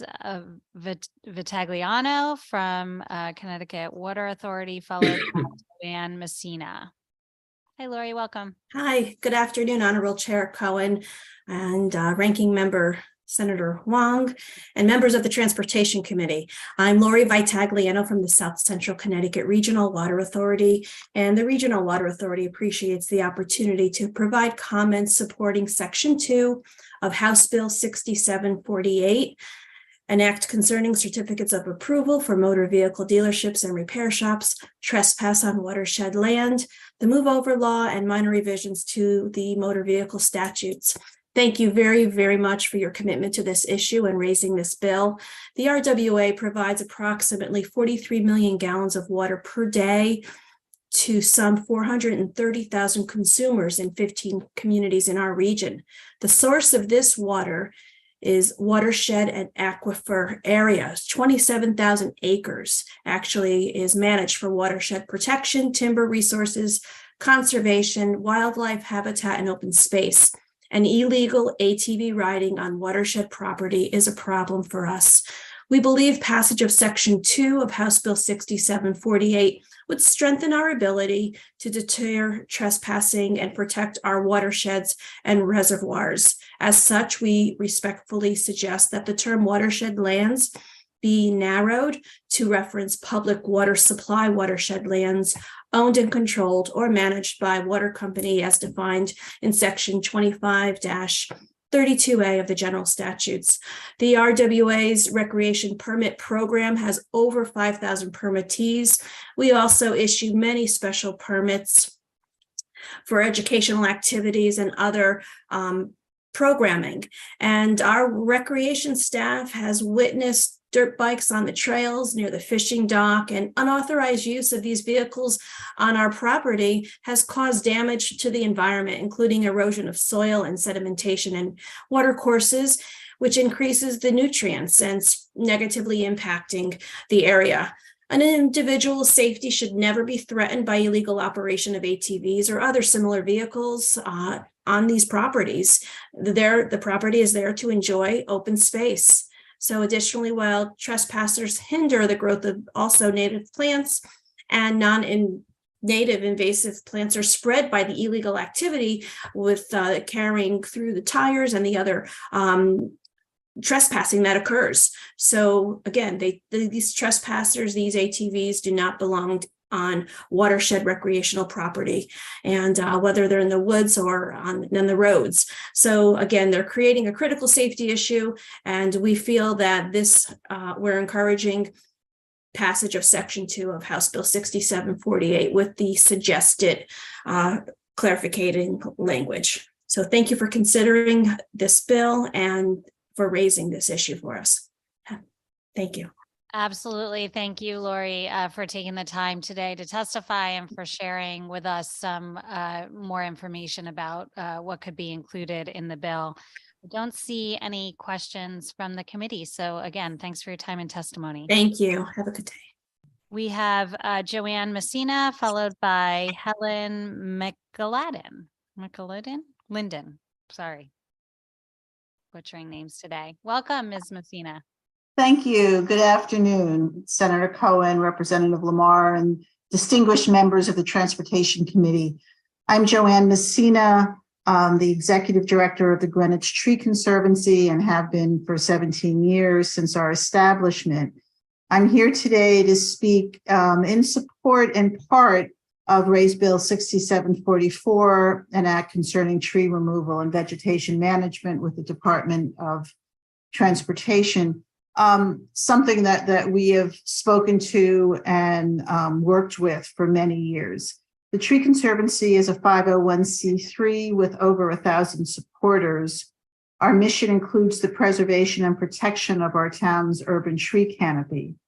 You may know that we have a town that is bisected basically by I-95 as well as Route 1. We have 4 exits off of I-95, and we also have 3 exits off of the Merritt Parkway. The vegetation lining these roads is an important buffer, which acts as a sound barrier, improves air and water quality, reduces flooding, sequesters carbon, much of what some of the former speakers have spoken of.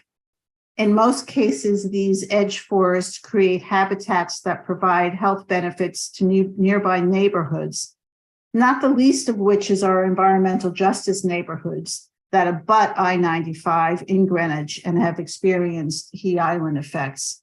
We recently received a state grant to plant trees in these specifically in these environmental justice neighborhoods and have planted just over 100 trees.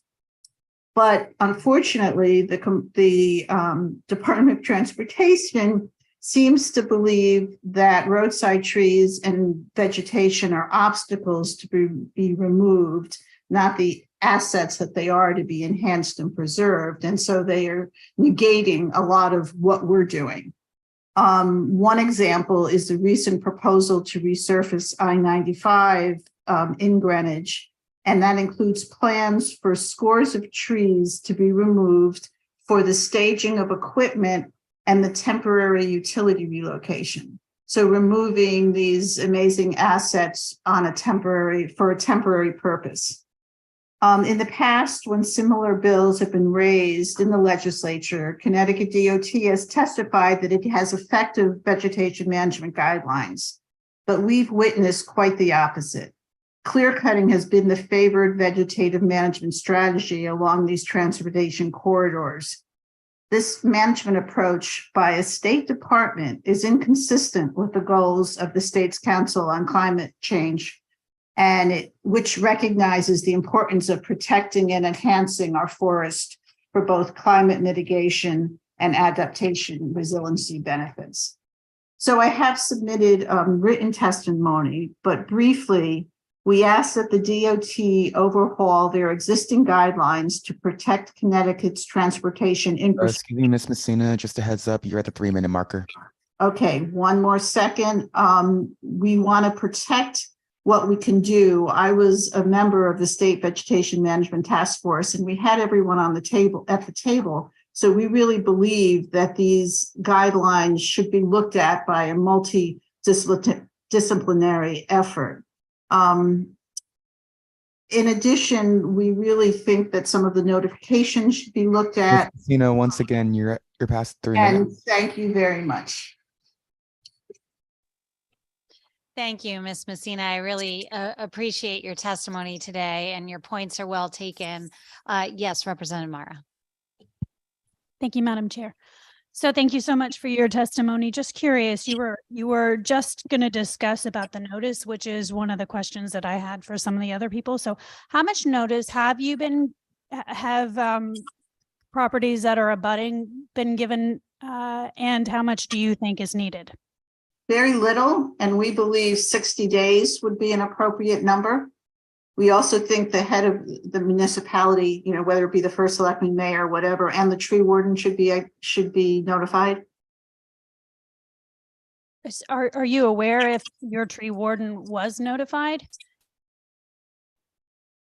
For something specific, or he is occasionally, yes. Is he always? No. Do I know? Yes, we work closely together. Okay, thank you. Thank you, Madam Chair. Thank you, Representative. I don't see any other questions. Oh, sorry, Representative Blumenthal. Thank you, Madam Chair, and thanks, Ms. Messina, for being with us today, as well as all your work on behalf of the Tree Conservancy. I was wondering if in the past, your organization or others you're aware of have attempted to reach out to the Department of Transportation in order to mitigate or otherwise negotiate some of these clear cutting or minimize them. And what results have you seen? Yes, we have. And I want to say that there, are wonderful employees of Department of Transportation. One of our recommendations is that the arborist approving plan should not be within the Department of Transportation, but that's no reflection on Adam Boone or any of his staff, because I think they really try hard within the parameters. When we have reached out, and that's taken a couple of different forms. One was that we introduced a bill to the legislature 3 years ago, and prior to that, we had discussion. They are very willing to listen. They are very slow to make any changes. Very cordial, very understanding. As far as the guidelines are concerned, the answer has been, we have guidelines, we go by them, they're fine. It has been the response. Well, thank you. I appreciate that answer and also your testimony here today. I have noticed informally that there has been a significant thinning of the vegetation and tree line along our highways, and I can only imagine the effect that has on people who live right alongside them. Putting aside the views and the other attributes described to the drivers. And I too have no doubt that many in the Department of Transportation are doing their best and are trying to do a good job, but their job may diverge somewhat from the intent that you have, or the interests of people by the side of the roadways, as opposed to what they're trying to do. And so I think we do have to do something to ensure that vegetation management guidelines reflect not only the interests of maintaining the safety of the highways, but also the broader concerns about climate change, about quality of life, and all those other things that the vegetation and the trees alongside our highways do provide. So thank you very much for your testimony, and thank you, Madam Chair. Thank you. Can I just respond with one thing? We have an area where Route 1 and I-95 abut, and trees were taken from between that. So literally you can, kind of fly off I-95 onto Route 1 or vice versa. So talking about buffers and all that's a real issue. And number two, in response to the original part of your question, just last week, trees were taken down, clear cut, on one of our ramps to I-95, and I immediately called the tree warden, and he knew nothing of it. Well, that's very disturbing, and we appreciate you bringing it to our attention. Thank you, Madam Chair. Thank you, Representative, and thank you, Ms. Messina, for your testimony today. Thank you. Next, we have Helen McAlinden, followed by Andre Millward. Hi, top of the afternoon to you all at the Department of Transportation Committee hearing today. And thank you for spending the day at the State Capitol listening to our testimonies. My name is Helen McAlinden. I live at 210 Ludlow Road in Fairfield, and I'm an active community member and voter here in Fairfield. I am today talking about House Bill 6744 and 6745 regarding the development of Department of Transportation guidelines for tree removal and vegetation management, and the study with the view towards installation of sound barriers on 95. I am authorised to speak in favour of these bills on behalf of 23 of 24 homeowners belonging to Ludlow Park Association, a homeowners association. Our neighbour at 65 Ludlow Road has not authorised me to speak on their behalf today. My neighbourhood abuts I-95 at exit 21. My husband and I were confused when we were woken up by the noise of tree cutting in the middle of the night a while back. Our neighbours were shocked to wake up and find that during the night, Department of Transportation had cut down all the trees screening the highway. As mentioned by Senator Tony Wang, we were not aware that this was happening and shocked to find it out. Thank you, Tony, for your support. And it's nice to see Representative Steinberg there and others. And I know Jennifer, Representative Jennifer Leeper has also supported this issue. This has been an existing problem since with noise and air pollution, and has created an additional problem of light pollution as headlights shine into our homes. It's really terrible at nighttime. Loud noises can be heard all over, and which can lead to medical problems like heart problems and high blood pressure. Air pollution worsens asthma and can lead to respiratory ailments. Decimal level studies will certainly bear this out. The mature trees that used to line the highway captured approximately 48 pounds of carbon dioxide annually, and exchanged it for oxygen.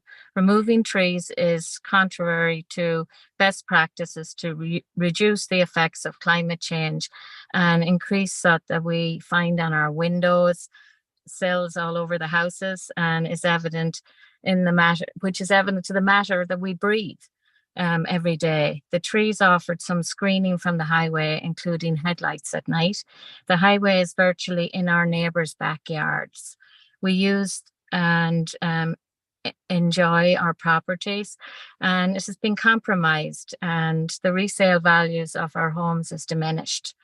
Our understanding is that over the next 5 years, the state of Connecticut will receive over $1 million from the infrastructure law, and we strongly believe. Lyndon, just a heads up, you're at the 3-minute marker. Thank you. Sorry. I just want to finish. We strongly would recommend that you would think of using some of this money towards erecting barriers and replant trees. These two things are very important to us in the neighborhood. Thank you for listening to my testimony today. Thank you so much, Ms. McAlinden. And I know Senator Huang has a question for you, as does Representative Steinberg. So Senator Huang. Madam Chair, I would actually defer to the Westport representative for him to get the first dibs with Ms. McClendon. But you're the Madam Chair. former Westport representative. That's fine. Representative Steinberg. Thank you very much. We will not get into an argument on something. So, Helen, it's good to see you. Thank you for testifying today. And I was just going to remark on the irony that you commented on, which is on one hand, we're considering legislation to curtail widespread tree cutting. On the other hand, we're talking about spending millions of dollars to erect sound barriers, pretty much in the same right of way that we just cut the trees from. One has to wonder if we were consistent, that we would have left the trees up there and maybe not needed to spend millions of dollars on barriers. But I think your point's very well taken on the environmental side as well. You know, as one of my favorite musicians said, you don't know what you've got till it's gone. And good old Joni Mitchell. And we are beginning to appreciate trees in a fashion that we didn't before, when they're not there, not just to preserve views, but also sound barriers and just quality of life. And I think that perhaps we've misplaced our values along the way. So I want to thank you for your testimony and for all your hard work on behalf of the people of Westport and in the region. You take care of a lot of people and we really appreciate it. And now to Senator Huang. Thank you, Jonathan. Thank you, Representative. Senator Huang. Thank you, Madam Chair, and thank you, Representative Steinberg. Obviously, we are both very interested in acknowledging and speaking with you, Helen, because people need to understand the great work that you do in Westport and the surrounding communities with Homes with Hope, which is a shelter for the homeless, and do so many more to give hope and opportunity to people. So you come into this conversation with that background, but also I think you represent communities that were significantly impacted. And as you heard in my exchange, what is done, but nevertheless, I think people feel as though in the community that they weren't given the proper courtesy and the acknowledgement of what was happening. And the next thing you know, to their shock and surprise, that this clear cutting occurred. Now, many of the residents you talk to, that I talk to, and your neighbors understand that you live near a highway, and that is part of the trade-off and exchange. But what occurred in the clear cutting without proper notice and a discernible material change to quality life, sound, and a viewpoint is dramatic. Can you elaborate a little bit more of what that is all about? You're simply not an individual that feels like, geez, I've been inconvenienced. This is a significant material change, and it has had a significant impact on your association colleagues and their quality of life. Can you elaborate a little bit more? Thank you for your support.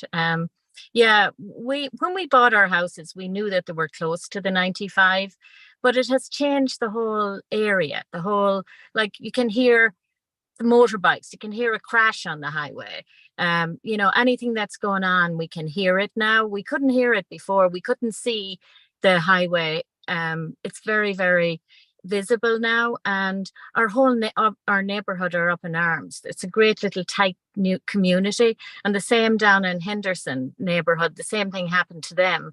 I don't know if anybody testified from there, but they have a huge neighborhood association as well, as you know.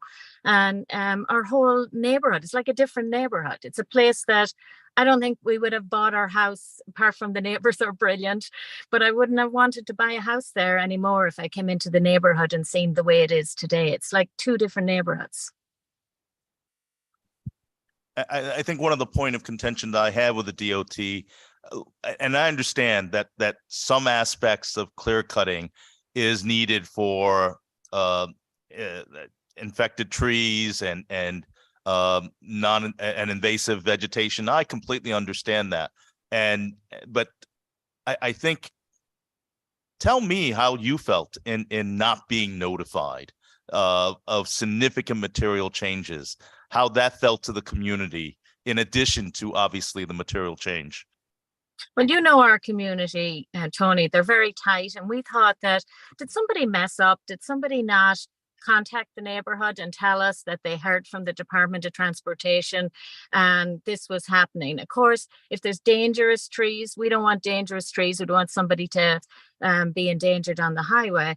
But some of the trees they appeared to be healthy, and we were just surprised that we weren't made aware and got some sort of explanation what was going on.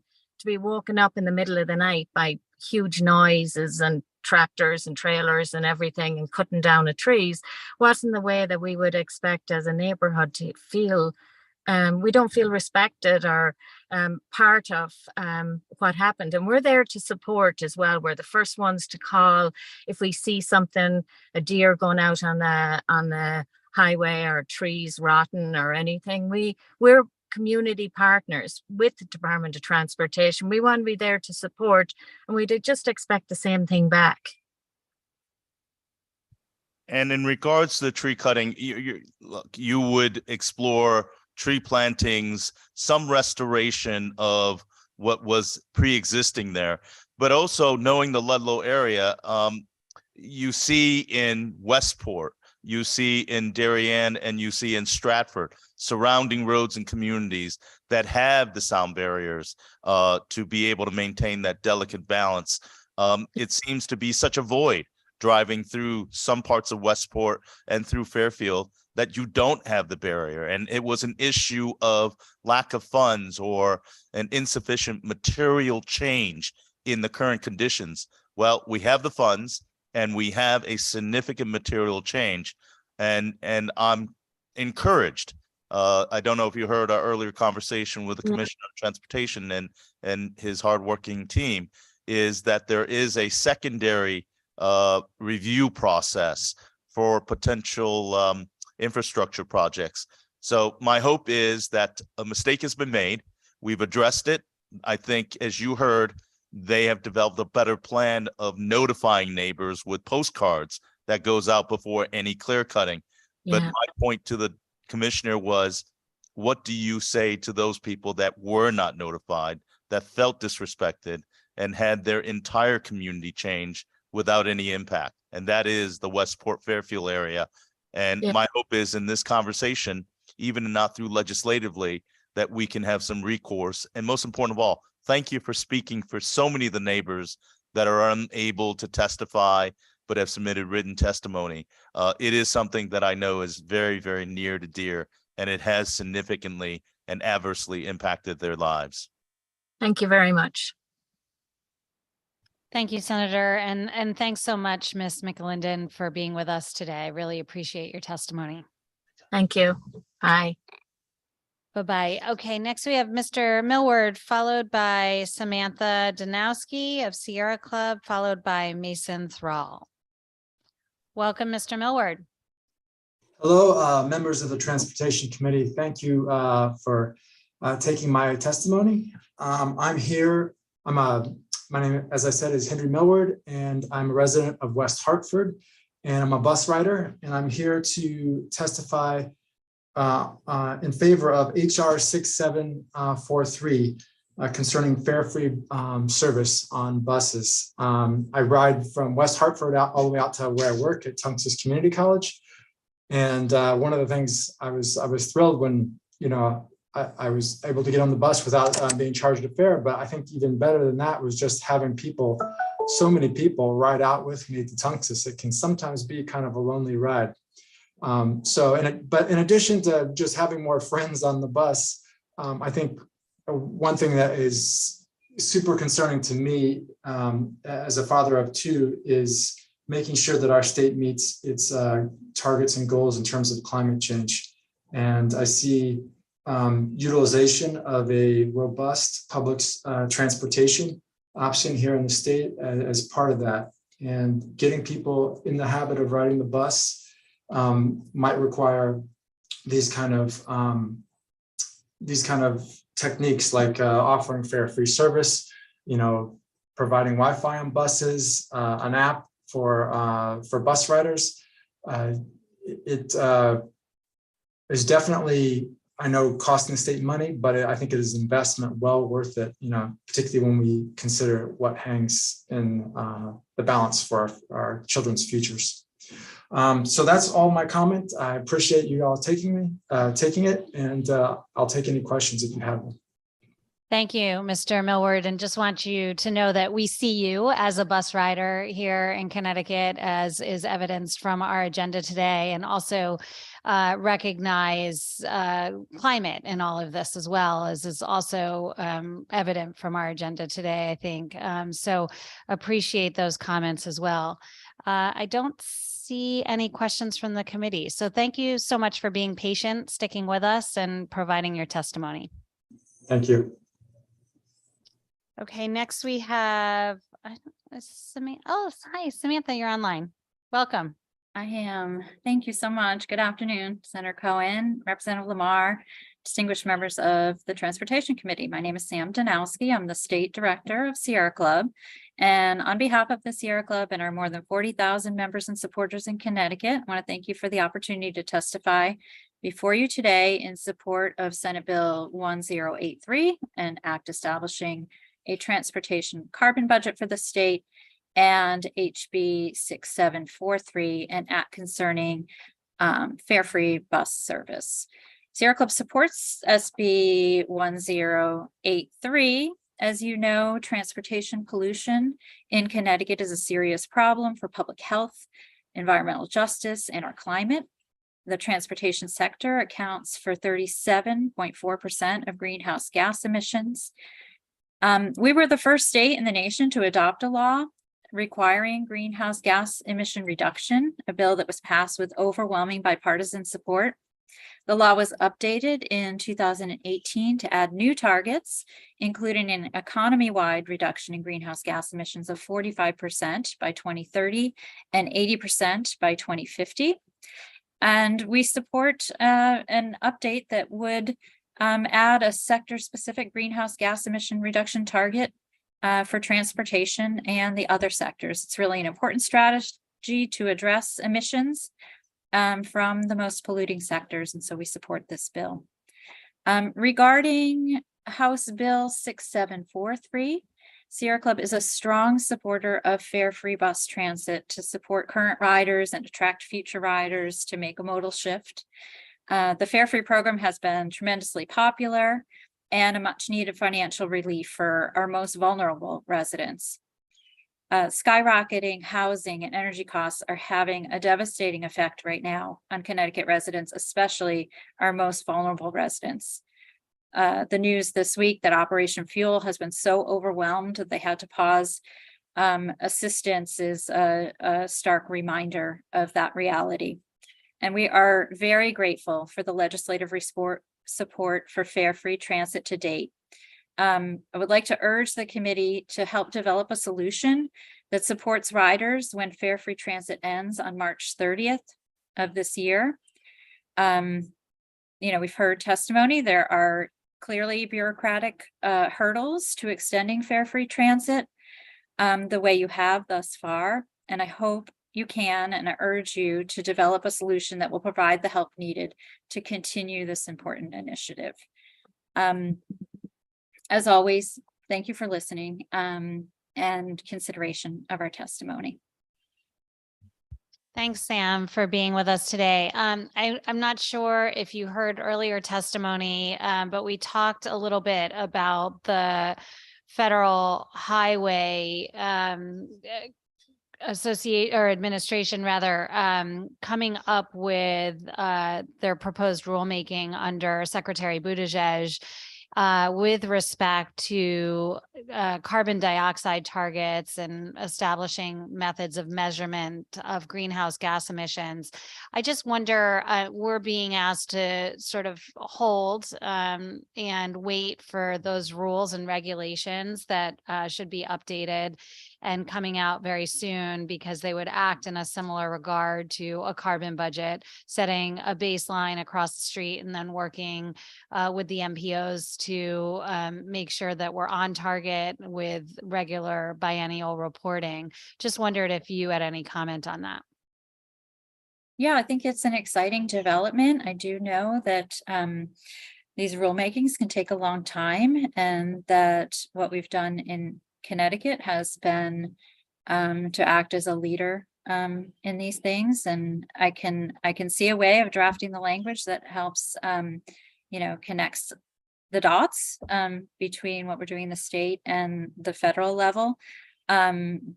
But we also want to make sure that, we're doing everything we can here in Connecticut and to protect people in Connecticut. So I'm happy to continue the conversation and work with you all to make sure that anything we put in place doesn't restrict us from federal funding that we want to get, but that also protects us here in the state.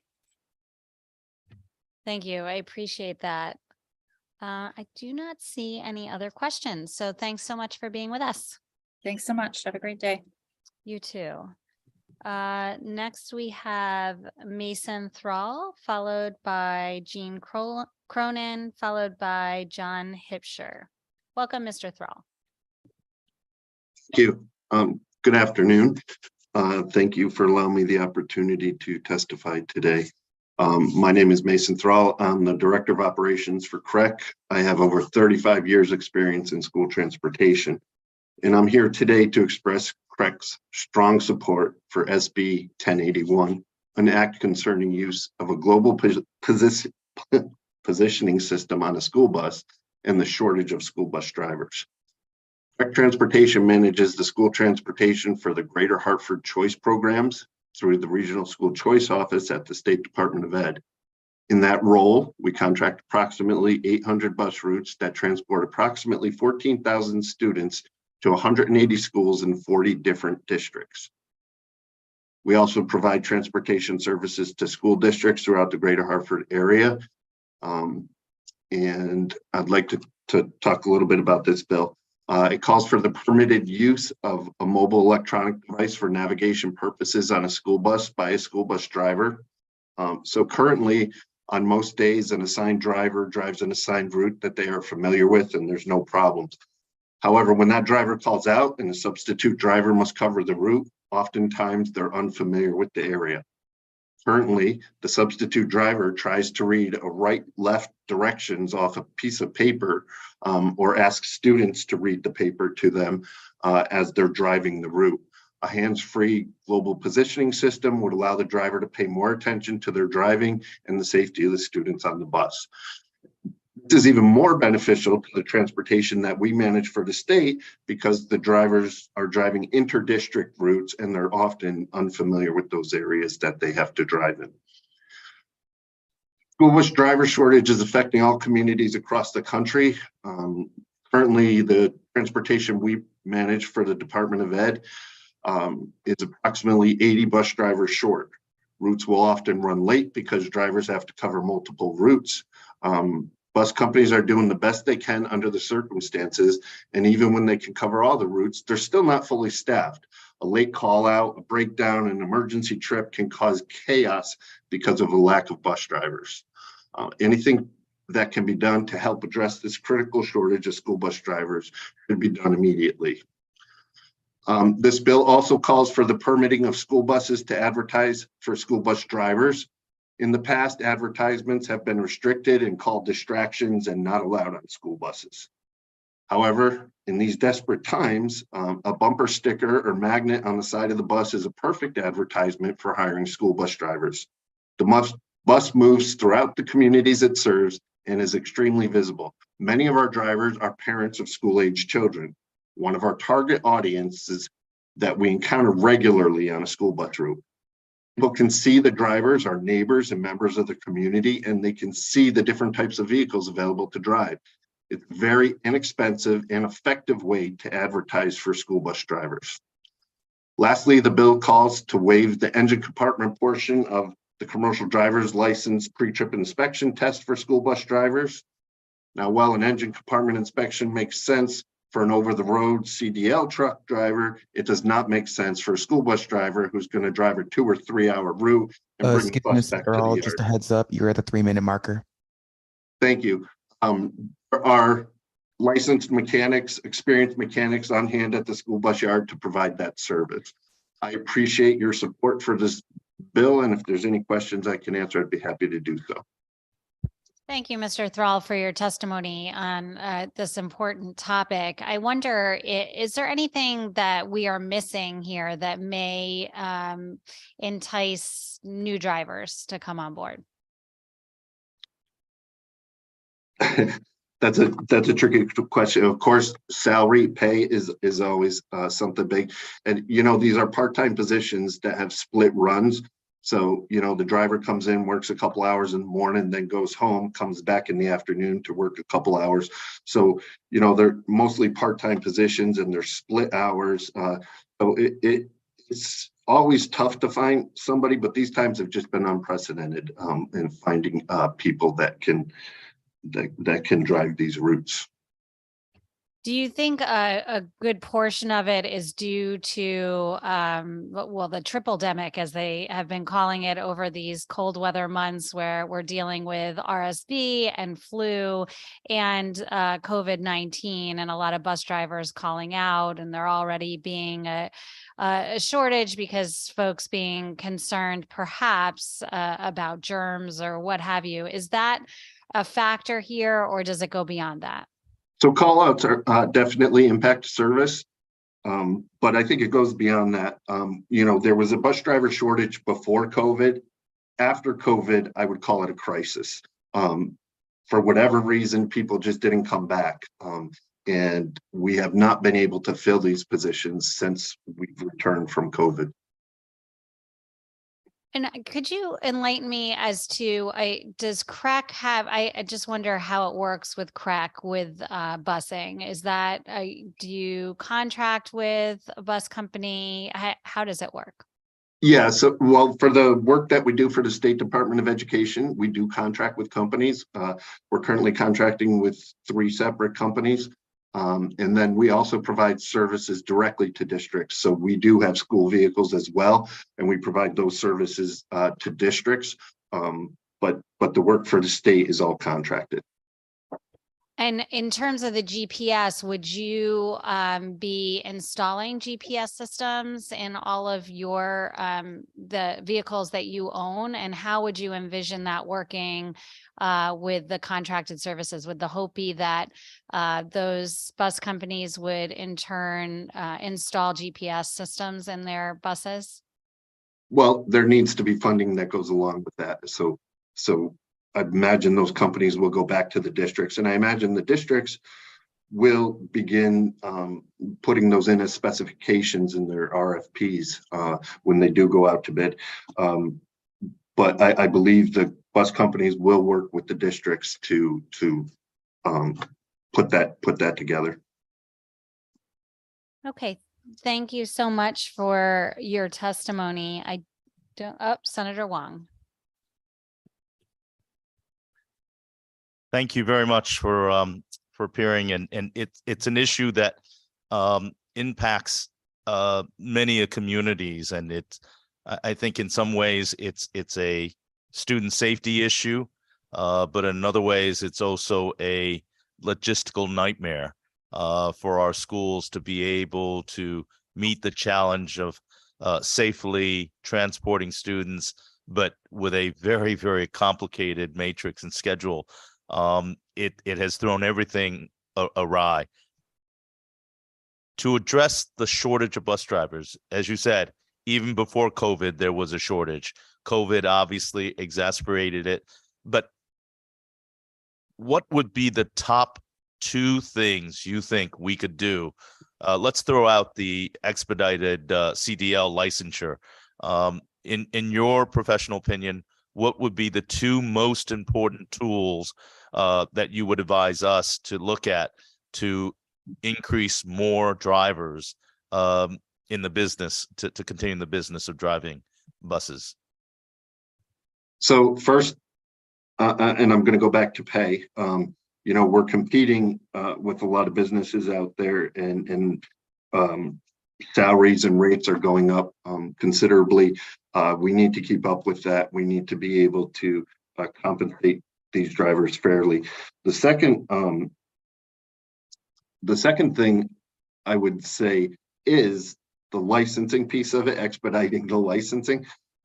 Right now, we have drivers who come in, or applicants that come in to be school bus drivers, and before they can actually start driving a bus, it could take 3, sometimes 4 months for them to get licensed, between the record checks and the training and everything. So when we're competing with other businesses, and they can go down to those other businesses and, you know, begin work this week or next week, and we're telling them they have to wait 3 months before they can begin working, that is an issue for us. Could you answer the question? Some Board of Educations talk about the challenge of a 2-tier structure, and how that impacts their ability to retain. I think you mentioned a little bit in regards to tiering system, that the bus drivers would do their first run, go home, and then come back. But for some, that's just too much of an inconvenience or disruption to their day if they have a second job. How real is the 2-tier system in impacting the recruitment and retention of bus drivers? So there's 2 different things you're talking about here. The coming back in the afternoon, working in the morning, coming back in the afternoon, that's a split shift. And that I do think has an impact on hiring folks. The tiered system that you're referring to, tiered typically refers to schools being tiered in their bell times in the morning. So the buses can go out and do a high school route, then they can go and do a middle school route, then they can come back and do an elementary route. That is a tiered bus route. And if the bell times are set correctly, that is very effective and very efficient transportation. But the split shift is the detractor with hiring drivers. And it's, again, it's the limited amount of hours. You're coming in for two hours in the morning and then coming back in the afternoon for 2 hours. So some of these folks are getting 20 hours a week working a split shift. It's difficult. And I go back to, you know, the salary and the pay piece of it, I think is a factor to compensate them fairly. Any solutions to remedying the tiering solution, not the shift solution, but the tiering process that you could suggest from your expertise? I think the second part is, you talked about salaries, but how critical are the availability and the providence of benefits, particularly health benefits, that could recruit and retain these valued bus drivers, in your opinion? So in my experience, the hourly rate is more important to drivers than the benefits. Benefits are important, and we do, drivers do participate in our benefit programs. Most bus companies now do provide some sort of benefits for their drivers. But to be honest with you, I believe that less than 50% of drivers enroll in the benefit packages. So the hourly rate is the driving factor. Well, I appreciate that point of clarification. I'd like to try to get that validation from other experts in that. That's a surprise to me, but nevertheless, this is what we hope to learn from these public hearings. The other critical factor is, we've heard trends, and this is just feedback, that you have a RFP process for many of my Board of Educations, but there's a single bidder. It's the same bus company that they've had before.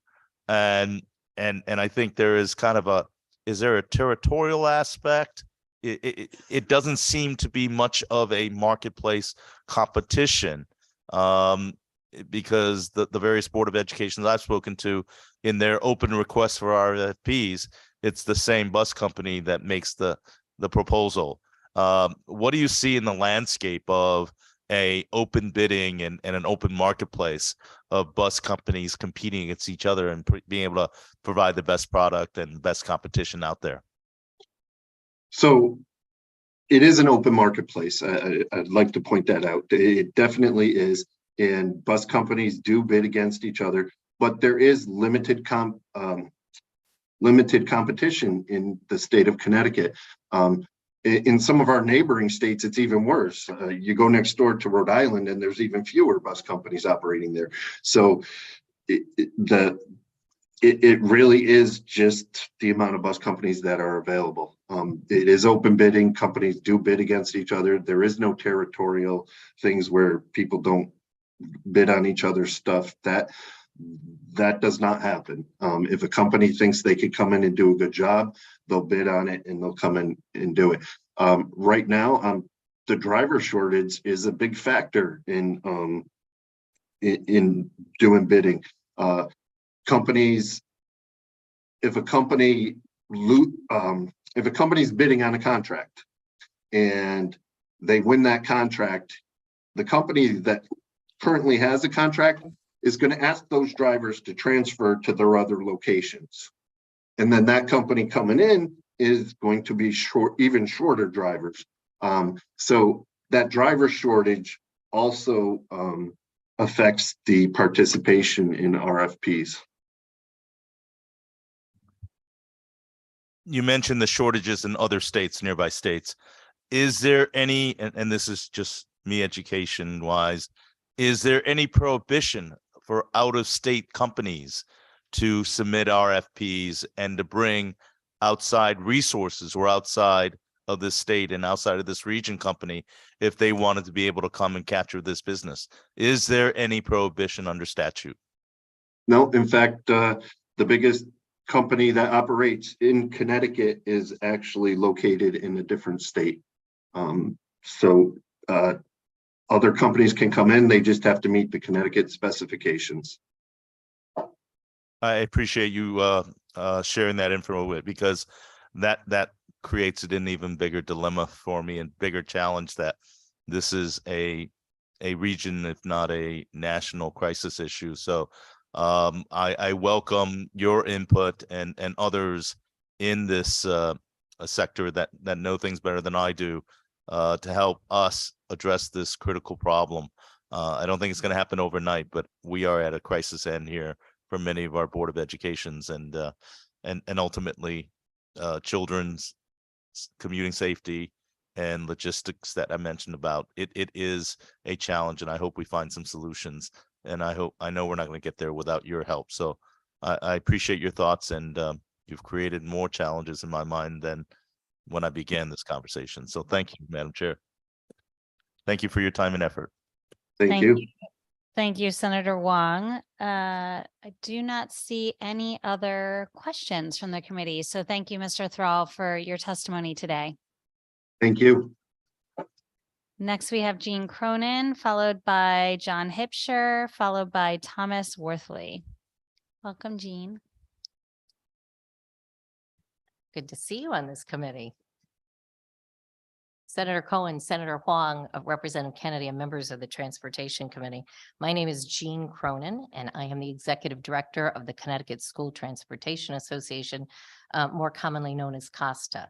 And I am here in strong support of Senate Bill 1081, an act concerning the use of global positioning systems on a school bus and shortage of school bus drivers. As Mason said, he's pointed out a lot of the situations. Ironically, John Hipsher, who is one of my board members, who is the Chief Operating Officer of M&J Bus Company, was supposed to be joining me virtually to answer some of your detailed questions. He is driving a bus this afternoon because of the shortage. He is driving a bus most days, as are members from his office and the president of the company. We appreciate the inclusion in Section 1 of the allowance of GPS devices on school buses to provide navigational functions to the drivers. We've been working with DMV for quite some time on this, where it was unclear as to whether the statute prohibits this because you're not supposed to have a device with a camera on the dashboard. But we've been working with DMV closely, so I'm glad to see the language in this bill. One of my large companies is currently in the process. They've got about 10 or 15 devices that you're using around the state already. DMV has been working with us on where they should be mounted, how they should be mounted.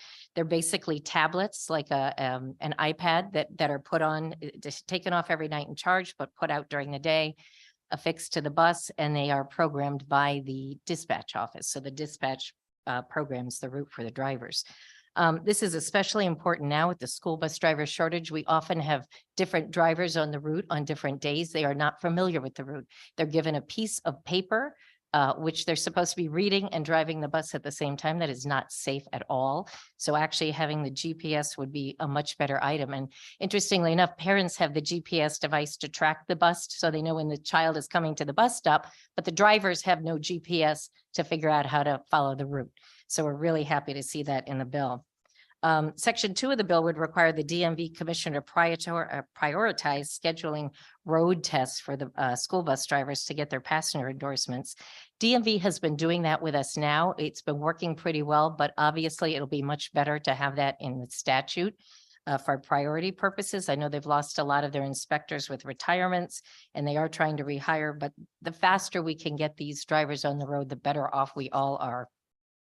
That section 3 is a little more out of the box. That's the one that would let the prospective drivers would not have to take that engine compartment component of the CDL test. That is something that was waived by the Federal Motor Carrier Safety Administration in October of 2022. They thought it would be easier for school bus drivers to pass the CDL test if they didn't have to take that component, because school bus drivers don't need to know that component. It's really a truck thing. But the problem with that is if you don't take it, you get a restricted CDL license, which means you cannot drive interstate. You can only drive within the state. So that would be problematic if you had a sports trip or a field trip or something outside of the state. If your driver doesn't have the full CDL, they cannot cross state lines. So we would request that that not be a mandate, but rather if a driver wanted to have that restriction, they could, but I wouldn't suggest that we make. Excuse me, Ms. Cronin, just a heads up, you're at the 3-minute marker. Thank you, Sam. And then also we very much support that the task force with the DMV commissioner to look into the driver shortage. So happy to answer any questions or that you may have.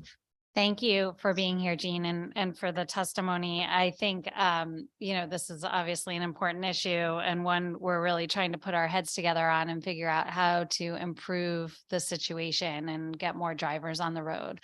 I did want to ask about GPS. I had asked Mr. Thrall this as well. I'm a little worried about the budget.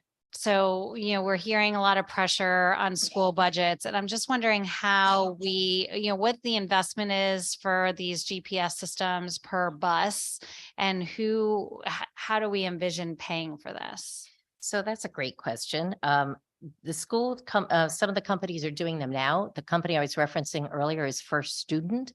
So they are actually paying for these themselves now. They're iPads. I don't know what the cost is to install those, but I think they're weighing the cost versus, the benefits. And I don't think they're going to wait to put those into their contracts. I think they're going to try to, absorb those costs within what they're doing now, because they're so beneficial for those drivers to be able to know where they're going. That I don't think that's going to be a huge expense. Obviously, as you know, the bigger expense coming are the electric buses in the future and driver salaries and all those other components. But I think in the big scheme of things, the GPS is very, very small. Okay, I appreciate that. And I'll ask you the same question. Is there anything that we're missing that we could? Well, I think Senator Huang touched on a little bit, and that is health insurance. Benefits are important. I think pay is very important for the drivers. Obviously, we are losing them to competing fields when you've got retail stores and chains paying, 20 something dollars an hour. Many of our drivers are starting 23, 25. They're up there because we need to recruit these folks and keep them. But health insurance is a big part, and many of the school bus companies have health plans that they offer to the employees. It's the premiums are just too expensive. So if there's a way we could use, our health exchange or that Connecticut partnership program they put in last year, and, we should probably start having those conversations with Access Health and some others to see if there's maybe a way to get the school bus drivers into that plan at a reduced cost with subsidies that would make it more affordable for them. Great. I appreciate your input. Senator Wong. Thank you, Jane. And I love the way you handle the clerk and the 3-minute timing. It's it shows your experience and comfort and the great work that you do. You talked about the benefits. Now you are the executive director of an association. COSTA encompasses how many companies, and what does the association and the affinity group of school bus drivers and bus companies, how many members? So we have different categories of members. We have approximately 100 operating members. So those would be the large school bus companies that you're familiar with, but also some of the smaller transportation companies and school districts. Many of the towns provide their own transportation services. They don't contract with a for-profit school bus company. Okay, because you mentioned as the ranking of insurance, there is that challenge, and as the previous speaker mentioned, I was surprised. He said benefits was not as important as salary, and you kind of shared that benefits is important, and I'm glad to hear that because we're trying to find solutions. Now, the idea of an association health plan that allows affinity groups to be able to pool and purchase the group at a reduced rate, that would have tremendous appeal for your organization as an executive director to be able to have that kind of an affinity pool and collection of group insurance, because many of your companies are less than 50 employees. Would that be fair to say? Yes, that would be fair to say. We have some very large companies that have their own, health benefit plans, et cetera, but there are many small companies still in Connecticut that operate school buses. So that may be a part of the solution that we're looking at. Do you have any other, from your expertise and experience, that would help many of our companies and schools to be able to help recruit drivers? You mentioned benefits as one, and that's duly noted. Any other points of consideration that we can hone in on to address this crisis issue? So we have been trying to recruit drivers for a while. As Mason mentioned, this school bus driver shortage started long before COVID. It hit our industry hard for a while. It's just, as he said, it's a difficult industry, right? It's a split shift. You're working morning with the middle of the day off, and then again in the afternoon. You're off on holidays. You're off on school breaks. You're off on summer vacations. So you don't work. It's kind of a very seasonal position. You are not working full time, so to speak. And when the drivers are off, they are collecting unemployment because we need to keep them to bring them back in the fall when we need them, because they are highly skilled and trained, and it takes a long time to get a person licensed again. So, as far as salaries are helpful, the best way to recruit, the people we recruit the most are actually parents of the children, because it's a great job because you don't need daycare. You can bring your child on the bus with you. You are off the same holidays they're off, so your times are the same. So that's been a help. But I'll tell you, since COVID, people don't want to work. They don't want to come out and work. A lot of people want to be able to work from home. And obviously, as a school bus driver, you certainly can't work from home. So that's been a problem. We used to attract a lot of retirees, people that had other occupations, and then they came to us afterwards. COVID hit that hard again because older people were nervous about coming back after COVID and, being on a bus and exposed to a lot of young people. And it just, so we've lost a lot of our older workers. So we're really in an interesting situation, trying to recruit people as best we can in a kind of an unusual job with unusual hours, but, a lot of benefit if you like kids and like helping your community. Like I mentioned to the earlier speaker, I'm discouraged and frightened. We know the challenge. I hope that you'll continue to work with us to try to find solutions to address this issue. Either it's through multiple means of compensation and benefits and structure, or a structural change in how we can appeal to workers to come back post-COVID, safety protocols, whatever. I think it's a myriad of issues, but something needs to be done. So we look forward to your experience and expertise to help guiding us through. So thank you very much for your time. And thank you. And I do want to say we've been working very closely with the Department of Motor Vehicles, both Commissioner Guerrera and his predecessor, and Department of Education with Commissioner Russell Tucker, coming up with best practices that we've co-branded with the Department of Education to give to the school districts. And then DMV trying to help us find CDL holders that are not currently working. They have a database. So we've been trying to do that. We lost some of the drivers when we had that vaccine mandate. So we're trying to bring some of those folks back. So we are working very closely with the agencies. We welcome anybody's assistance and help. But thank you. Thank you for this bill. This is a really great start. Thanks. Thank you, Ms. Cronin. Thank you, Madam Chair. Thank you, Senator. Okay, seeing no further questions. Thanks, Jean, for your testimony. Okay, next we have Thomas Worthley, followed by Howard Pincus, followed by Kate Rosen. Welcome, Mr. Worthley. Well, good afternoon, and thank you, Senator Cohen and members of the Transportation Committee. My name is Thomas Worthley. I am Associate Extension Professor for Forest Resources at the University of Connecticut.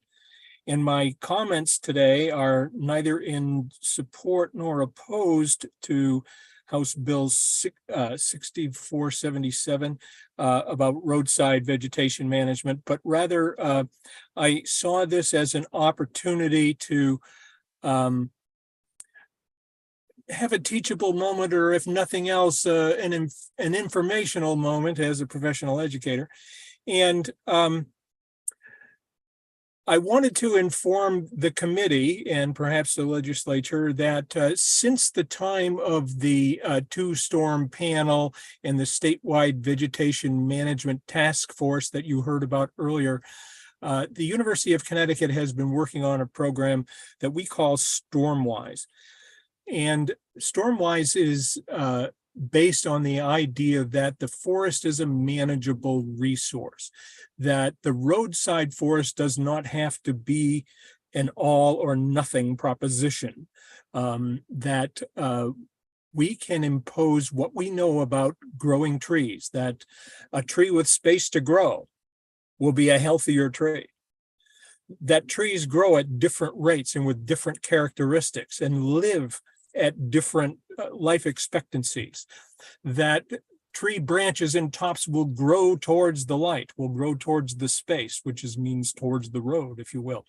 And that the roadside forest tends to be very, very dense. And if you reduce the density and give the trees more space, they will be less of a threat. And that if we change the species mix, we can have the right tree in the right place in terms of trees that don't get too tall, but still provide an attractive and functional forest along the roadside.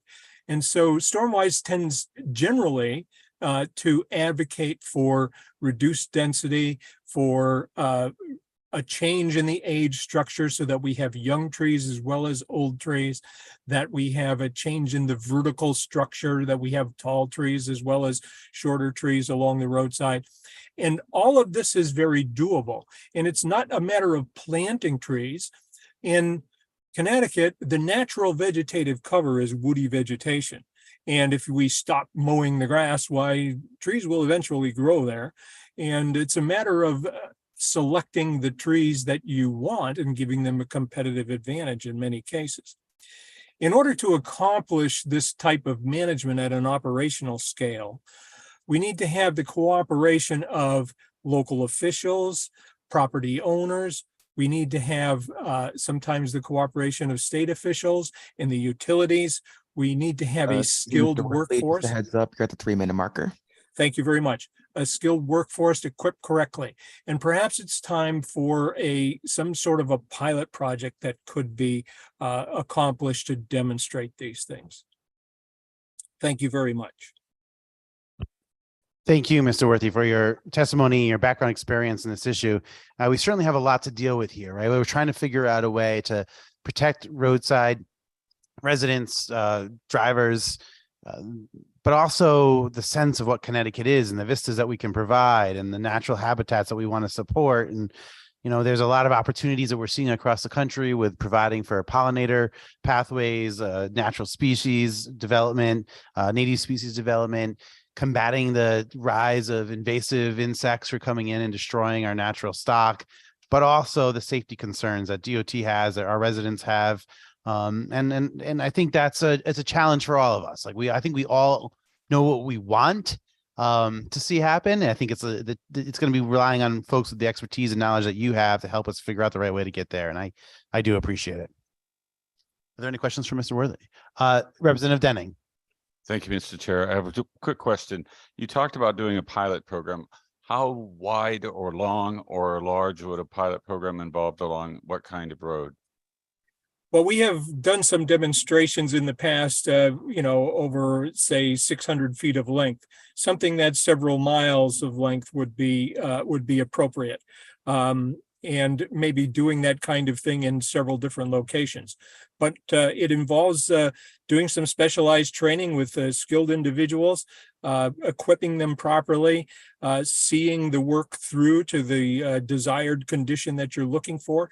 And, so there's a planning and a training a component to all of this. It would take some time, but also once you've gone to the investment of equipping and training people, it would be a good idea to keep them working if you can. And this would involve, perhaps quite a bit more length of roadway than I've initially said. But let me add one other thing. Our society invests tremendous amounts of capital and labor into managing unsustainable landscapes. We mow, we plant, we weed, we trim, we do all of these things. But somehow when it comes to the edge of the woods, we are willing to accept what Mother Nature is handing us. And the fact of the matter is that we could invest some time and some resources, have a healthy, productive forest that provides all of the services that a forest provides to society, but have it with a little different appearance, do business in a slightly different way in terms of managing that resource and working a long way towards solving the issues. Thank you very much. I'm intrigued by this entire project, and thank you, Mr. Chair. I would be happy to work with anybody, provide more than 3 minutes worth of background on this if they're interested. Thank you, Mr. Worthy. I'm certain I can guarantee some of us, including myself, will be reaching out to you after this meeting. I appreciate it. I look forward to it. Thank you very much. Next up is Howard Pincus, to be followed by Kate Rosen. Mr. Pincus, how are you today? Yeah, good afternoon, Chairperson Cohen, Co-Chair Lamar, ranking members, and other members of the Transportation Committee. I'm Howard Pincus. I represent the Naugatuck Railroad Company. We operate on one of the state-owned freight lines. We've submitted written testimony in support of raised bill 6742. I'd ask you to please read our comments and the comments of our customers who have also submitted written testimony. I'd like to add just one additional comment. Our situation as an operator on a state-owned line is similar to renting a house. The tenant mows the lawn, paints the interior rooms, changes a light fixture. But when the house needs a new roof or heating system, that's a major long-term capital expense, and the property owner gets involved. And that is what operators on the state-owned lines are facing for major capital improvements. Our state-owned rail lines need ongoing investment and that will economically benefit the entire state. So thank you for your time and your consideration. And thank you for your steadfast advocacy on behalf of the freight rail lines, particularly Naugatuck, and your work as the president of the museum. And you turn out to be a pretty great photographer, because unbeknownst to the person who got me the photographer, the picture, they found this incredible photograph that you'd taken of a fall day on a freight line in northwestern Connecticut. And they just thought it'd be a great gift for me, not knowing that you and I had interacted 5 times in the past on a number of issues. So I got a picture up in my office that you actually are the photographer on. So great work with that as well. And I look forward to continuing to make the strategic and necessary investments in our freight rail line. Thank you very much. Any questions for Mr. Pincus? Seeing none, thanks again. You're quite welcome. Thank you for the opportunity. Kate Rosen, to be followed by Wes Haynes. Good afternoon, Senator Cohen, Representative Lamar, distinguished members of the Transportation Committee. I'd like to thank you for the opportunity to testify today. I'm here both in my capacity as a member of the Commuter Rail Council and also as a transportation advocate. I've submitted testimony on HB 6670, 1078, and 1079. I'd like to use my time here on a couple other points, though. On SB 1082, I'm in complete support of Section 1, which would reduce Connecticut's BAC for driving to 0.05%. And on Section 2, I believe there are amendments that could be made to make our public transportation council successful. I don't agree that dismantling the longstanding and effective commuter rail council is the best mechanism for doing so. On HB 6670, as a transportation advocate, different hat, I've read the testimony submitted on behalf of 7 of the 8 MPOs, all of which are represented by white men, and there were quite a few quotes that stood out. This process is explicitly intended to ensure that community stakeholders are engaged. It's important to understand that larger MPOs dilute the opportunity of all communities to participate in the public planning process, and that can be detrimental to the functioning of an MPO. And then finally, MPOs, which are federally mandated to carry out extensive public involvement, exist to ensure that every person in every community has a voice in the transportation planning process. And my comments to that are as follows. I suspect if I were to ask 10 Connecticut residents what the differences between a COG and an MPO are, and which MPO they were in, I would get 10 blank stares back at me. If I were to go into Connecticut's low income, low English proficiency, majority minority neighborhoods, they would have no personal connection to their MPO. They would have limited at best knowledge of the power and importance of their MPO, and how the decisions made by these groups impact their ability to move safely around their communities and have clean air to breathe. This lack of community connection is made even more egregious by our modern understanding of environmental justice issues, and it is not the fault of these community members that this connection does not exist. To tout superior community engagement and public participation feels wildly out of line with reality. For most of these organizations, their public outreach consists of a single survey and a handful of public meetings. For their most important public transportation functions, like the MTP, which has a 20-year planning horizon, our underserved residents deserve more than the barest of federally required minimums.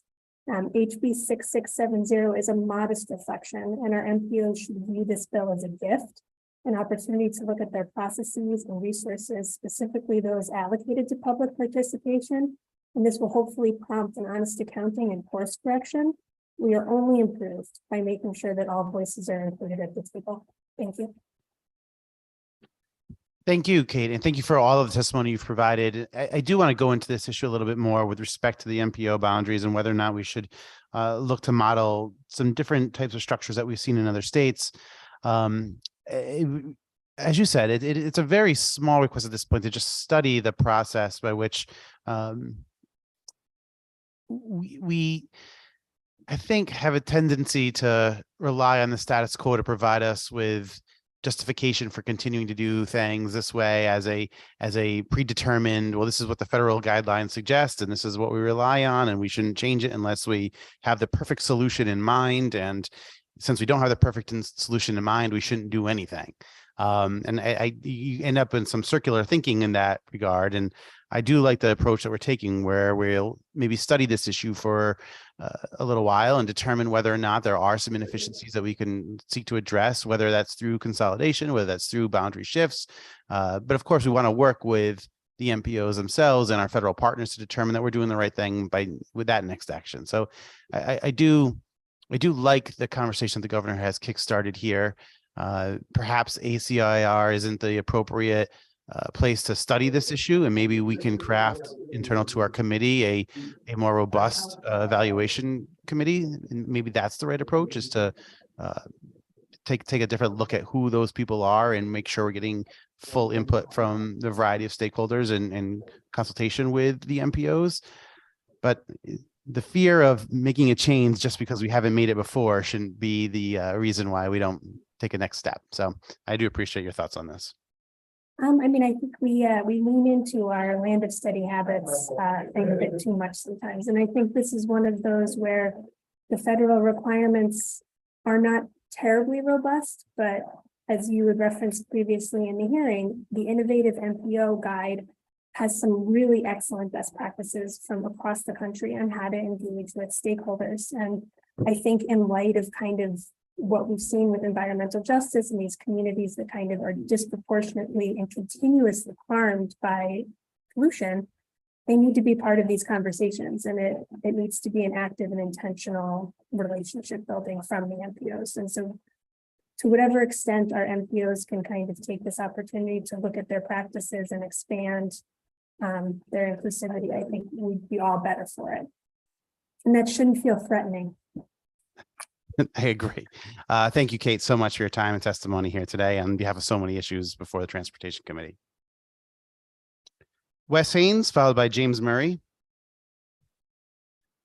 Good afternoon, Senator Cohen, Representative Lamar, and members of the Transportation Committee. I'm very honored to speak today on behalf of the Merritt Parkway's Conservancy's support of the legislation concerning tree removal and vegetation management.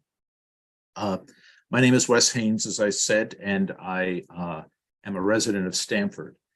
I submitted written testimony. I'm just going to run through some of the highlights of it because Diane Hoffman and Joanne Messina had covered many of the points that I was going to make and have made in my testimony. But the Parkway, the Merritt, is designated a National Scenic Highway and is covered by separate management guidelines, vegetation management guidelines by statute. And we are having a difficult time with ConnDOT in terms of managing the vegetation and coming to agreement on certain things. And I'll start off with just an anecdote. Last week, I drove the Parkway. The median trees in Greenwich were not tagged.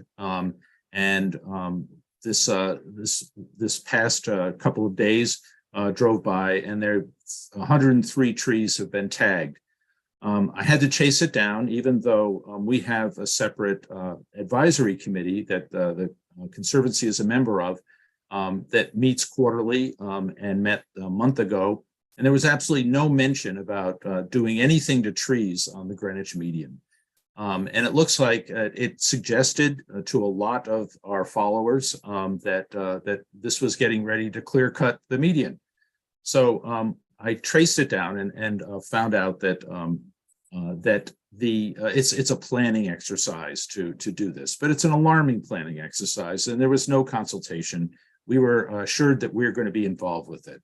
But this isn't the way it should be done, especially on the Merritt, our 37.5-mile long, largest scenic byway in Connecticut, gateway to Connecticut from New York.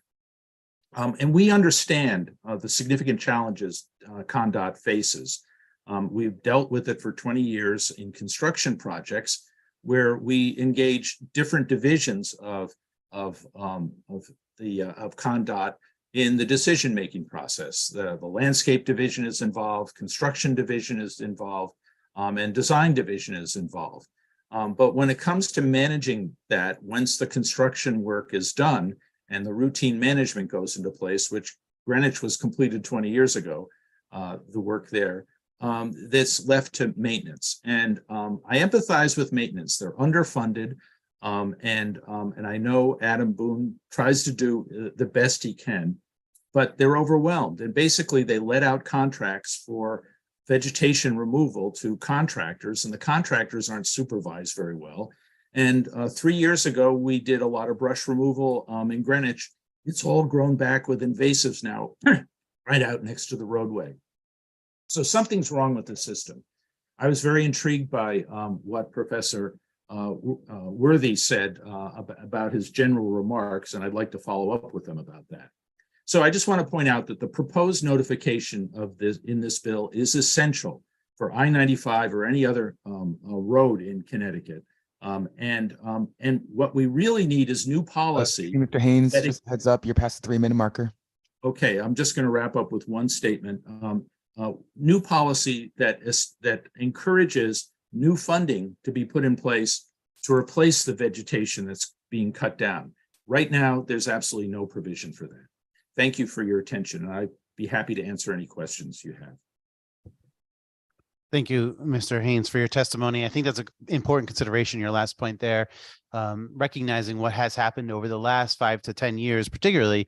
Do we want to create a fund that goes back and restores some of the native, I don't want to say restore some of the native, because a lot of those were invasive trees and a lot of them had to come down for a variety of real important reasons, but goes back and replaces the plantings in some meaningful way. Like we understand that there are limitations on location. We understand why you won't want to place certain types of species close to the roadway, but there has to be some recourse for those communities that had this great, wonderful resource abutting the highway that they no longer have. And I do think it's appropriate for us to reinvest in that roadway planting system.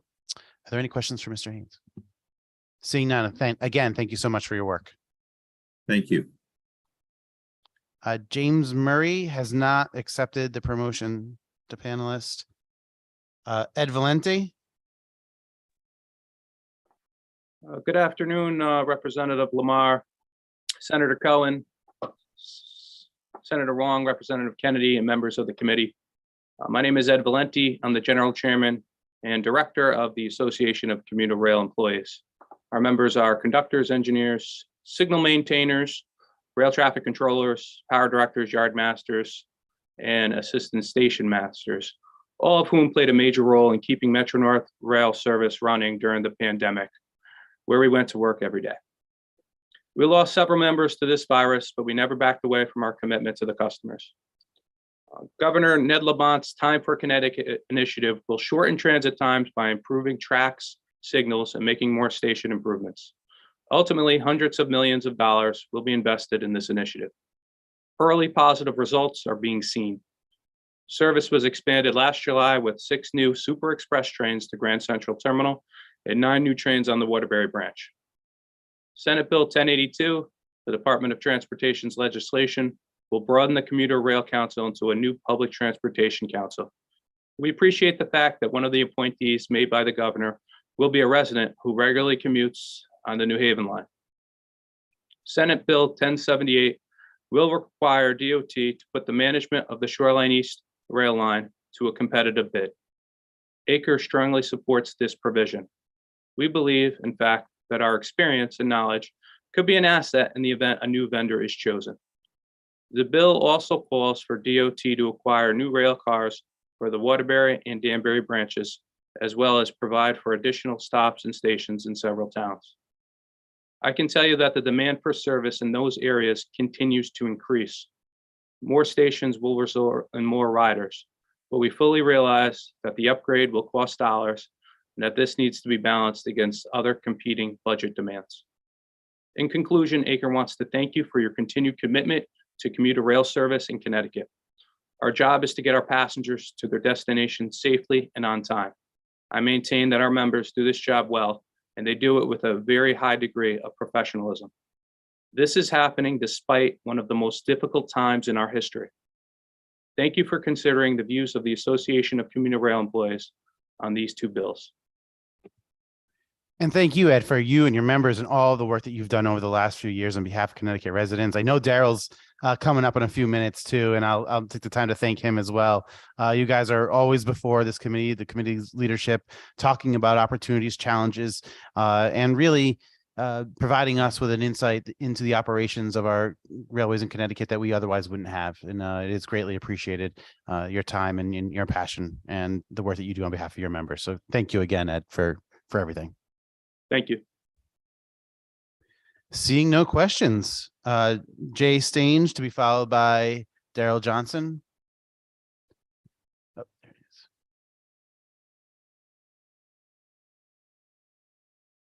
Jay, am I pronouncing your name correctly? Stange? Either of those? Perfect.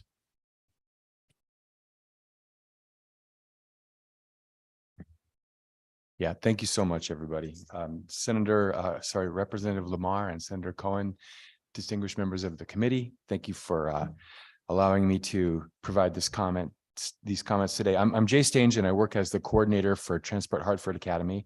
It's a program of the nonprofit Center for Latino Progress.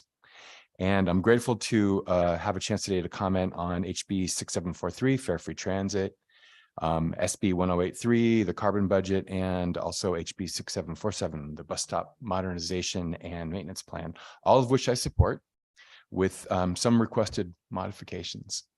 A coalition of community organizations, municipal leaders, and individuals have also worked with me to provide comments on Fare Free Transit that I've attached to my written testimony.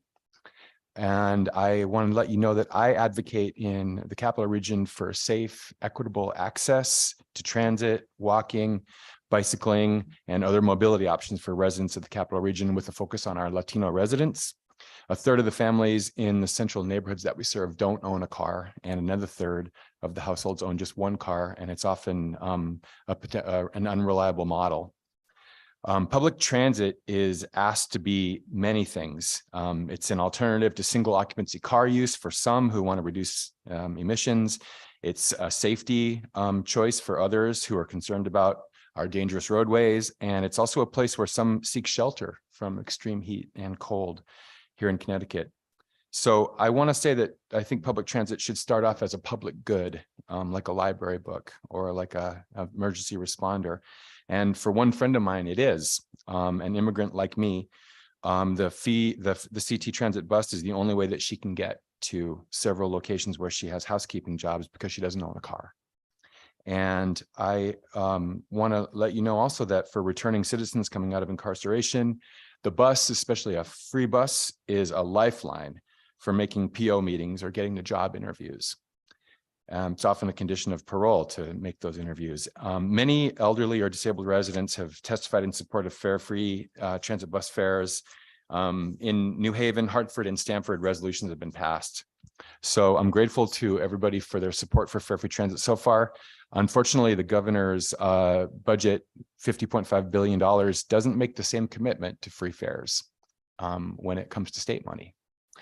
And so I would like to make it clear that we support SB 1083, 6743. On that bill, we'd like to move up the date for the study to be created as soon as possible. And we'd like to ask the Transportation Committee to consider joining us in asking appropriations, as I did last week, to commit to joining us to support interim free fares after March 31st. And one last comment. In recent weeks, a citizen group of volunteers has completed several bus bench construction projects in Connecticut towns with volunteer labor and private fundraising. And this speaks to the incredible need in our state for better bus stop infrastructure. So I'm glad to see HB 6747 support this work, for which the public has demonstrated an acute need by voting with their hammers, their saws, and their wallets. Thank you. Thank you, Jay, for your testimony today and for the work that you do on the Center of Latino Progress and Transport Hartford. I find this a fascinating conversation, frankly, because for a number of years, we in New Haven and here in Hartford, they conducted large-scale, robust public planning processes and public hearing processes around the Greater Hartford Mobility Study and the Move New Haven Study, looking at limitations and sort of opportunities for the bus routing system in Connecticut generally, those two cities being our two largest served, Greater Bridgeport being there as well. And the determination in both of those studies was that the cost of fare was not a prohibitive factor in ridership. And in fact, when you asked daily riders what their priorities were, it was timeliness of service, it was the cleanliness of bus stops, it was safe, accessible sidewalks, it was getting shoveled out after snowstorms and making sure that there was easy access onto the bus and that they could take their bikes or scooters onto the bus as well. Like those were the issues that were germinating. And I went to a lot of those public hearings. I didn't hear cost of fare as a chief determinant. My read from that, maybe naive, and I'm fine having you tell me otherwise. My read from that was the $1.75 wasn't a prohibitive cost for folks, and instead they wanted that service upgrade, the service improvements that the $40 million in annual revenue helps to provide. So this is my way of asking you to help me recognize this. Like frankly, like I need the $40 million if I'm going to do the next parts of this long-term transportation upgrades and bus shelter upgrades. And like that's a lot of work that I need to do to build out a robust bus system. How do I make that balance work? Like, what are you hearing from folks that you represent about making that balance work? So I think the most compelling thing that I can offer in my experience, Representative Lamar, in the last 6 months is that I worked with a lot of the groups that were testifying in the local processes to support resolutions on fare-free transit, especially in New Haven and Stamford and Hartford. And what we heard over and over again is that this, for a certain segment of our population, mostly urban residents, fare-free transit is step one for improved service. And I think that if you talk with transit district operations managers, with Commissioner Eucalito, who, by the way, I think is going to be a transformative and excellent commissioner of transportation and supports a lot of the things that I support as well. I think if you ask folks, they're going to tell you that there's a choice that we have to make between improved service, weekend time, weekend service, late night service, and fare-free transit. And I think that I'm going to make the argument here that fare-free transit is improved service, and it's the place we start. And if you look at the way that transit is subsidized here in Connecticut, I think it's clear to everybody that transit is incredibly under subsidized compared to the entire statewide highway system. And so I think that, to answer your question, I think that we have not made enough of an investment in transit for us to see its true potential. And I agree with folks like Doug Holcomb from Greater Bridgeport and with Commissioner Eucalito and many others who say that we need better routes serving walkable places and, smarter and more effective management in a lot of ways. But I think that in the end, equity really for me is where it starts, because I think that statewide right now, if you look at the way that the Special Transportation Fund has changed in its makeup, right now sales tax is going to surpass fuel taxes as the #1 source of funding in a $2 billion Special Transportation Fund. And I think that sales taxes are clearly a regressive fund, and it should support the people who need it the most. We heard some testimony today from folks who have talked about increasing retail costs for a lot of folks in the state that can't afford basic necessities. And so I think that without better research, and Commissioner Eucalito has committed to providing us with a little bit better data about who is riding the free buses. But anecdotally, I can share with you that in our community, it's huge. It has meant everything to people. I just had a note today from Dr. Rodriguez-Torres from the Hartford Public Schools that attendance is up because students who miss the bus in the morning are able to get on CT Transit to get to school. So maybe not, maybe there's some late arrivals, but instead of staying home all day, people are showing up in school. And I think there's a number of different ways that we can look at this. And I think that the data is incomplete right now, but I think anecdotally, I can share with you that from our urban community's point of view, this has been a game changer for a lot of people. No, I tend to agree with you. As you know, I live in New Haven, living right near downtown. You see far more people getting on the bus on a daily basis than I used to.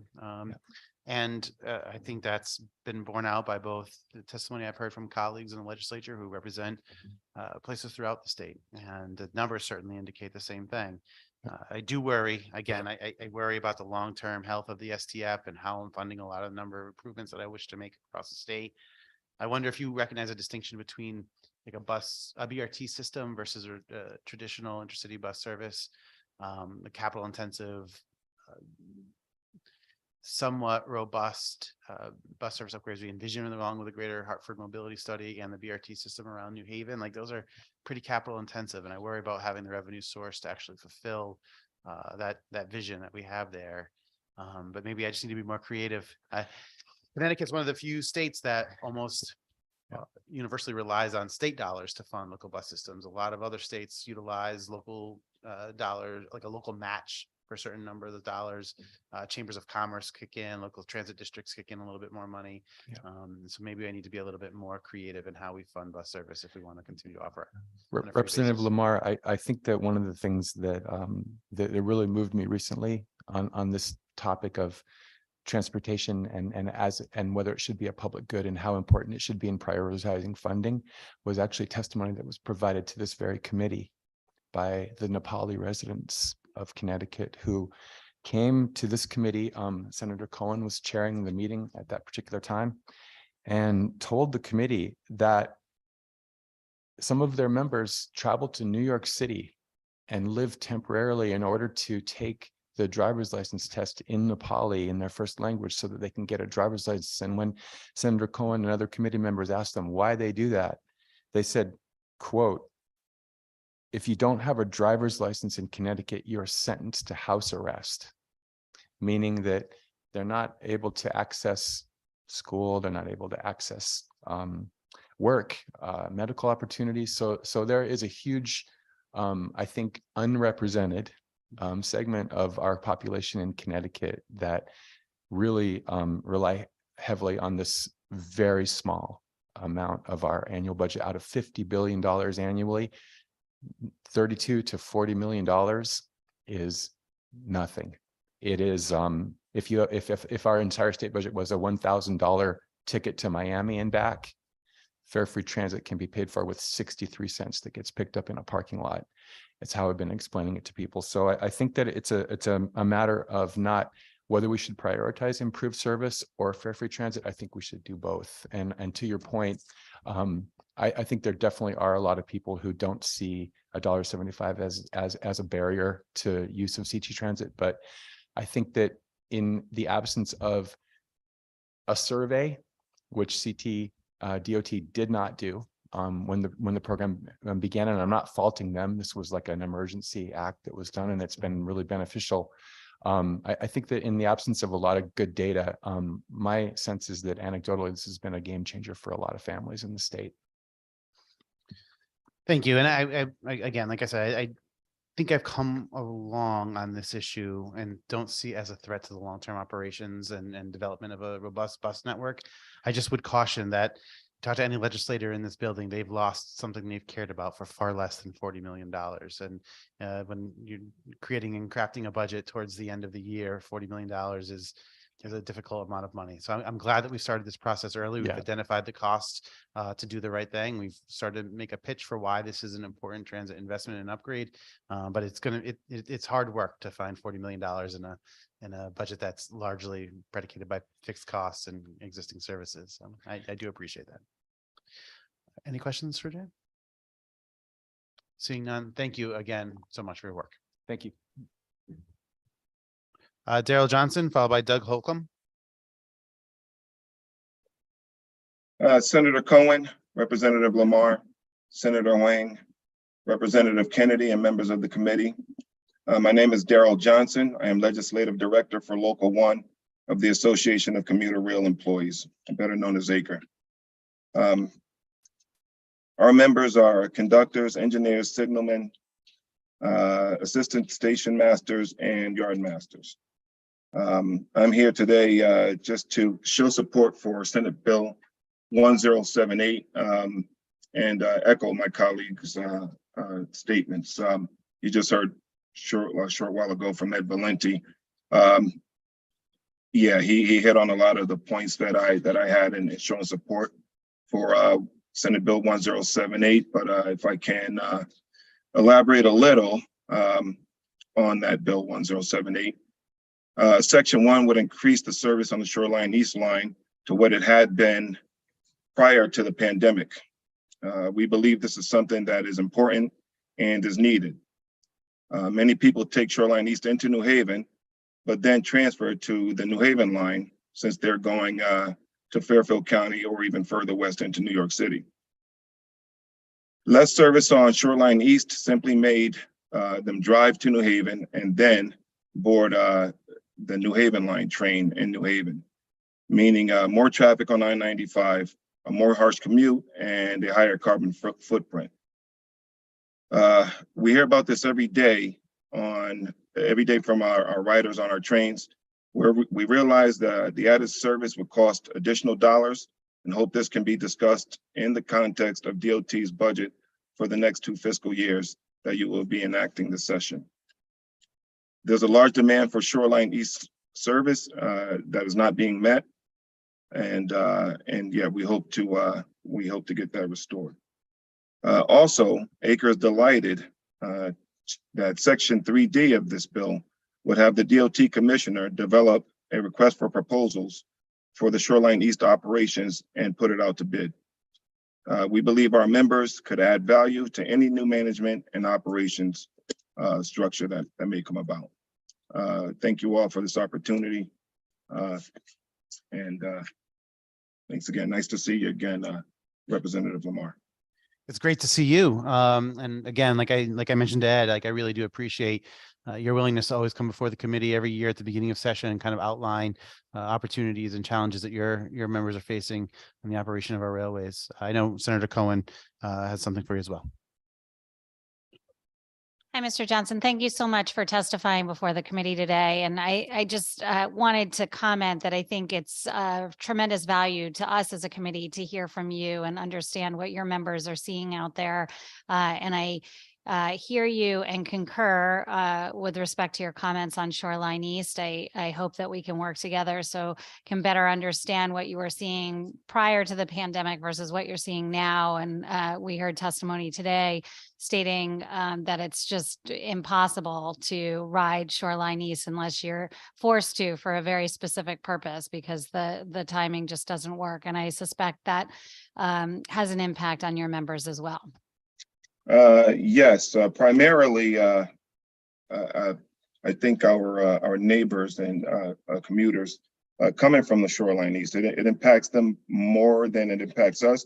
I mean, what we hear out there is just basically, when is the service going to return? And basically from our standpoint, it's really not in our hands. We hope to help that situation out, and that's why we're here giving testimony today. But yeah, we feel their pain because we also live in the area, and we know the horror show that I-95 can be. And for those folks coming up from even further east on the shoreline, yeah, it must be even greater for them. Thank you so much again for your testimony today and for hanging out with us for a few hours until we got here. I really appreciate it, and it's great to see you. Thank you all. It's my pleasure, and we're looking to be a partner to you guys, and we'll be there when you need us. Thanks again. Thank you. Doug Holcomb to be followed by Jim Gilday.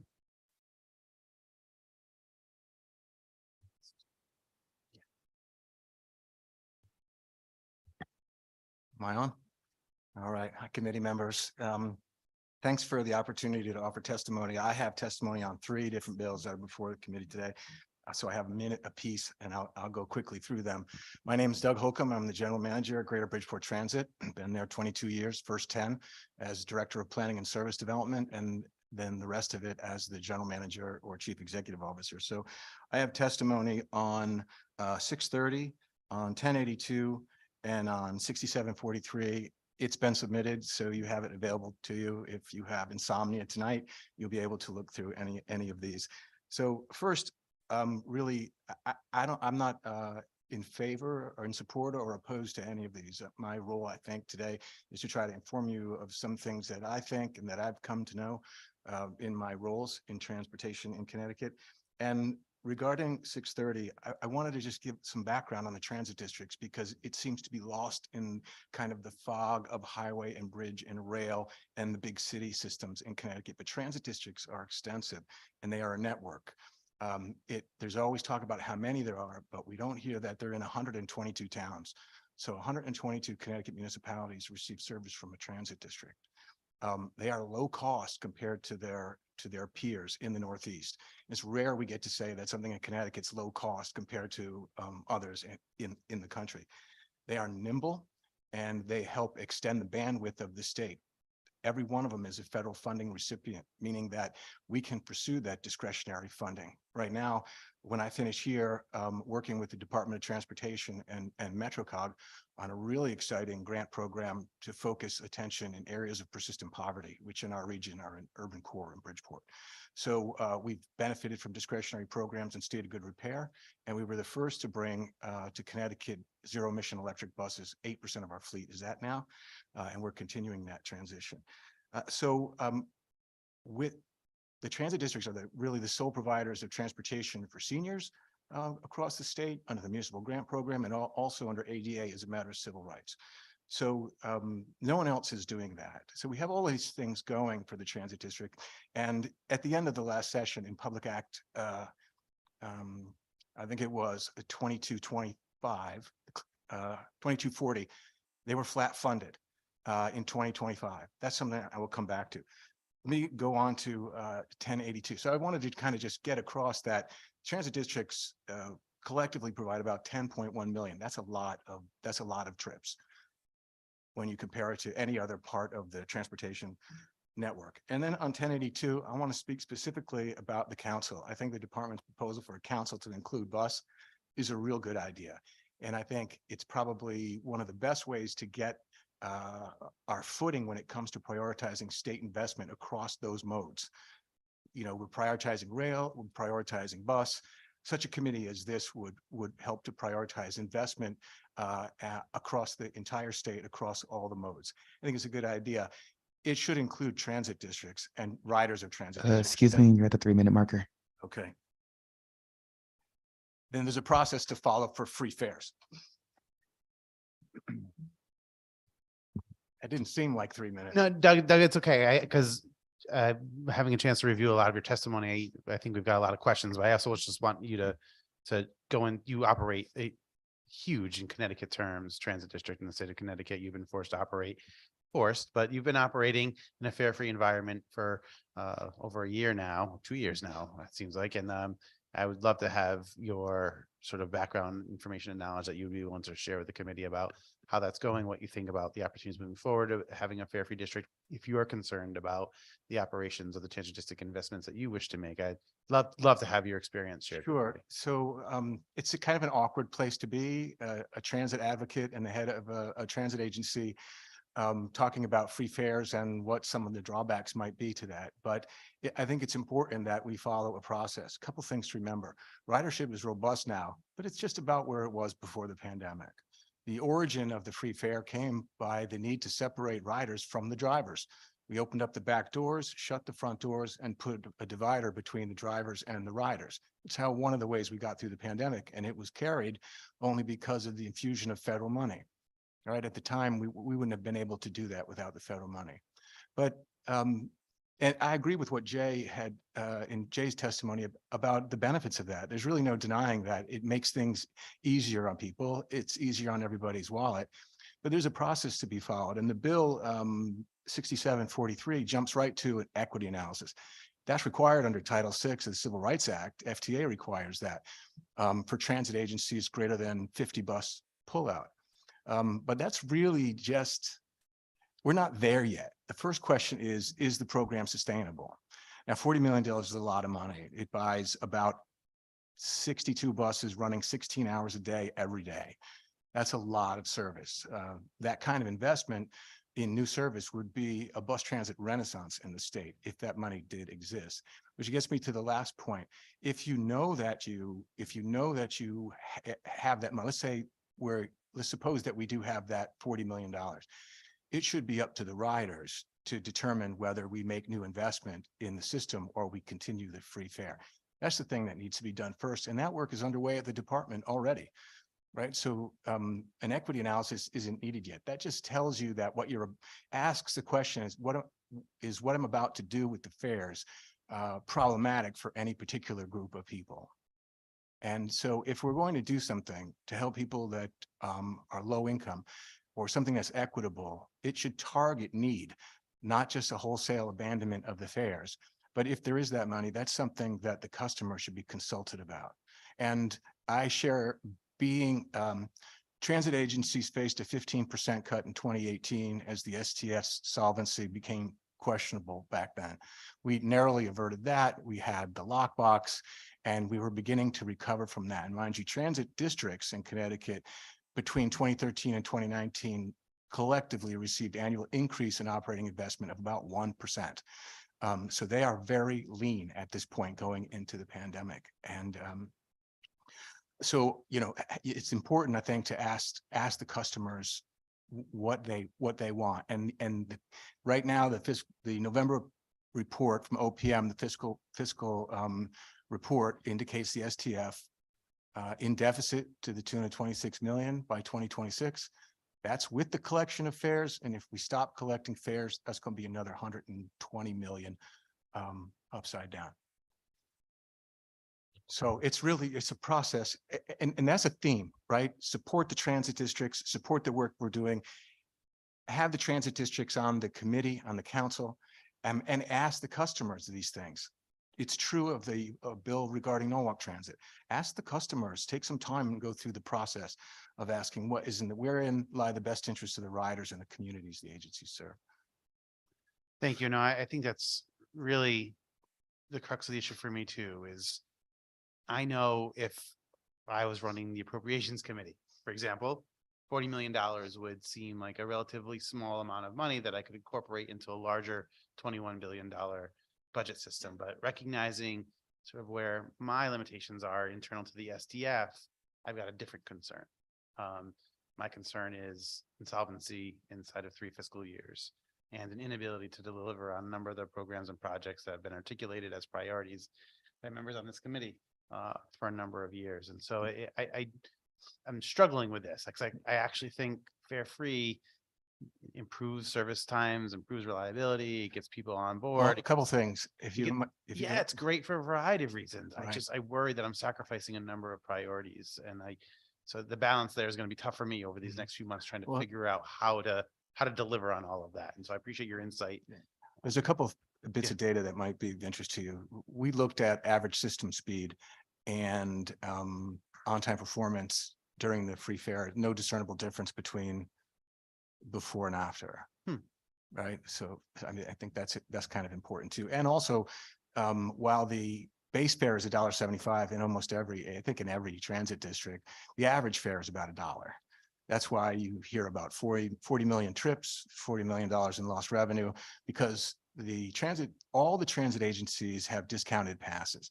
So in Bridgeport, it's $4 a day. But if you have a disability or a senior or carry a Medicaid card, it's half that price, $2 all day, right? So, and FTA requires anybody with federal assets using federal money for the transit system to offer a half fare for seniors in off-peak and people with disabilities in off-peak. Well, all the transit agencies in Connecticut offer half fare on all of their fare media all day long. So it's lower cost fares than any of the states surrounding us, New York or the T or RIPTA or any of those. So, I mean, I think that's important too. There's a lot of talk about the $1.75, but very few pay $1.75. Given sort of your experience and expertise really in this issue and managing a large transit district, I'm certain you're paying attention to models across the country of how they underwrite programs and service. And it seems to me from what I've been able to study is Connecticut's relatively unique in that we rely solely on state funding for most of our transit operations in the state. And that other states are a little bit more creative, might be the wrong word, but diverse in their revenue generation to offset the costs of operating service. Do you see any opportunities in Connecticut for Well, us? yeah, first we do, I think it's important to recognize the work the department's doing and the state has always done. It's a huge investment in mass transit at the state level, and it doesn't occur everywhere. Transit districts do bring local money collectively, about 6 million to the operating budget of transit districts, but that varies, from place to place. In Bridgeport, it's not a very big number. It's less than 1% of the operating budget. But yeah, I think there's opportunities maybe in competitive discretionary programs going forward for municipalities to bring money to that. Definitely. There's a difference between how the state transit agencies interact with the municipalities and what funding they receive, and it's different from transit districts. But yeah, I think it's going to be important going forward because some of the things are just not sustainable with the inflation and fuel, mostly fuel, healthcare, and labor costs. So if I can, well, I'm just wrapping up there. There was one thing that I wanted to propose. The bill that's related to the multiple items at the DOT, I think it's 1082, the bill with 3 or 4 separate items. I would like the committee and the General Assembly to consider undoing the language that ended up in Public Act 2240, which flat funds the transit districts. I don't think it was intended to flat fund them the way it's written. And I'm wondering if 1082 isn't a vehicle for the language of Representative Steinberg's bill that repeals that language. It simply says the Public Act ended up saying transit districts, as of, they'll be flat funded in 2025 at 2024 levels. I was doing all right until then, right? No, it's an issue that we brought up internal to leadership meetings, both on our bipartisan screening meetings, trying to figure out what the challenges were with, frankly, a priority bill of my former Senate co-chair, and trying to determine whether or not there's a way to effectuate the change that he was looking for, given the impacts. That we're Rather seeing. not. I'd rather not. I know we have maybe another session to talk about it, but I'd rather not wait. I mean, we've got collective bargaining coming up, and we need some kind of clarity about the future of the funding in transit districts. So I'm sure my colleagues would share that same feeling.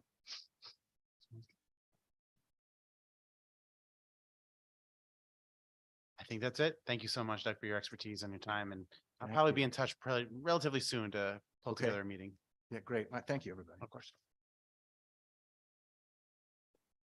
Jim Gilday, followed by Ron Petronello.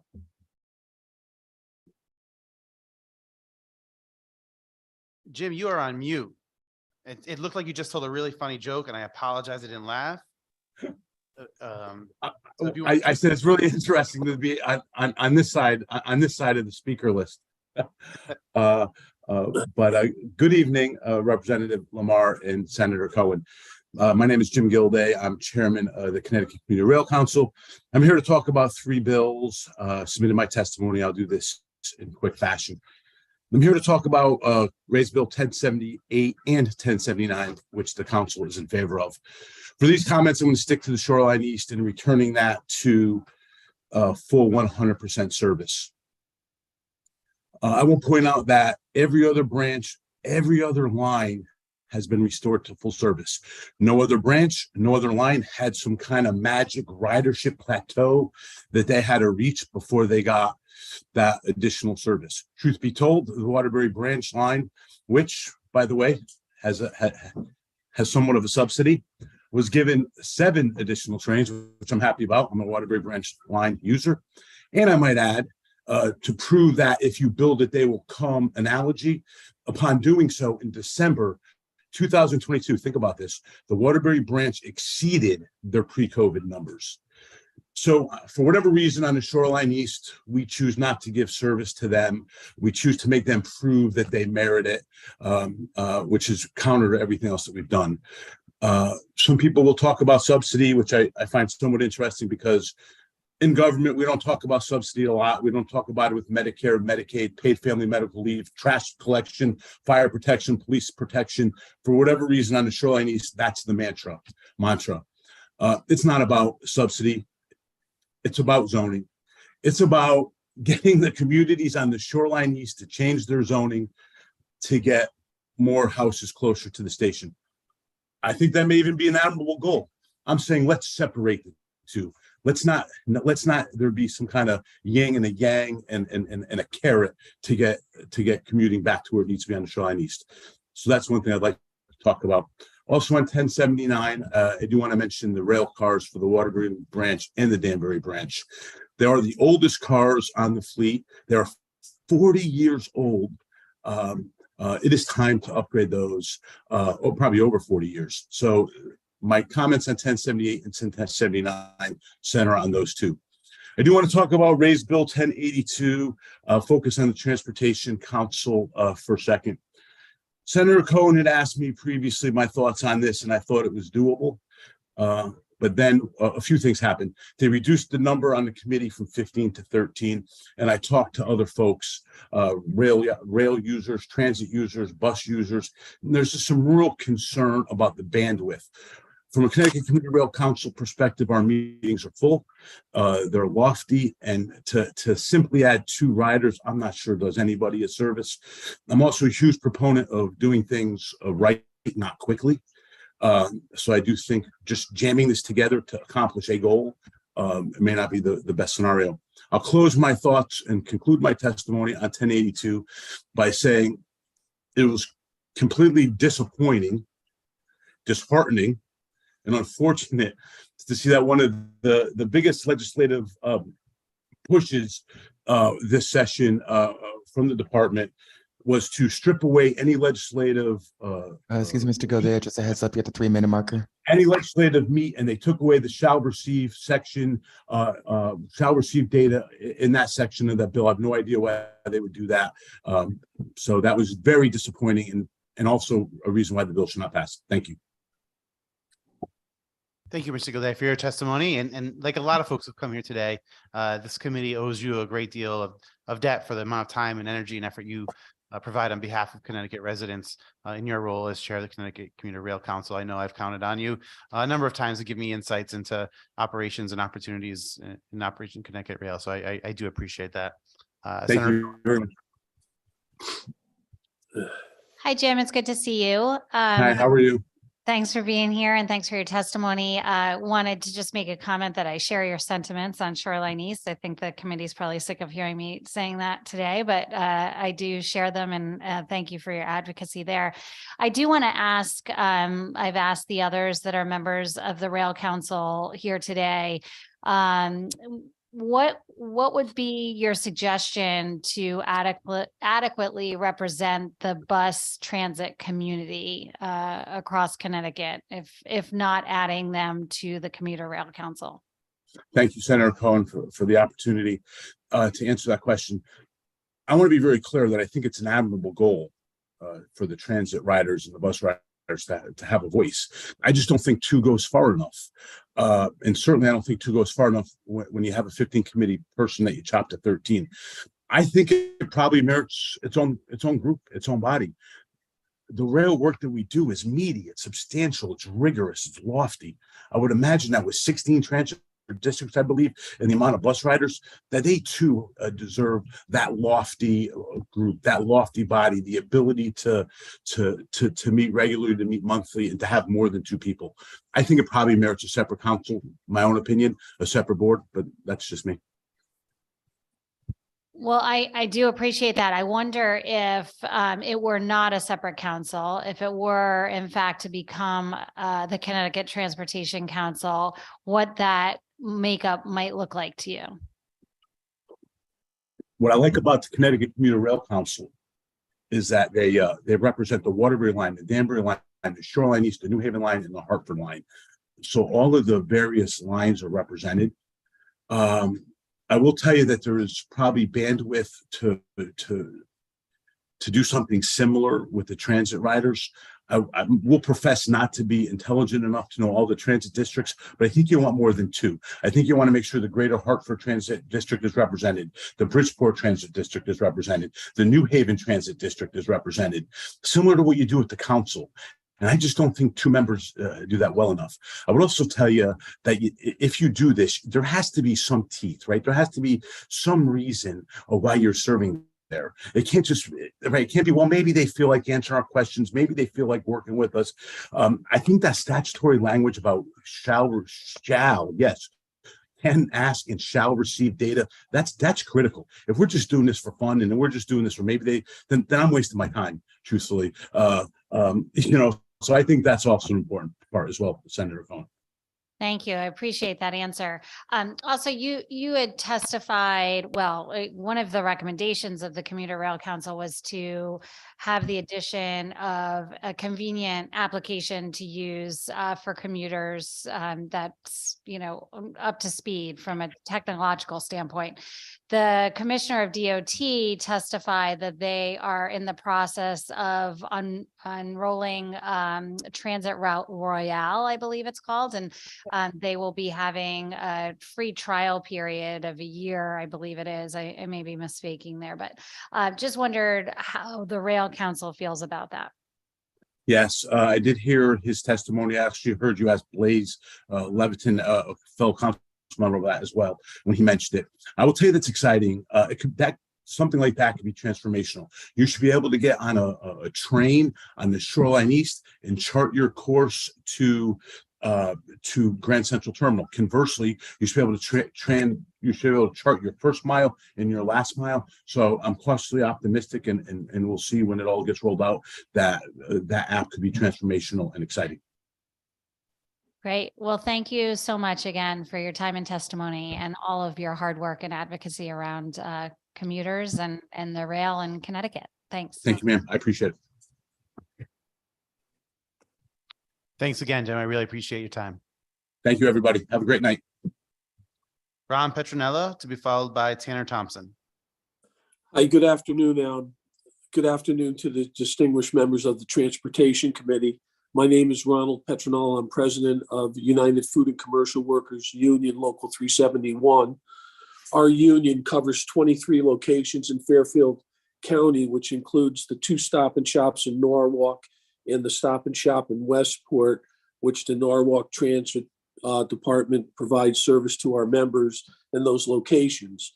In addition to being president of Local 371, I'm also a resident of Norwalk, and I'm here today to testify strongly against SB 630, an act concerning the Norwalk Transit District. Many Local 371 members and non-members who are working in retail rely on public transportation to get to and from work every day. I've had the experience of talking to my members who really rely on the Norwalk Transit Department service to get to work, and they are satisfied with the service that Norwalk Transit provides. If Norwalk Transit is dissolved, I believe the city will have no control over the city's transportation system. When our members and our very own employees at Local 371 have an issue, they are able to contact the Norwalk Transit District and get an immediate response from someone who has direct knowledge of the service. Local 371 has employees that take the train, arrive at the Westport train station, and rely on wheels to bring them directly to our office. I also have a concern for what will happen to the Norwalk Transit drivers' benefits, seniority, and wages. Will the drivers lose their seniority and wages with this transition? Will the city employees be laid off? Making a decision to dissolve the district leaves Norwalk residents and employees with a lot of unanswered questions. Decisions making without any answer to the impact this bill will cause is not responsible. I would like to leave you with a quote from Robert Atkins: "Don't fix what is not broken." Thank you for holding this important public hearing today to allow Norwalk residents and those who serve the public to share their opinions in dissolving Norwalk Transit. I urge committee to protect Norwalk Transit from being dissolved by voting against SB 630. Thank you for your time today. And thank you for your time, Mr. Petronella. Representative Mara. Thank you, Mr. Chair. I actually don't have a question, just a comment. As a representative of Norwalk, I want to thank you for waiting for many hours to come testify. And I don't think I think you were very clear on everything with your appreciation of Norwalk Transit. So thank you very much. Thanks, Mr. Chair. Thank you. Thank you for your No further time. questions. Thank you for your time. I appreciate it. Okay. Tanner Thompson to be followed by Matt Pence. And that concludes at that point in time, those who've signed up to testify today. So if there's anyone in the building who had planned on testifying, who we called earlier and was not here, please bring yourself to the committee room. Tanner Thompson, floor is yours. Thank you, Chairman Lamar, Madam Chair Cohen, and members of the committee. My name is Tanner Thompson. I'm a Norwalk resident. I'm the chair of the Norwalk Bike Walk Advisory Commission and a participant in the Norwalk Transit District Passenger Advisory Committee. I also work as a software engineer at Google, working on Google Maps. I'd like to testify today regarding the proposed Senate Bill 630 about the Norwalk Transit District. I regularly ride the bus in Norwalk, and actually you'll see I've got a sling on. I broke my arm over the weekend skiing, and so I've been riding the bus even more now that I can't ride my bike. I want to report that the service, in my experience, is punctual, yet often too infrequent, and many routes are circuitous. I've heard that it's been decades since the existing route network was substantially updated. I would like to see improvements here. If buses came more often and routes were planned according to existing and future development through strong collaboration with the city of Norwalk, bus service could be an effective tool to help more people drive less, which would make our streets safer, less congested, and more sustainable. I appreciate that the proposed bill brings attention to the local bus service and shows a shared desire for improvement. However, I think this conversation needs more detail before we should pass a bill like this. Senator Duff has said that small transit districts like Norwalk are inefficient because they don't have economies of scale that larger districts do. I'll admit this sounds good in theory, but I would want to see some actual numbers first. After all, large bureaucracies can have their own inefficiencies. Additionally, I worry that the bill will exacerbate the issue of route planning. Moving the governance of a transit agency from a local level to a state level inherently involves a trade-off between regional expertise and local familiarity. I'm not the only one with that concern either. Norwalk's draft transportation master plan, which was released in December, identifies a need for legislative advocacy to maintain transit districts. There's also evidence that despite past issues with NTD, it's getting better. In November, NTD put out an RFP for a comprehensive operational analysis, which closed last month. The RFP closed last month and should be awarded this week. This operational analysis is years overdue and should finally bring the route network into the 21st century. Also, last month, the transit district got a new CEO, Matt Pence, who is up to speak after me. I've worked with him in my role as the chair of the Bike Walk Commission, and I'm excited to see Matt take the lead. He's been very proactive in improving the rider experience and collaborating with city agencies, two things that are desperately needed. If CT Transit could run more buses and improve the route network faster and collaborate with the city of Norwalk better than the Norwalk Transit District, then I would be the first to support this bill. However, between the encouraging recent developments at NTD and the paucity of detail on the implementation of the proposed bill, I'm skeptical. How can Norwalkers be confident that it won't lead to a more distant authority providing the same reliable but underwhelming service? Lastly, I'd like to address the issue of regional connectivity. Some have argued that merging bus operators is needed to improve regional bus service. Norwalk already has bus service to many neighboring towns. From the bus hub, there are routes to Stamford, Wilton, Danbury, and the coastal link to Milford via Bridgeport. The issue isn't that these regional connections don't exist. It's that between these 4 different routes, there are 5 different bus operators, which makes for a fragmented and bad passenger experience. Instead of merging operators, we could follow an international best practice that originated in Germany, the Verkehrsverbund, or Transit Association. I lived in Germany for a couple of years and experienced several different Verkehrsverbünde. The Transit Association functions as a middle layer between the riders and the transit operators in a region, unifying the route maps, schedules, websites, apps, and even fare structures of all transit operators they represent. With a transit association, riders have the experience of Mr. using Thompson, one just a unified heads up, system. You have the 3-minute marker. Yes. One unified system while taking advantage of the service of many different operators. I'm encouraged to see elements of this approach in other bills currently being considered, such as SB 1079. I support any measure that the public can be confident will improve bus service and rider experience in Norwalk, and I hope my comments will help this committee craft such measures. Thanks. Thank you, Mr. Thompson. You packed a lot into your 3 minutes. That was pretty impressive. I really appreciate the time and passion that you have. I know Representative Mara has a quick question or comment for you as well. Thank you, Mr. Chair. Tanner, nice to see you. And as usual, you are a wealth of information. We have your testimony written, which is very good because you did pack a lot of information in there. Very happy to see that you are also happy with the Norwalk Transit and appreciate you being here. Thank you. Thank you, Mr. Chair. Thank you, Representative. Thank you again, Tanner, for your time today. And we greatly appreciate your advocacy before us and for your written testimony. Thanks again. concluding today's public hearing, Mr. Pence, Matt Pence. Greetings, how are you? Do I have to turn? I guess it's on. Good evening, Madam Chair, Co-Chair, members of the Transportation Committee. My name is Matthew Pence. I am the newly appointed Chief Executive Officer of the Norwalk Transit District. In addition to my role as CEO, I am a resident of Norwalk Transit. I am a resident of Norwalk, Connecticut. Long day. Prior to my position as CEO, I've worked as the head of the finance department at the Norwalk Transit District for 5 years. It's been an honor to hold a position that serves the community I live in. I'm excited to have a more impactful role, providing public transportation solutions to the community and surrounding areas. I'm here today to testify strongly against SB 630 and act concerning the Norwalk Transit District. The Norwalk Transit District is unique in the sense that we offer multimodal solutions. Specifically, we offer fixed route, paratransit, microtransit, of which we were the first in the state to implement, and we are currently analyzing a demo, which is a new Riders Choice program for paratransit riders.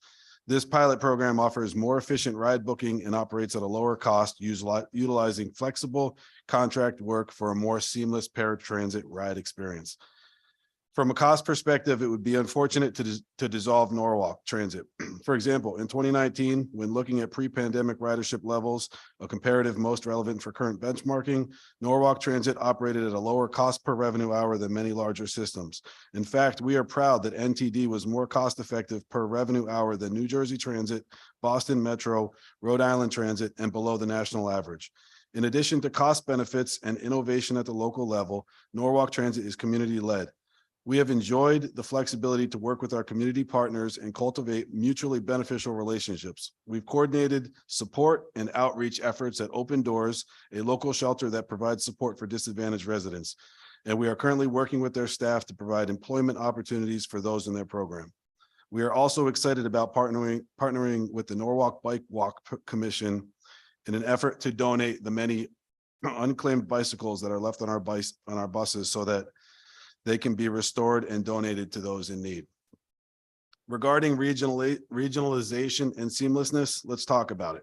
We operate the most productive bus route in Fairfield County, the Coastal Link, with our transit district partners, Greater Bridgeport and the Milford Transit District, providing more than 100,000 boardings each month.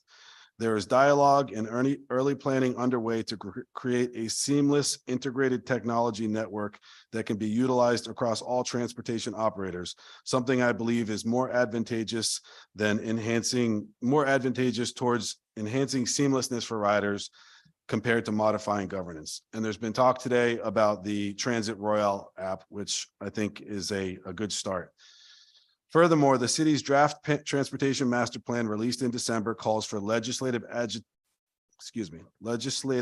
advocacy to maintain transit districts as a strategy to meet Norwalk's transportation needs. Again, worth noting again, the city of Norwalk's draft transportation master plan released in December calls for legislative advocacy to maintain transit districts as a strategy for our transportation needs. In conclusion, as multimodal transportation solutions evolve and elevate in importance to the future of public transportation, I'm here today to share my excitement and advocate on behalf of the future of the Norwalk Transit District. I respectfully pledge to the State Transportation Committee that Norwalk Transit, if not dissolved, will continue to strive towards quality, cost efficiency, and enhanced rider experience in the greater Norwalk community. Thank you for the opportunity to speak today. I urge the committee to vote against Senate Bill 630 so Norwalk Transit can continue to operate as a local transportation agency that meets the needs of our residents and businesses. And I'm excited to get started. Thank you so much. I appreciate your time here today and sticking it out with us for 7 hours. Welcome to the job. Appreciate it. It's not, hopefully it's not a recurring issue. You take a new job and immediately someone tries to get rid of the job. Like that's got to be an uncomfortable position. I appreciate you sticking it out here for 6 hours. You've done a great job articulating what you see as the opportunities inherent in what you're doing at Norwalk Transit District. So I greatly appreciate you being here today. Okay, appreciate your time. I know I have a couple questions. Representative Kennedy. Thank you, Mr. Chairman. Thank you, Mr. Pence, for spending the day with us. So I appreciate all your efforts with Norwalk Transit since I represent Milford. It's one of the towns I represent. What would the impact be on the Milford Transit? You spoke about the shoreline, and I know that's pretty active Yeah, so the So coastal how link would that line that we, impact that? yeah, I think you're referring to the coastal link line that Sorry, we yes, operate with. Coastal Link. Yeah, you know, there's a lot of unanswered questions. I don't know, to be honest with you. I don't know what the plan would be. I assume another provider would come in and take over our portion of it. I don't have a good answer for you. I'm sorry. No problem. I am actually new to this committee, so there's a lot of things I've learned in the number of transit districts we actually have in the state of Connecticut. So I guess my biggest concern with this bill, if the Norwalk Transit District is dismantled, does it set a precedent to all the other transit districts that we have in the state of Connecticut? And where would that leave some of our other transit districts, specifically Milford? Right. So I don't know if it's just maybe more of a comment than a question. No, I know, I hear you, and I've heard that quite a bit. I can tell you, we operate that regional service pretty seamlessly with our partners, and Henry, who runs Milford, is a great partner of ours. We see the Milford buses down in Norwalk, and I see the Norwalk buses in Milford. So, yeah, I think it would leave a lot of questions and concerns out there. Thank you so much. We do have a great director in Henry Jadick. So thank you so much and congratulations on your appointment. I appreciate We'll it. see you again soon. Henry's been a good mentor, so Great. no, I appreciate that. Thank you. Thank you. Mr. Chairman. Thank you. And Representative Mara. Thank you, Mr. Chair. Thanks so much for waiting it out with us. Just want to touch base on some of the other things that you do beyond the buses, because you also do, I think, beyond Norwalk, you do the paratransit. Is that correct? And you do that for some other towns? Correct. Yeah, we do paratransit work for Stanford. That's a big piece of our business. We also serve Greenwich, Westport, and parts of Wilton. Is that something that the Department of Transportation would take over? Do they do paratransit? To the best of my knowledge, I mean, the Department of Transportation provides service through Connecticut Transit, and they contract out the paratransit work, so they don't do it directly. And are you aware of any issues with Norwalk Transit? Why this would have come about? Are there any issues that you're aware of? I'm not entirely sure. I mean, I was hoping to step into this position and just there's a couple of minor funding issues I was hoping to correct with some of our local leaders. Nothing major. But yeah, I mean, I think it's blindsided a number of us. So yeah, I'm really not too sure.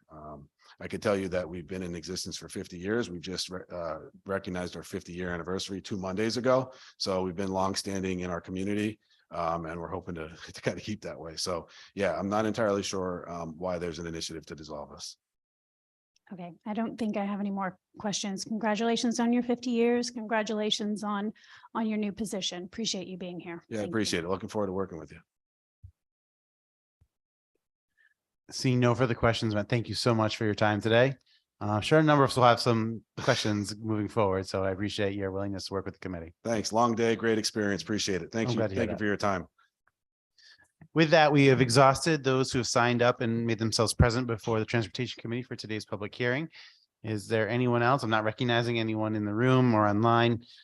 With that, Madam Co-Chair. It was a good day, good meeting. Thank you, Mr. Chair. Everyone be safe and say thank you to your Connecticut Department of Transportation roadside workers who will be out plowing a lot of snow this evening. It'll be the first time this year, so hopefully they remember where they kept all the sand. With that, we're good to go. Have